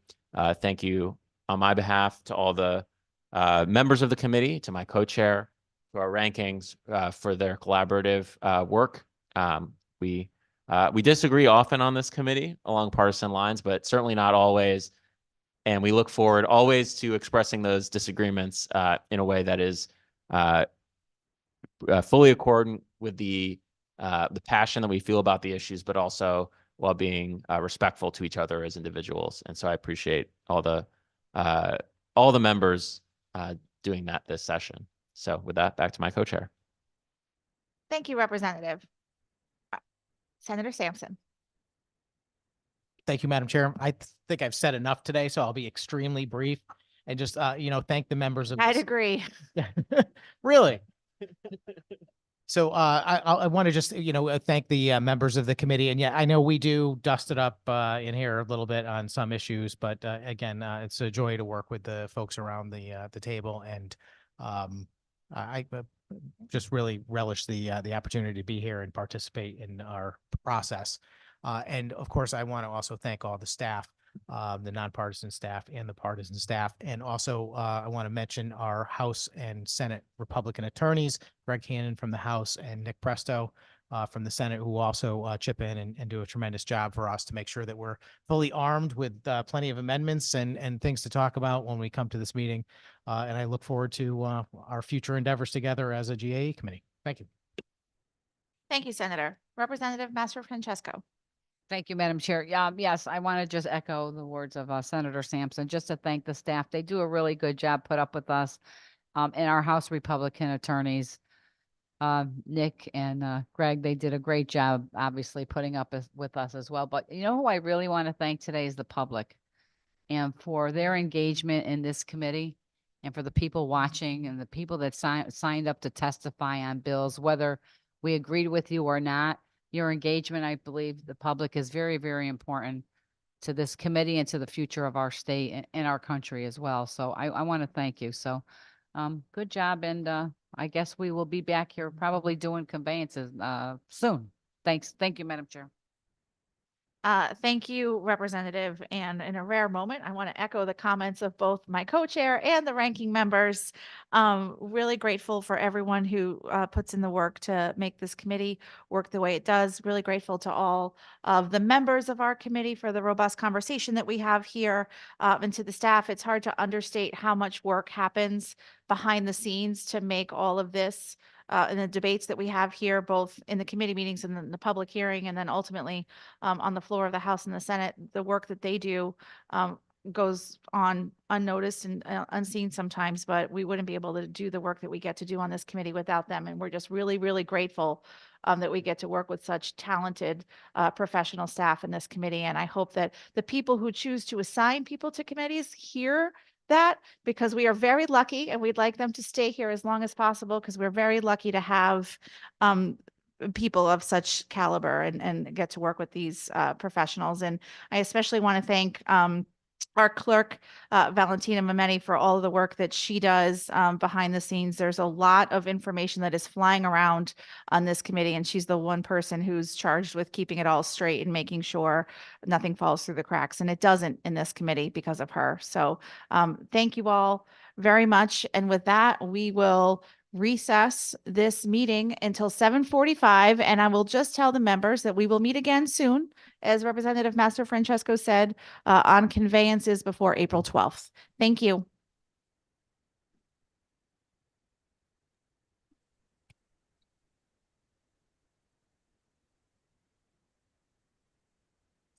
Senators and representatives, since we have limited time, I will only see the LCUs the first time around.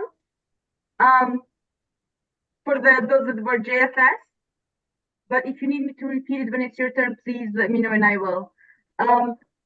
Senator Marks, I think you dropped out for a second, but I will come back to you. Representative Santiago, you just missed these 3 votes and you requested right at the time that you missed them. So I'm just gonna go ahead and call you on these super quickly. Thank you. House Bill 5494, LCO 3429. Yes. House Bill 5496, JF. Yes. House Bill 5497, JF. Yes. Okay, you are all set. Thank you, Valentina. You're Have a good welcome. night. You too.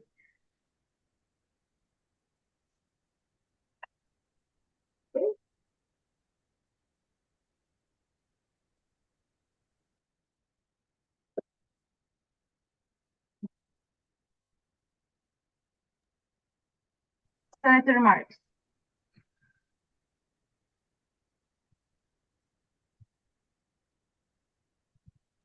Hi. Hi. Just 1 second. You see me, Valentina? I do see you. Let me just get you on my screen. I have no babies with me this time. Okay, there you are.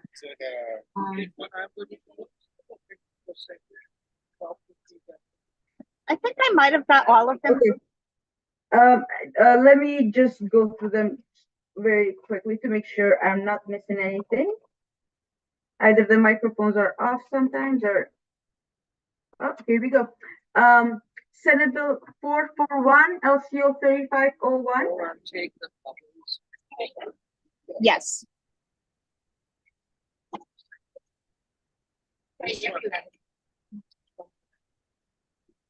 Sweet, so that is still proceeding sweet.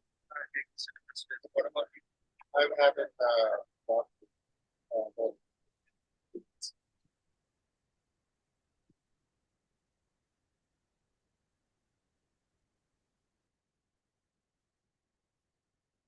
You're all set, Senator?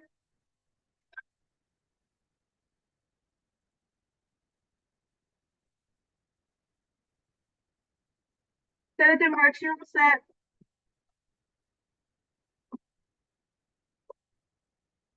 Representative Rosario.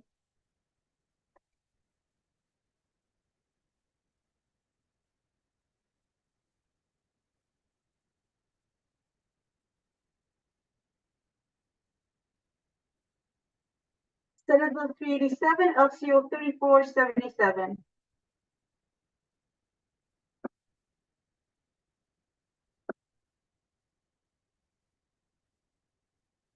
Representative Rosario, are you still present? Yes, I am. My apologies.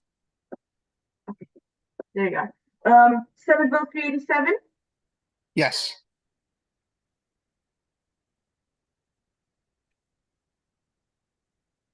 Senate Bill 394. Yes. Senate Bill 388. Yes. Senate Bill 436. Yes. Senate Bill 441, LCO 3501. Yes.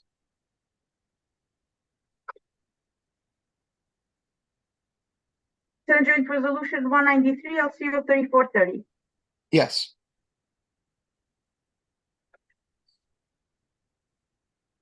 House Bill 5309, LCO 3412. Yes. House Bill 5452, LCO 3419. Yes.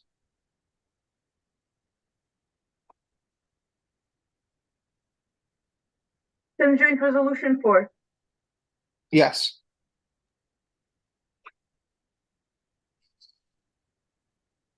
House Bill 5494, LCO 3429.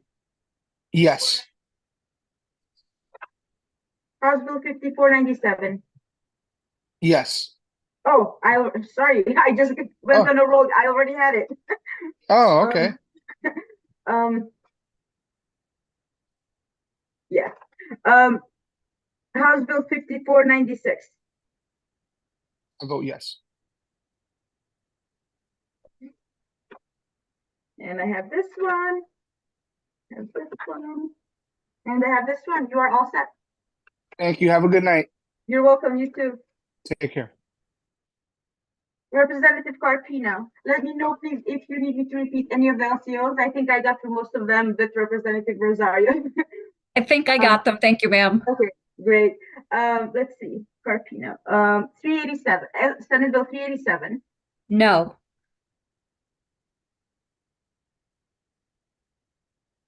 Senate Bill 394. No. Senate Bill 388. Yes. Senate Bill 436. No.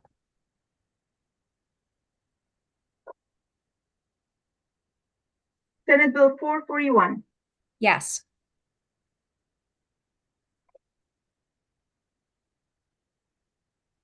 Senate Joint Resolution 193. No.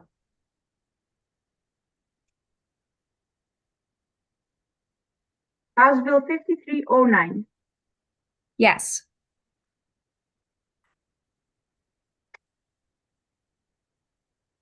House Bill 5452. Yes.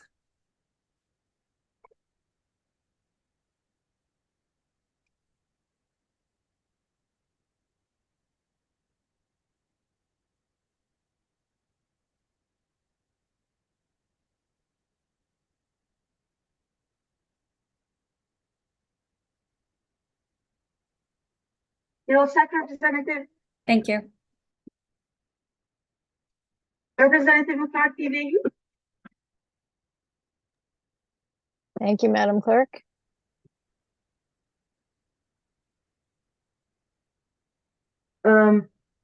Just 1 second, let's see.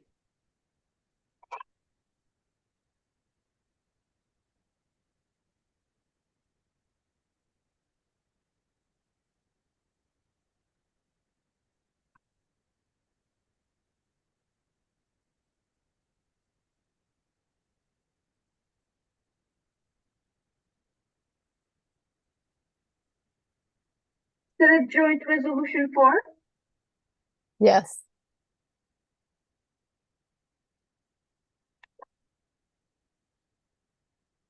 House Bill 5494. Yes.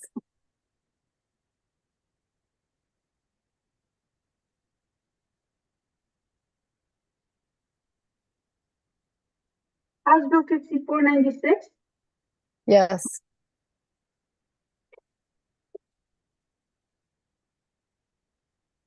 Senate Bill 390. No. And that's it. You're all set, Representative. Thank you very much, Madam Clerk. You're welcome. Representative Parker. Hi, Valentina. Hi. Let's get the consent calendar out of the way. Yes. Okay. Glad you heard them. Okay, so got that out of the way now. Senate Bill 387. Yes.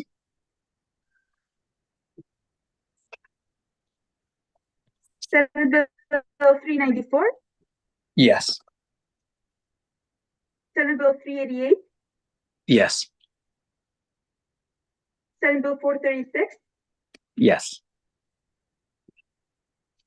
Senate Bill 441. Yes.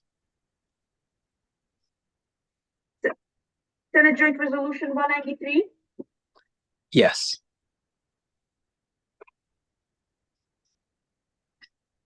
House Bill 5309. Yes. House Bill 5452. Yes. Senate Joint Resolution 4.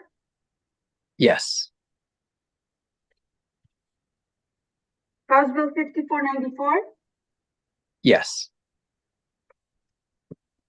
House Bill 5497, Yes. House Bill 5496, Yes. House Bill 5498, Yes. and Senate Bill 390. Yes. You're all set, Representative. Thank you so much, Valentina. Appreciate you. You're Have a good welcome. night, No everybody. problem. Senator Slack. Yes. I don't know if I missed anything, but I feel like I may have missed one or two early. Yeah, let me check. It was a lot of in and out for everyone today, so a single vote here and there. So let me just double check. Okay, thank you.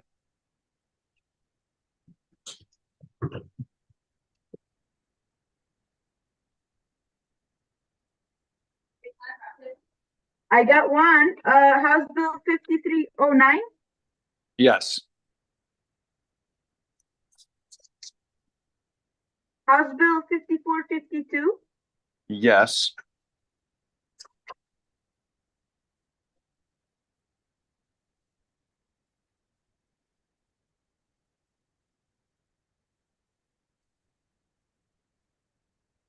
That's it. You're all set. Okay, thanks so much. Appreciate it. You're welcome. Representative Berger Giovanni. Hi. Did you by any chance hear the bills? I did. On the We consent heard calendar? everything. And So how would we're you like to put on the consent calendar? consent calendars, yes? Okay. Got everyone on that. Okay.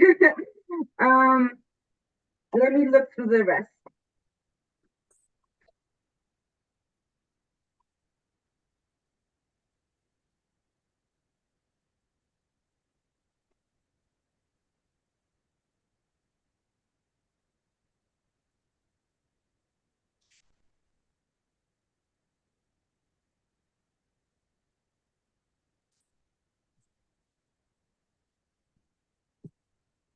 Okay, House Bill 5498. Oh, I didn't have that one written down. Let me look at that one. I thought I got that one.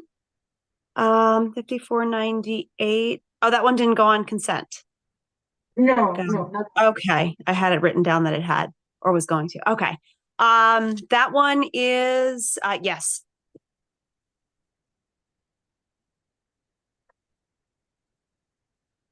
And Senate Bill 390. That's a no.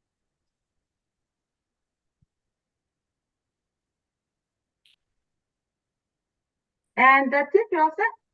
Thank you so much for everything. You You're are welcome. wonderful. You're welcome. Take Thank you. Rep Haxa. Let me just check through these. I think you just missed a couple. Yeah, I think it was maybe one.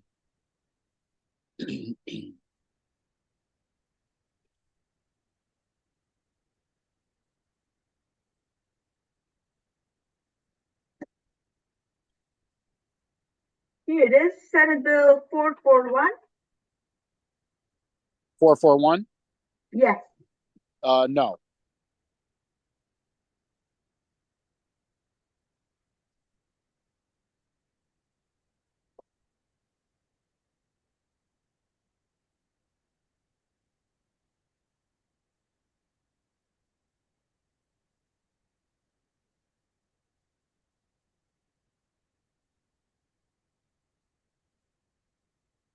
That was it. You just All right. missed one. Thank you, Valentina.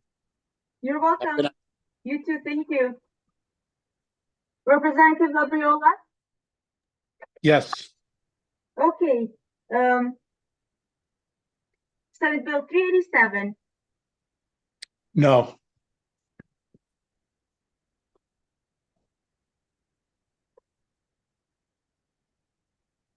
Senate Bill 394. No.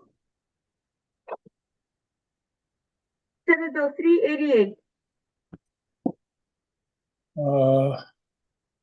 No.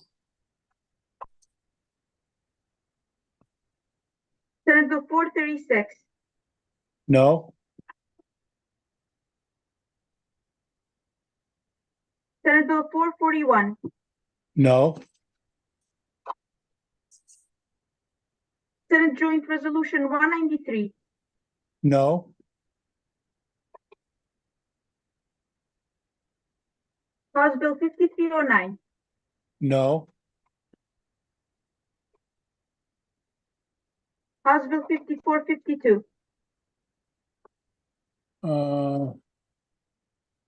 54, 52? Yes. No. Senate Joint Resolution 4. No.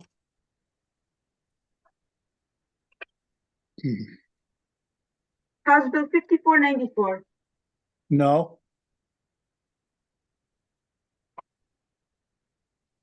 House Bill 5497. No. House Bill 5496. 5496 is no.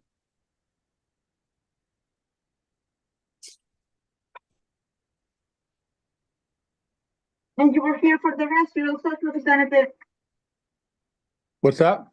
You were here for the rest of them, so you're all set. Yeah, I'm a yes on the consent. Did you get that? Yeah, you were here for that one, yeah. Okay, You were thank here you. for the last few. You're welcome. Thank you. You're welcome. Senator McCrory?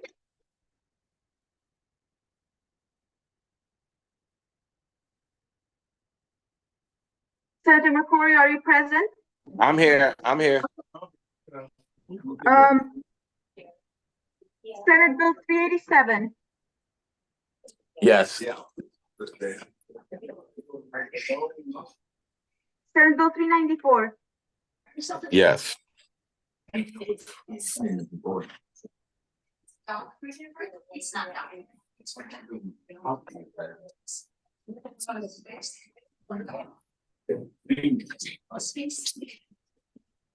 I'm ready. You hear me? Yes, Yes. I'm checking through the tallies for any other votes you may have. Oh, I know I missed the number of them early. House Bill 5452. Yes. Senate Joint Resolution 4. Yes. House Bill 5494. What number was that on the agenda? 5494. 21. I couldn't hear you. It's number 21. Okay, yes. 5497. Yes. House Bill 5496. What number was that on the agenda? Number 23. Okay, yes.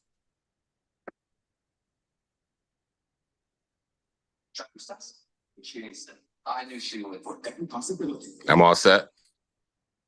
I think I missed like 20. I think I missed like 26 or 27 on the agenda. Senate Bill 390. What number was that on the agenda? 26. Yeah, that's what I thought. Yes. Okay, I'm a yes.